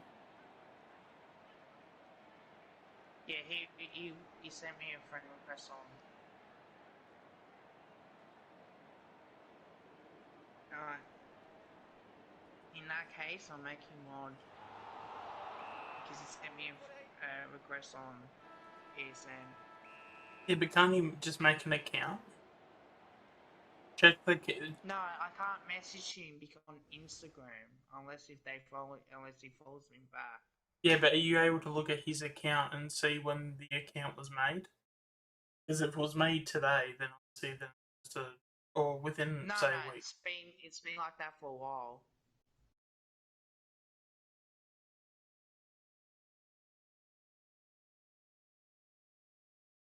Just make sure that if anything does happen, you're able to unmod him. And Yeah, we'll do, man.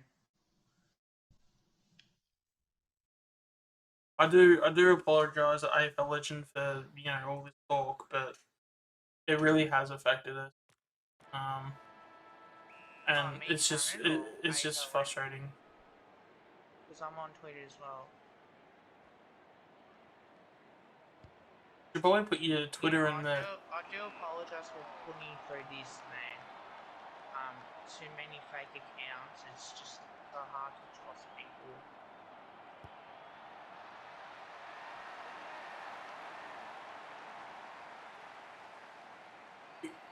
You could probably put something in your bio as well too, Kev. So like you can put like things like your Twitter in your bio.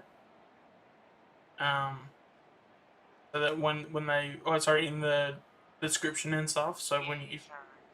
you make a He's description, you can have like your yeah. Twitter and certain links in there too. So people do Yeah, want to follow you, they can. he's he said it's alright. What had to be done must be done. Yeah, thank you for that. Yeah. All right. At least people are understanding. Yeah, well, but then again, that is like probably. But that's the thing. If they're not, that's the biggest like sign to say that they're not. So, Yeah, that's it. I mean, I'm still putting this as I'm not too confident, um, but then I mean, I'm more than happy to be wrong. But then again, maybe it is like a thing where I'm just Oh no, please, you're mod on my channel, so at least that's something. yeah. He's a mod on mine. I made a mod today, I think. If it wasn't today, it was probably yesterday.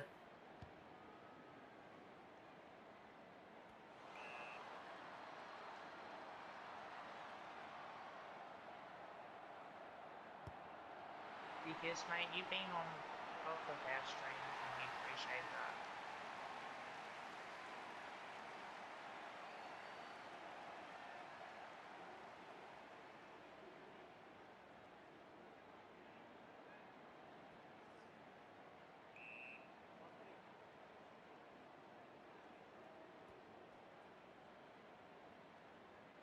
Oh.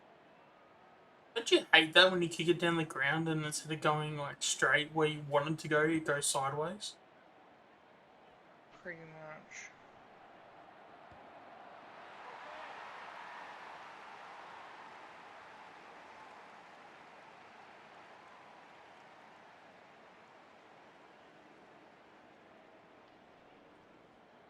I'd imagine like Cardman could also be doing the same process in terms of what we are too. So I'd imagine he would get some trolls. Oh, he gets that as well. He gets Yeah. people spamming as well. Even like fake accounts. of that particular person, so he gets a fair bit. Oh, apparently I just got a badge from the Side by Side Facebook page. Oh, you did? Yeah. I got a badge for being the most engaged. The most engaged follower. I'm assuming that's a good thing. Yeah, I'd say so. I'd say so.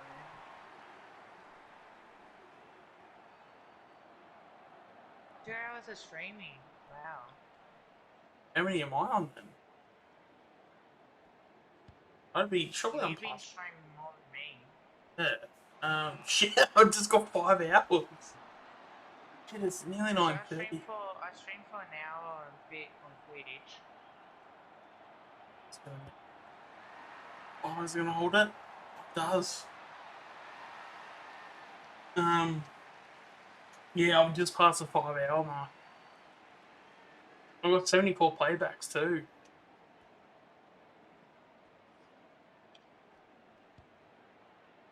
I wonder how many I got.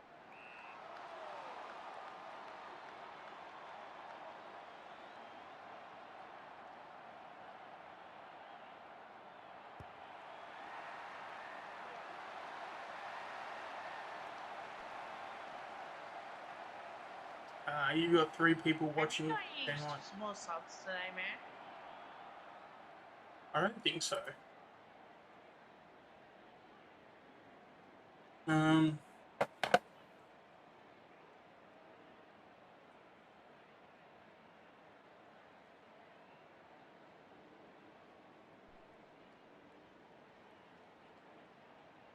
you've gotten a few subs too. You got 36 now.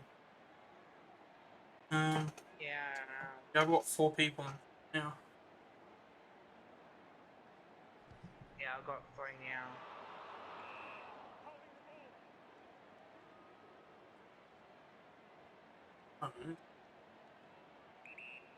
Yeah, I'm on 136 now. Yeah. You gained what, like 2 subs this stream? 3? Were you 133 going in? Yeah. Yeah, that's 3.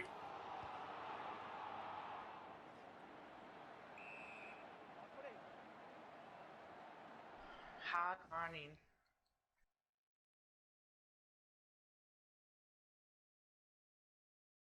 Yeah, I do remember the 2018 Grand Final AFL Evolution. I was there for that game.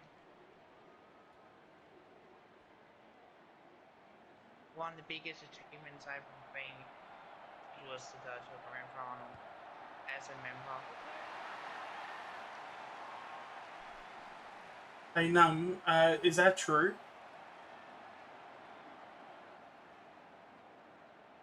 Because, yeah, if that is true, I should be telling Kev.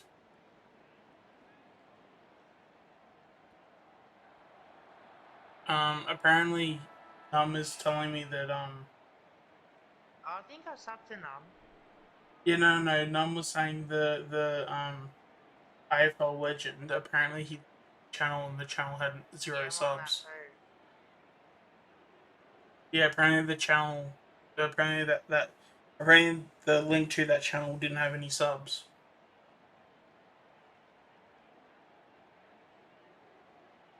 So I don't know what you want to do about that, but personally, I'd probably unmod. Oh, you're fake.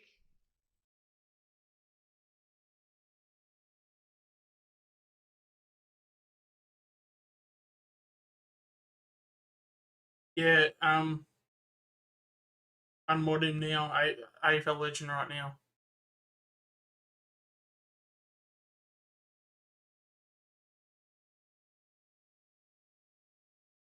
Mate, this I much. told I told you I told you. I got it. Ah.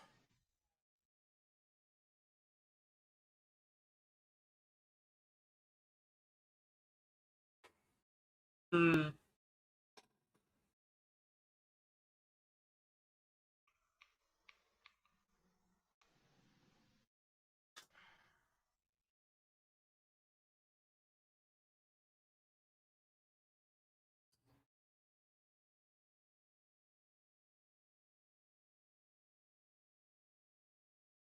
70 payback. Jesus Christ, you guys are killing it today.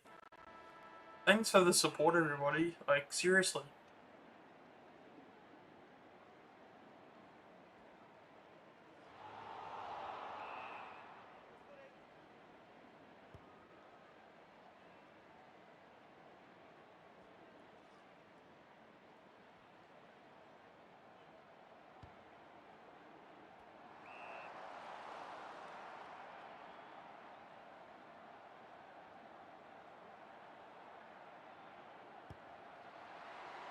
Oh, that's a goal.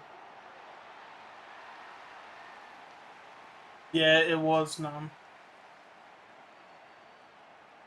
That's the thing, mate. When things like that happen, if you do have that information at hand, please let us know, because it's things like that that are definitely gonna confirm whether if it's, you know, a troll or not.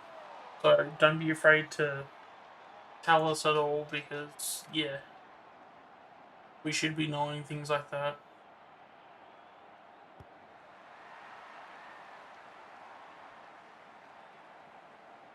Yeah,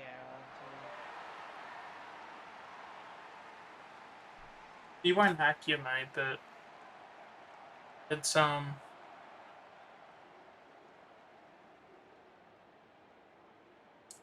yeah, we just gotta, again, it just sucks that we have to just be so careful, you know, talking to who we're gonna talk to, because at this point it could be very easily be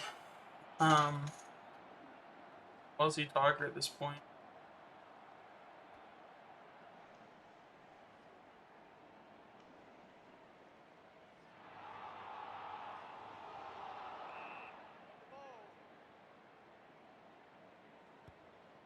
Oh.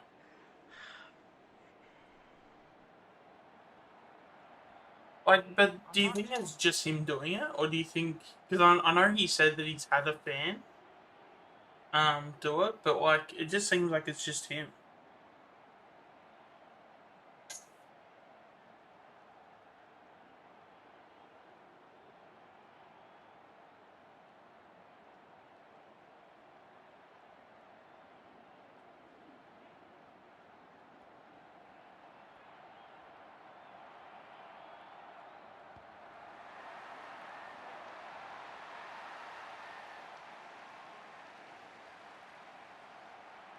Who's no, he Damien hasn't. John? I don't even know who that is. Am I supposed to?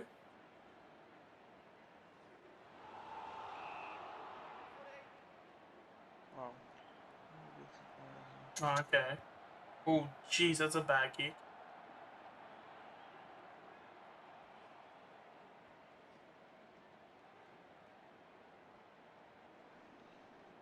apparently Shannon's hidden.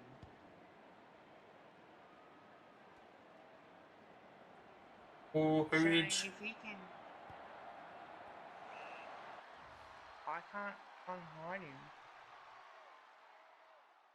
him. No, you'll have to go into YouTube Studio for that.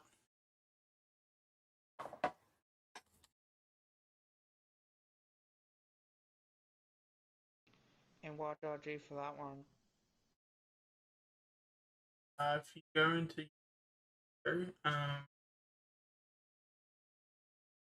I'll see if I can find it, because you don't have a computer, do you? No.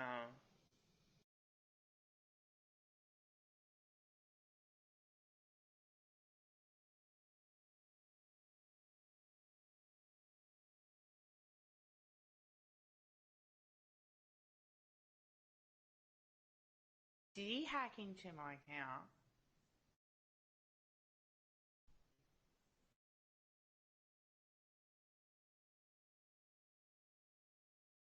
Nah, Shannon just commented on it.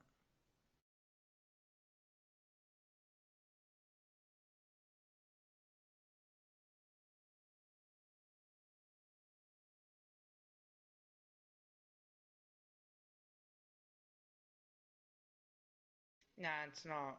Shannon's not hidden. Yeah, no, Shannon just commented. So.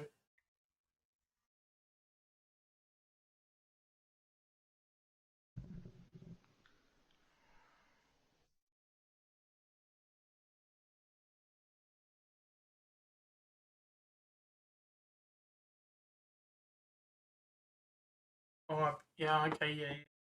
Yeah, now I get it. And someone sent that friend request too.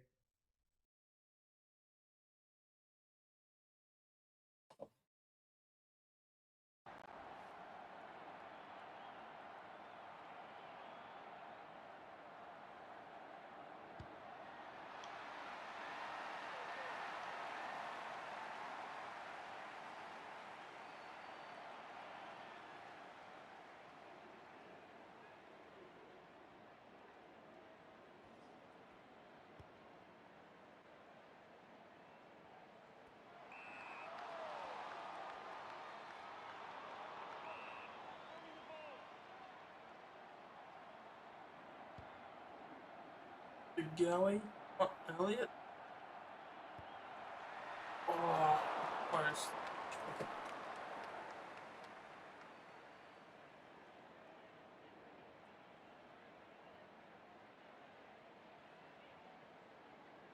Did you end up wanting a bit of footy?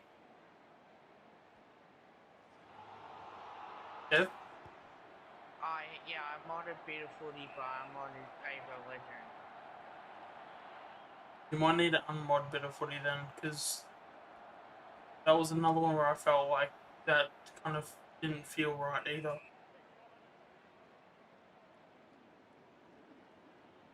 And it's probably more the fact that, I think it's just more Aussie Tiger than anything else. I don't think the AFL community has anything to do with it. It's more Aussie Tiger and his fan base, if anything. Yeah, I believe Pommy was real.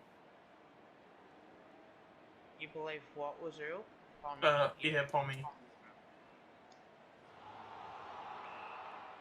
Just not sure about Bitter though.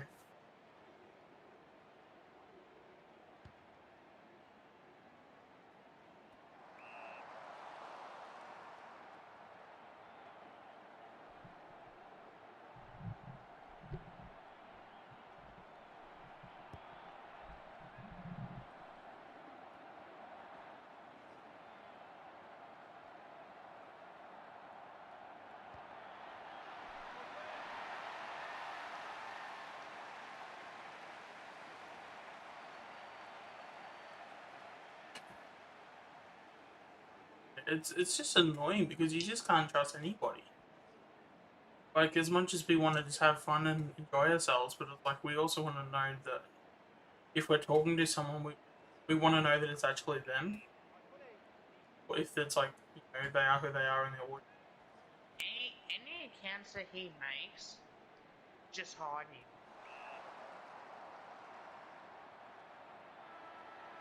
He won't act in, I can guarantee it. Sudden to stress a bit too much No, now. he had his account before, so g'day, and then he changed it to fake Bella Collingwood Magpies. Yeah. This really pisses me off.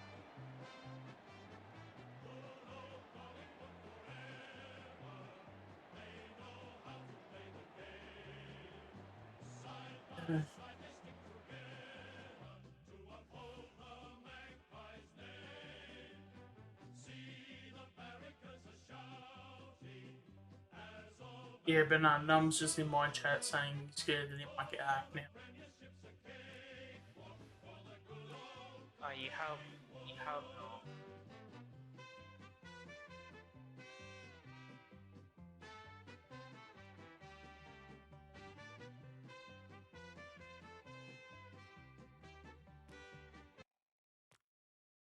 not. Now, one of the things that I always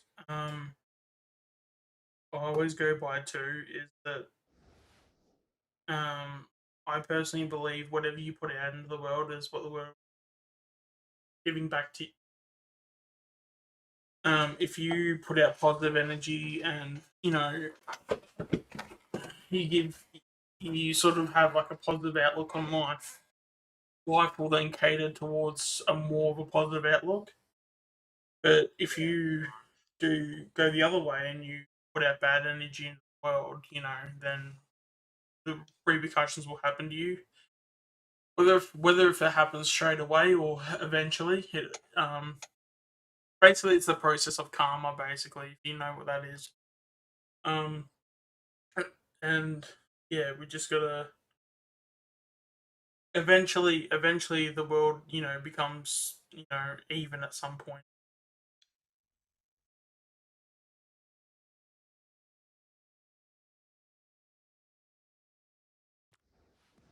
Cool. Right, let's see. Let's make sure we get this grand. Oh, Penderbury got injured. Penderbury's going to miss the grand final.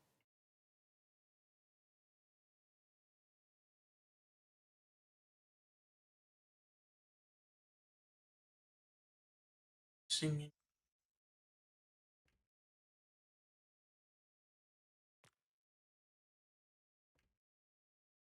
And guys, some people just doing it for the attention.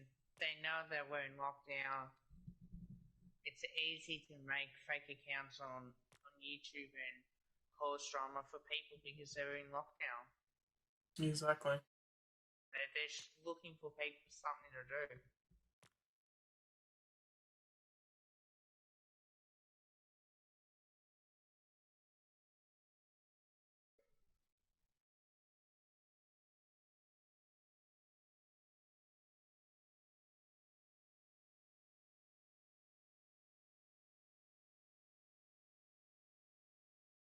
I mean, do we even?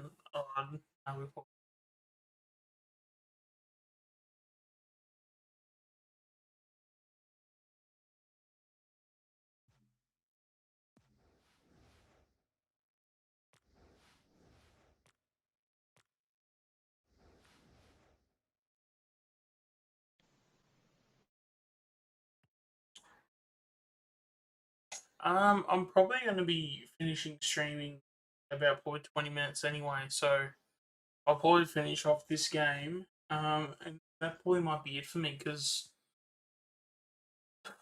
by the time I finish this game, I'd probably stream for nearly 6 hours at this.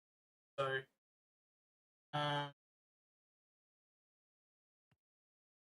can't hear me. Everything's good on my end.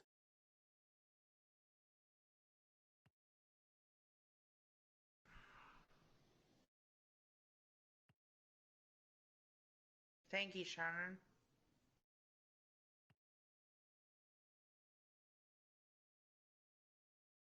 Yeah, now I'm starting to get people on my streams.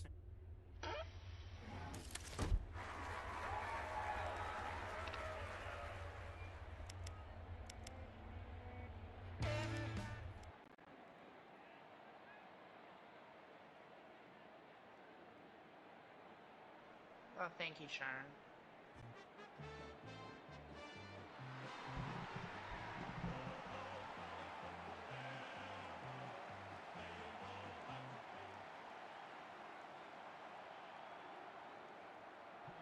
Yeah, certainly do. Yeah, so Kev, I've finally got one of it looks like Aussie Tigers finally found the channel. Only took him however long it took him. Yeah, pretty much. I was expecting it anyway. I mean, So was I. Like,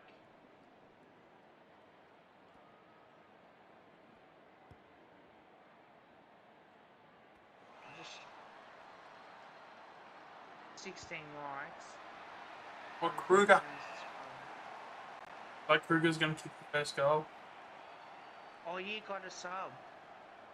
What? Yeah.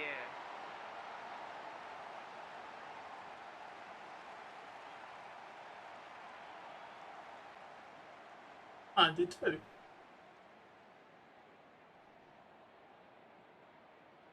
What's the chances it was probably Aussie Tiger?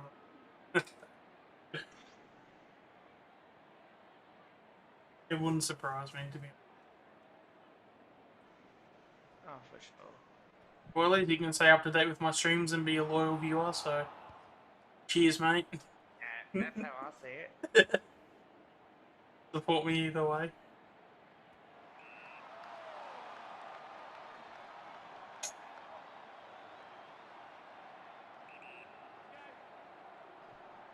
Yeah, playing Geelong in the grand final. Oh, Tommy Hawkins hits a post.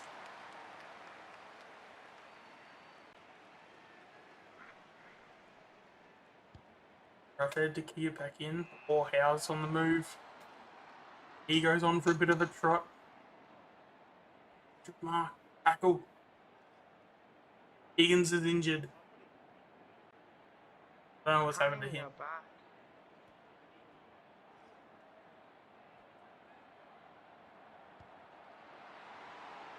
Oh, of course Dangerfield's going to kick.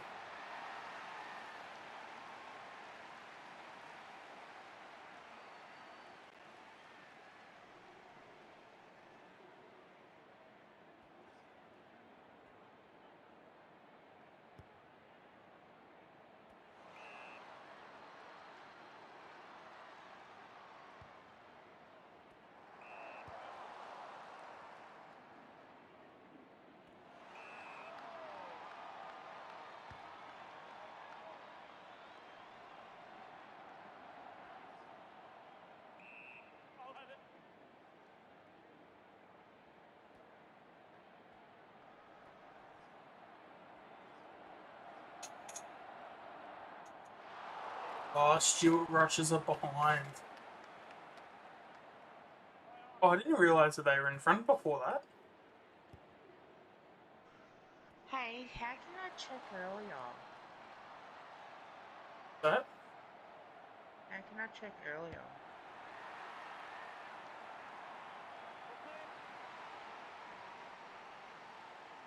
For what? For people that are hidden? Nah, for the mods. I just got a message from Better Footy. You didn't even know it was streaming. Exactly.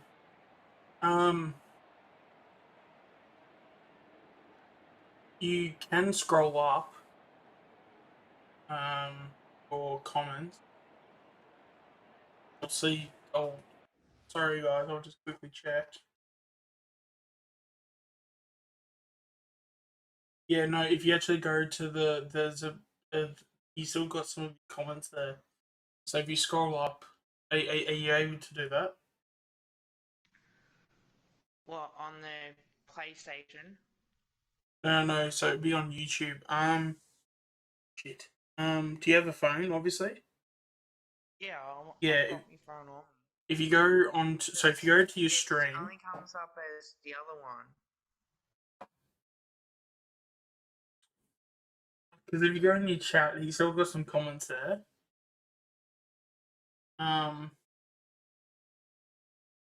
So if you're able to access that chat, and then you can unmod in there.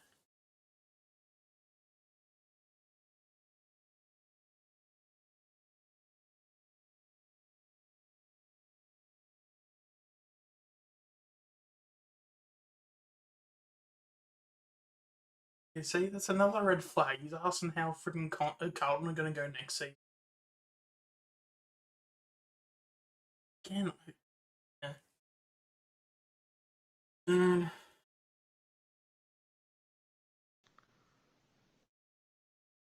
don't want to end the stream now. I'm having to do it. Yeah, no, you can do it. I'm sure it'll be fine. Just as long as you do it.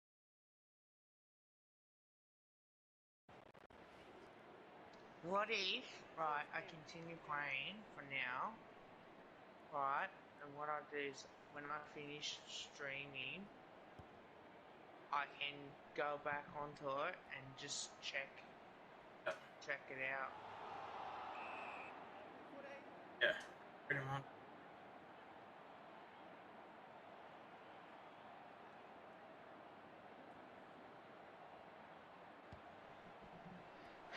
Thank you for your help today, man. I really appreciate it. Oh, good. As I said, like, it's so much more easy to put out the good energy. It's just, I just don't understand why it's so fun.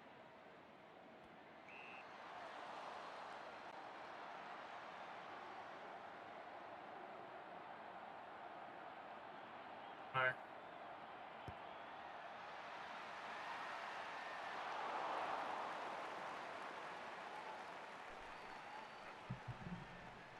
I'll stream until, oh, hang on, about 10:30 maybe. Oh, I've got a UCAT Pixie's nose in my stream too. Do you think I should hide him as well? He know. Yeah, Yeah. I did on mine. Do you want me to do it? No, I already done it. Because I kind of left that because, you know, I just didn't think it was that bad. Clearly, obviously, probably Aussie Tiger again.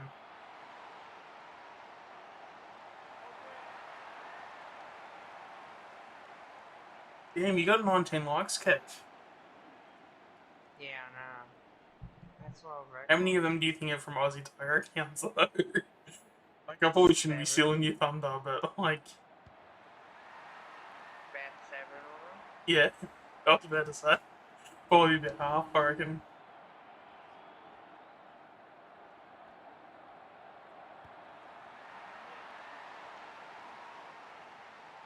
Anyway, the more likes you get, the more you get higher up the YouTube algorithm. So he's only helping you grow. So Yeah, cheese, guys. I love this dog.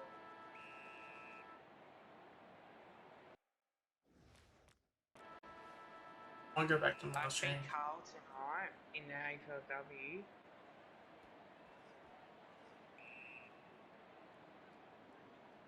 Now I'm playing the Giants.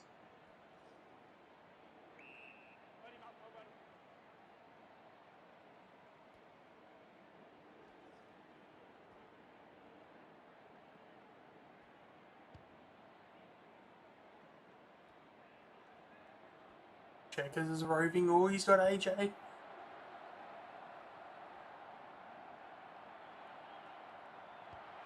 Oh no.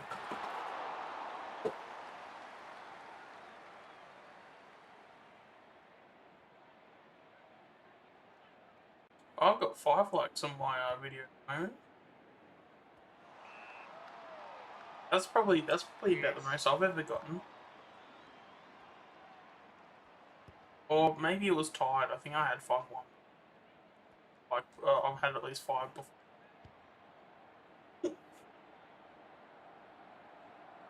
I know. I used to have times where I had 5 likes on my Let's Play videos. I don't think I might have had maybe once or twice since I've been back.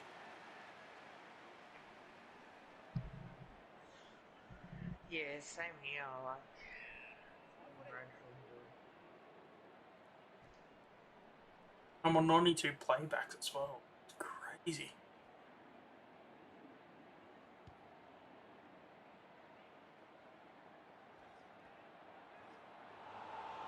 Oh, got him.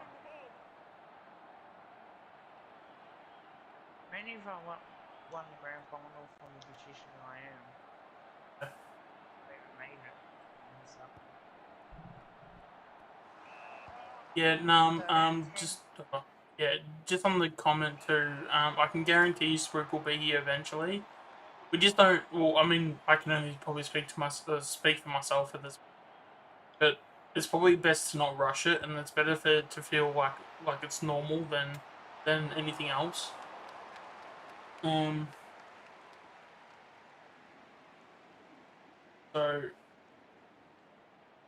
yeah. But I can guarantee you he'll definitely be popping on. At least my channel will be popping on at some point. I am really human.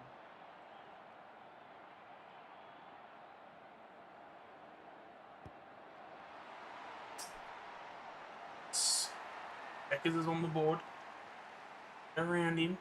Oh, you better fix that. Yeah, no, it's coming back now. Nah, because it's just like it's been cutting out a couple of times, which it shouldn't be that big of an issue, and it looks like it's back now. Well, you have been in my streams. Can I trust you?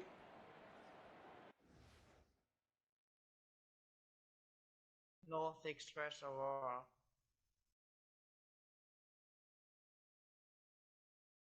I mean, He has been my stream. yeah, he has.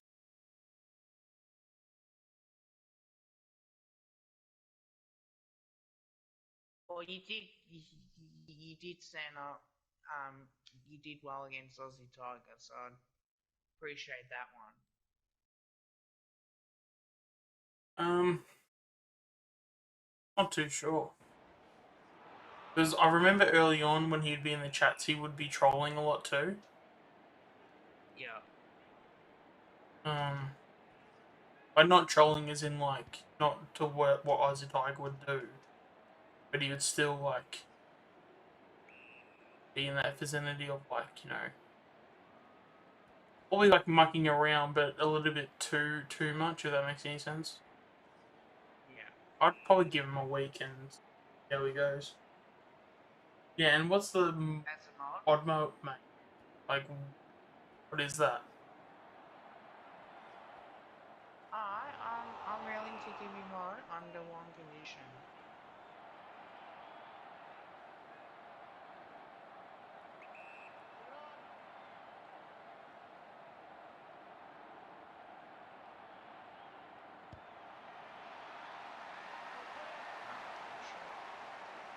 As long as you enjoy yourself.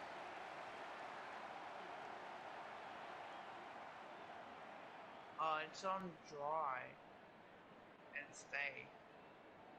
On what? Day and dry.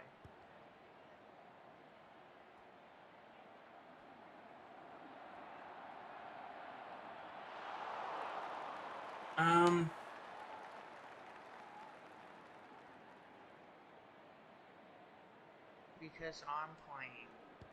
There's a difference.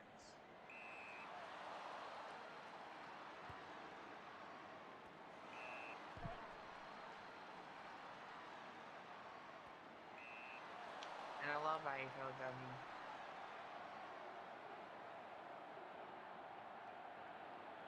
Hopefully this goes in. Oh, yeah, easily.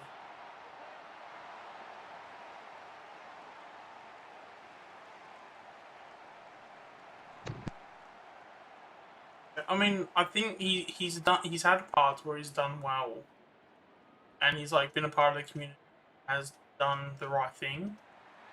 But he's also, I think he's also had times when he's also, I think, trolled a little. But no, it's up to you, mate. Congratulations, you are a mod. Yeah, same here. As long as you're good, as long as you're good with me, and you respect me, and you don't cross that boundary, I'm fine, and I respect you back. I wouldn't do anything to, to cause trouble. So, I like being around good people, not bad people.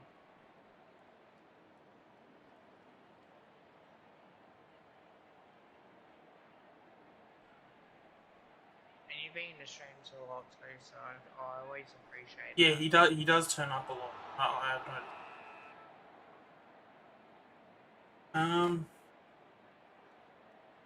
I gave him a mod, see how he goes. Ooh, my stomach. I think I told you. Nearly 3 hours of streaming. Far out. That was stupid by me. Also as well to numbers all too, I did sub. Should have a sub there. Who, you do? Oh, I subbed to Num because he was up. Oh, now 137. Well, we got 6 likes. Stream 2.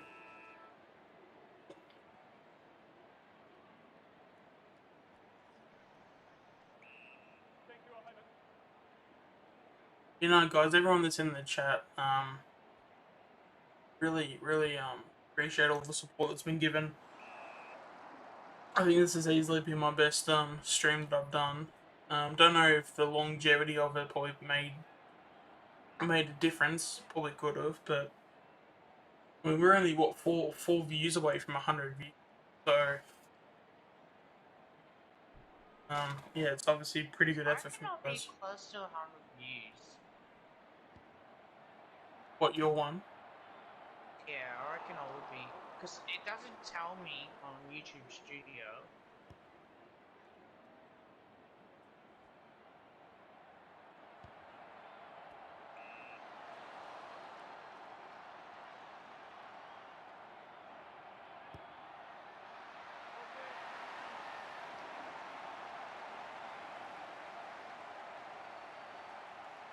I actually gained a couple subs. I think I gained 2 subs this stream.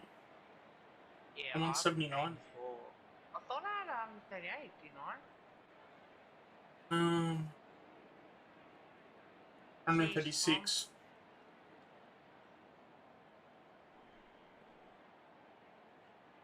Probably should have refreshed the page, but from what I can see, you got 136.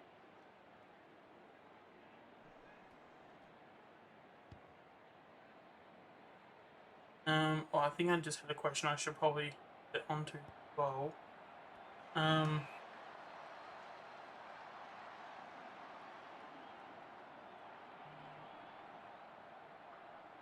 Why would North choose Nick Dacos? Well, I think you're trying to talk about Jason Horn and Nick Dacos. Thing is that with North Melbourne, because Nick Dacos is the father and son, they don't really get that choice. So North Are don't you happy really. that you're unlocked, mate? So 10 top. Put my trust into you. basically, because with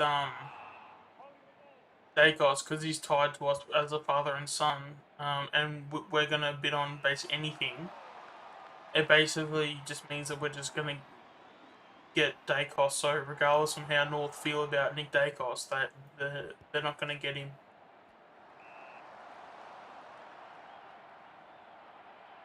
And plus, I don't even think he probably would have gone as the #1 draft pick anyway. Especially given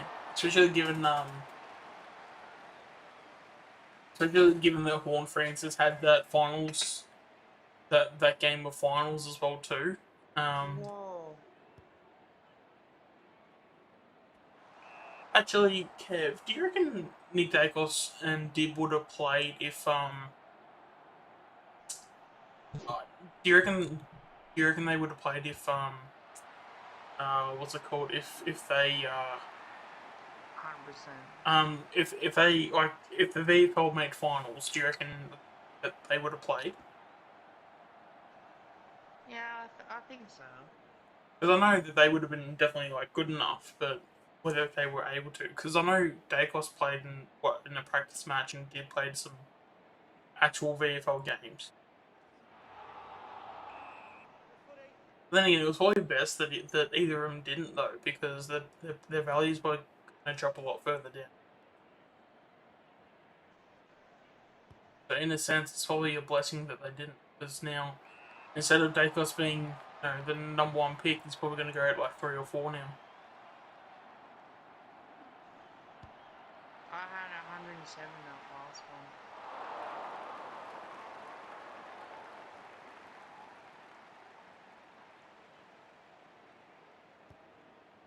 Yeah, Now, so basically the father and son rule works is that there's a bidding system. So another team will obviously bid for Dacos, or yeah, will obviously pick Dacos with a certain pick. Um, but it's going to come down to regardless on where he goes, we always have the option to take that option or not. So obviously we're going to have draft picks that'll get taken away from us, but it's going to be far. God, that nearly went in too.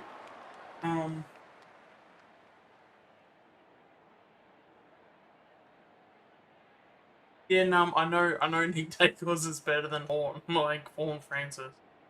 Like I've seen him play. Like he's going to be very good for us. You don't have to convince me. That's for sure.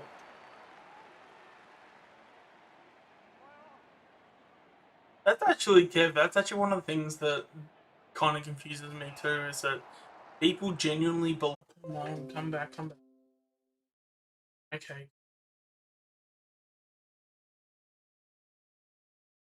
On.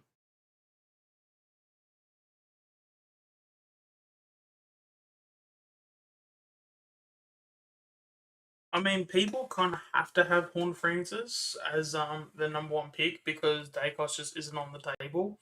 But the thing is that the thing that's worked in Dacos' favor is that he's only played I want to say he's only played a VFL practice match and he only played like 4 or 5 TAC Cup games. So he hasn't actually played that many games where Horn Francis has played those TAC Cup games. And he also played a final series in the Sandful. And you're always going to rate a Sandful final over, a VFL practice match or, a TAC Cup season. So, and when Dacos did play, he only played like 4 or 5 games. So I can understand where it's all coming from, but to say if Dacos was ever to play finals, the fact that he wouldn't do just as good is ludicrous to me. And 98 playbacks. We're going to need 2 more and then we'll have 100. Yeah, this stream has done so well today.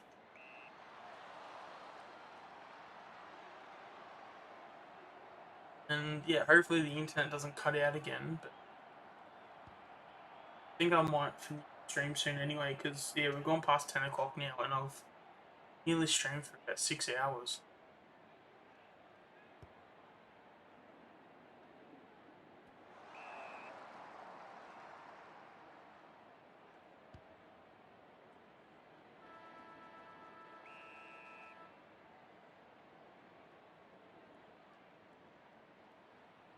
Well, that's the thing. Their dad would have taught him a few things over the journey, I guess. And their dad is a very smart footballer, so yeah, don't be sleeping on Peter's ability to probably coach too, because he definitely knows his stuff as well.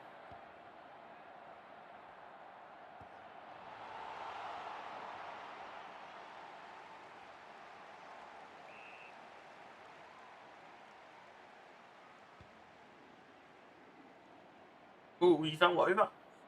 Oh, he fell over in the grand final.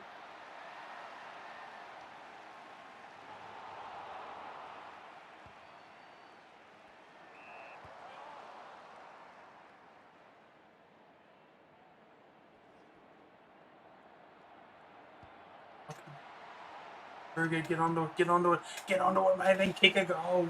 Yes. How was that a top angle? He kicked it in the goal square.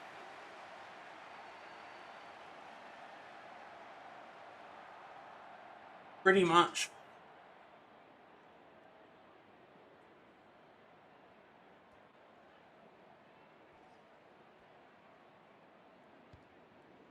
I mean, yeah, you can look at it like that, I guess. Not a bad thought to have.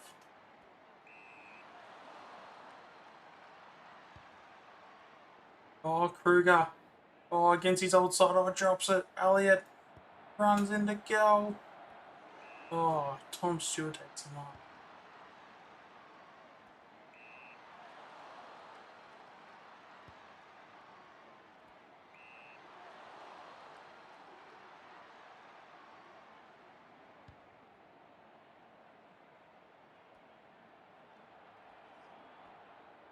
Oh, get him. Yes, holding the ball. Oh, surely to Goey. Surely. And oh, this is going in. Oh, didn't even get a distance.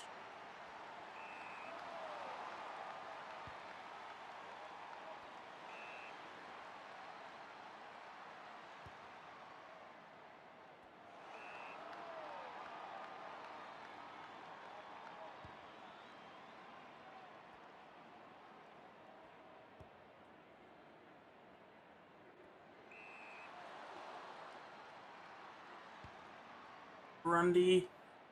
There. Oh, get that. Yes.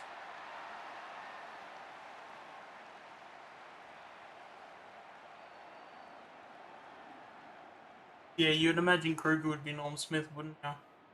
think he's definitely today. Grundy with the rundown tackle. Kruger in the goal square. Come on, Kruger. Yes.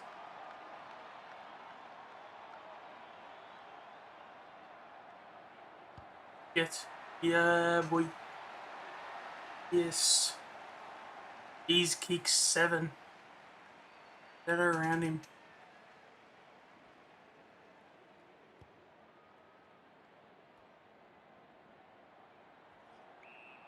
Ah, come on.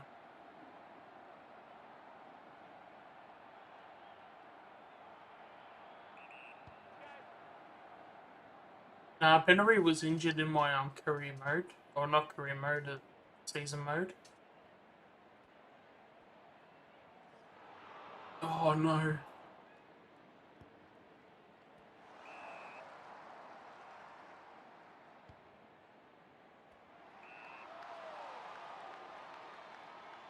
Oh, I mean, Wiedemann could have definitely have helped us for sure. But I think having Kruger there in the forward line, I think definitely helps us. Definitely need to be forward.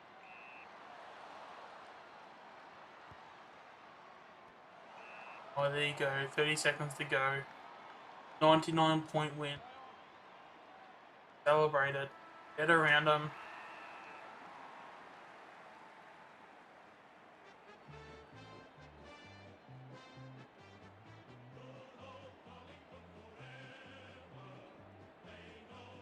He wasn't going to help us. Personally, I think he's definitely more ready than what Kruger is at the moment currently. It's definitely an opinion you can have. Yeah, there you go, all the guys in there.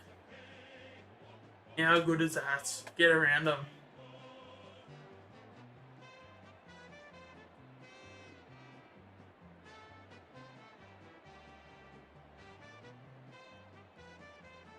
There it is, all in its gold, all in its glory. I'm back, guys. Yep.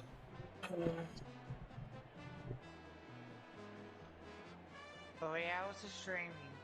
Maynard deserves a flag. Yeah, he definitely does. Hopefully he can have one in the next 3 to 4 years at least.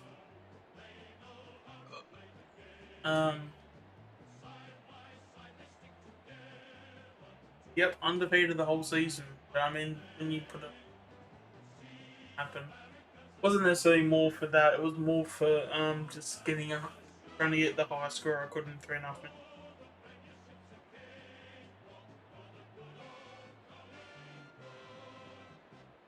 Yeah, Maynard was linked to Adelaide and Melbourne, but he was never really going to leave. He was only going to leave if we got a bad coach. I reckon if we got someone like a Ross Lyon, he probably left personally. But because we got Fly, he'll probably stay as a Pies player for life, I think. Oh. Yeah, it was Melbourne and also Adelaide. Because he's originally from South Australia as well too. We actually got a fair few South Australians in our team, actually. Yeah, we do.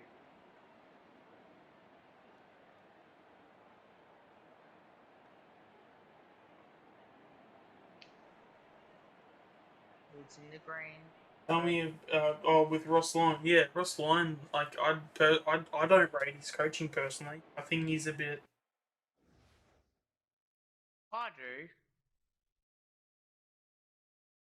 I mean, in terms of like where people have him, in terms of the stature of where he is, I just don't feel like he's. I don't think he's warrant where he. That makes any sense. Where people put him on the pedestal, people put him on. Um, He was unlucky not to win the premiership for St Kilda and Fremantle. he's just such a negative coach. Like he played negative football, and it just wasn't fun to watch. Like I'd rather lose a game, but then like go down fighting and have it as like a fun game to watch. If that makes any sense. Like he would have just It these. doesn't bother me how he plays. On that there are times are going to be critical, but then there's like sometimes it's a lot more harder out on the ground than it is being up watching the game. The That's the only thing there is as well. you go. I reckon I'll probably do the women's stream. I reckon that's probably maybe I probably won't be able to do tomorrow, but I'll probably do Sunday. My work. Are you busy tomorrow? Yeah, well, I'll probably be. I mean, I'll probably be able to stream when I get back from work, but it won't be until maybe 7 o'clock. So I'll be able to probably do something. I just won't be able to do like a 6 hour stream. Then again, it's probably best to probably have a rest and relax. I'll probably need to be. It takes a lot I'd out like of to you. make some. Oh, it does.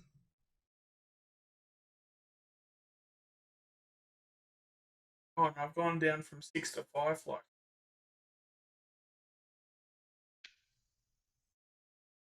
Shannon Orden kicks a goal for Collingwood. all right, all good, num. I might As stream tomorrow, but no guarantees. I mean, I could probably pop into your stream and stuff, but I'm only I only be in as like through as like a chat. I'll only be in the chat. Yeah. Because I've yeah, obviously when it comes like work and stuff, I shouldn't be having my attention directly like having my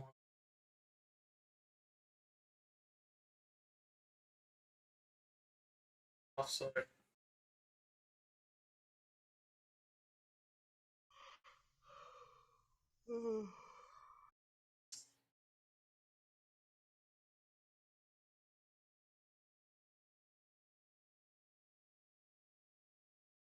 that's the other thing too. Like when it comes to VFL games, I actually don't mind going to VFL games because Yeah, I'm the especially same.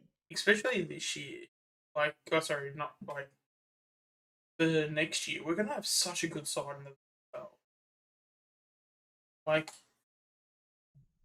especially if we have like obviously we're gonna have injuries, but it's gonna be hard to know. But like if you look at our with no injuries, if you look at our VFL list, it looks good because you got like someone like Cal Brown's gonna be in the center. You got Oliver Brown and Nathan Murphy on both wings. Well, You I've know, been lucky to go to a few VFL games this year. Like, not gonna lie, I've been so lucky, uh, and the VFLW games as well. Um, as well. So I think it does matter because I was going to go to the Essendon game, but then there was a thought they might have got cancelled, but actually wasn't. Otherwise, I would have gone to it, but then we end up getting smacked anyway. So I would have. oh, I've gone down a sub But too. I was able to go to this Sandringham game, Frankston game. I could have sworn I was at 39 subs now. I mean, it could have been the Aussie Tiger.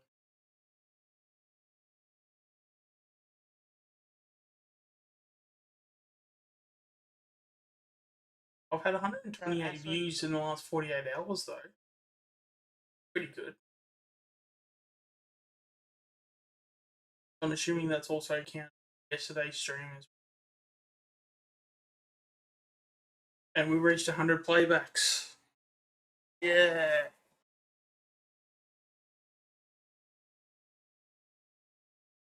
love it. Well, I think would about Apparently Tom went to the Collingwood Gold Coast game, and apparently that was the only game he went to. Man, for one of the games to pick, the Gold Coast game wasn't it. That he was won that. honest. That was honestly one of the worst games I saw. Because even just like the build up to it, even like Bucks had like a pre game sort of like speech or not speech but talk. Because he like interviewed like on the boundary and he was all like, "Yeah, no, the boys are up and about, and you know we're gonna attack the contest hard, and you know we're gonna fight for our club." And like it was just,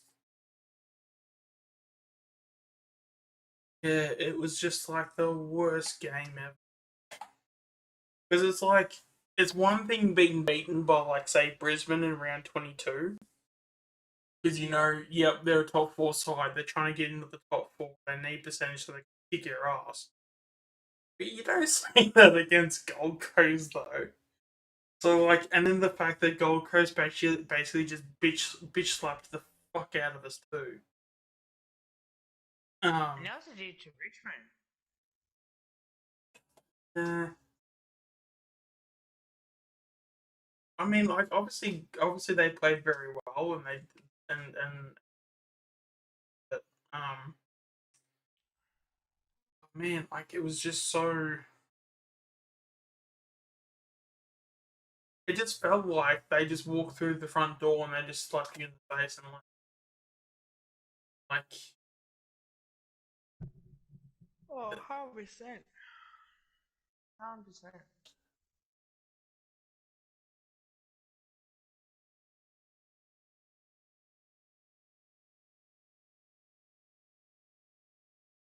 I mean, was there any other games that were bad as that one though? Yes. Which one do you reckon was the worst one? The Giants game, St Kilda game. Okay, so I wasn't moving on. All right, I gotta make expectations. That's thing. Like, I was in a shit mood all week because that was how bad.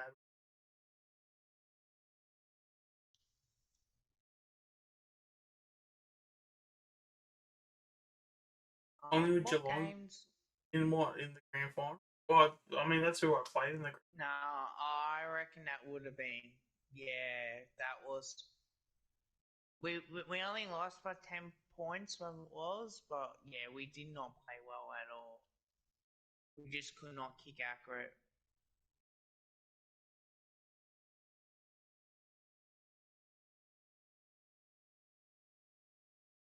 Interesting. Yeah. I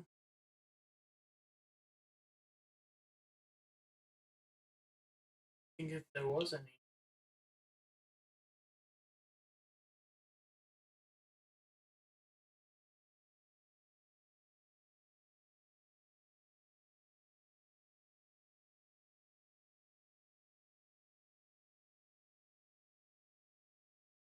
So yeah, I think it's.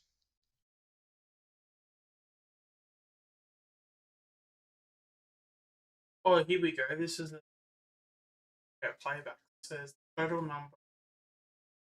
Video has loaded. Page roof and change of camera angle.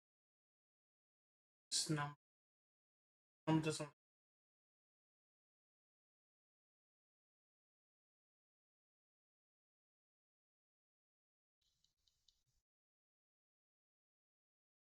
Did we go to the 20? No, I didn't because I wasn't smart enough to know how to use ticket tape. But I am now. So because when I was going to the games in 2019, that was when I would just turn up to the games and just tickets. Now that that's a foreign concept now, that was how I was. So I wouldn't have the tickets until like I don't know an hour or two before the game because I'd only be sitting like Cheers, general man. admission. Um, but no, now that I've gotten on to Ticket Tag, Ticketmaster, and all that stuff now, and the fact that I've actually got a Collingwood member, Three That people definitely on the stream, thank you. that definitely goes along I always do that. with that. As soon as you try to kick it forward, it somehow goes backwards. I think it's the way I use the controller. Look, if you haven't liked the stream, please like the stream. Please share with your mates. Also, please subscribe if you haven't for more Collingwood AFL content and more content off the off season, which there is plenty. So we'll go through with that as well. Definitely, I will be doing it. It's just all a matter of having a bit of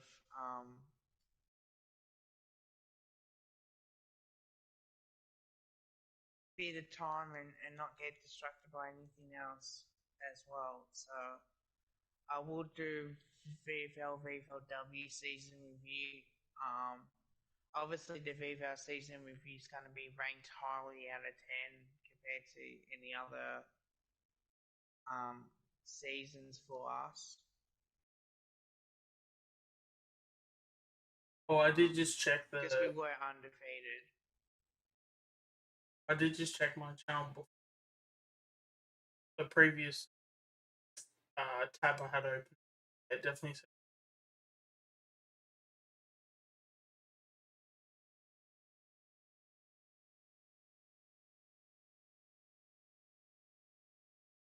Yeah, I'm on 137.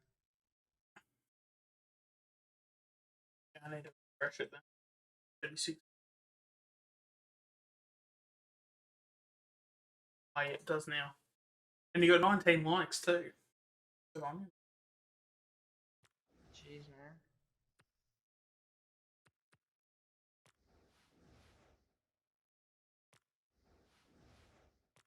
So what do you get with the more likes you have? You don't necessarily get any. You just YouTube just the algorithm just looks at it and go, this is something we can put further into the algorithm, so it'll make them want to promote it more. So promote it more, get into like more searches. So if someone searches up, like say AFL Evolution 2, they'll then if someone types AFL Evolution 2, you'll just be higher up in the searches. That makes sense. Yeah.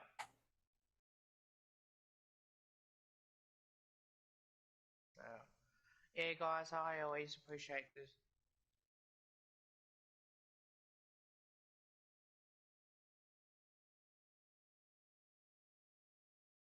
Nah, Collingwood through and through, man.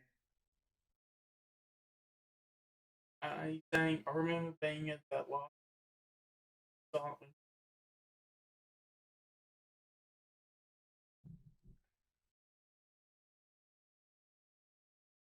So, yeah, 200, 350 comments tonight. It's been bloody good. Had what heaps last night as well. So I've had success. I feel like as well too. There was a lot of games had that if certain things went our way, and like just little things, I feel like we could have had a completely different season. Like there was just so many things that we lost on where it was like just pure just mistakes, whether it was just Carlton, like a 1-1. yeah. So we can recover. Well, there you go. I got my 6th like back. Yeah, it was raining where I was before. I think that was why I was cutting in and out before. But it seems like it's calmed down, so I think I should. Yeah, in fact, I might actually just stop streaming now, and I might pop into yours. I might just go get something to eat real quick. Do you reckon you'll be going Check on out for a little bit Ultimate longer? Greatness is yeah, I was gonna say give you a shout out. Shout out to Ultimate Greatness. I'm going to put a link in Great the chat. stream D's had. Also, don't forget to check out my channel as well. Don't forget to like our content, subscribe, follow, not follow, share our content to your social medias, and yeah, we'll take it from there. Do you want me to put the channel Um, link in the chat? if you want to, yeah. It's 10:28 now, so I might go on for about 5 or 10 minutes, and then I might just head off. I think.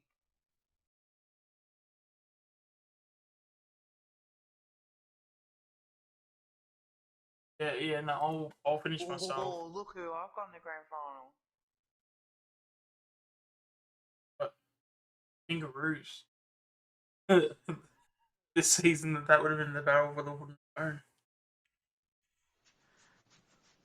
So I beat Carlton in the elimination fight, in third versus six. Beat the Giants, and now got North Melbourne in the grand final. Wonderful.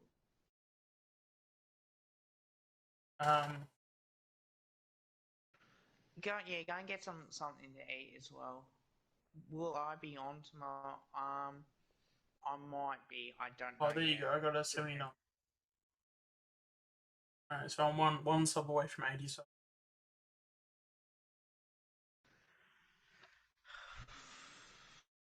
Because I might have to pick up something tomorrow too. I mean, I could potentially stream. It's just that it just won't be till like 7 o'clock.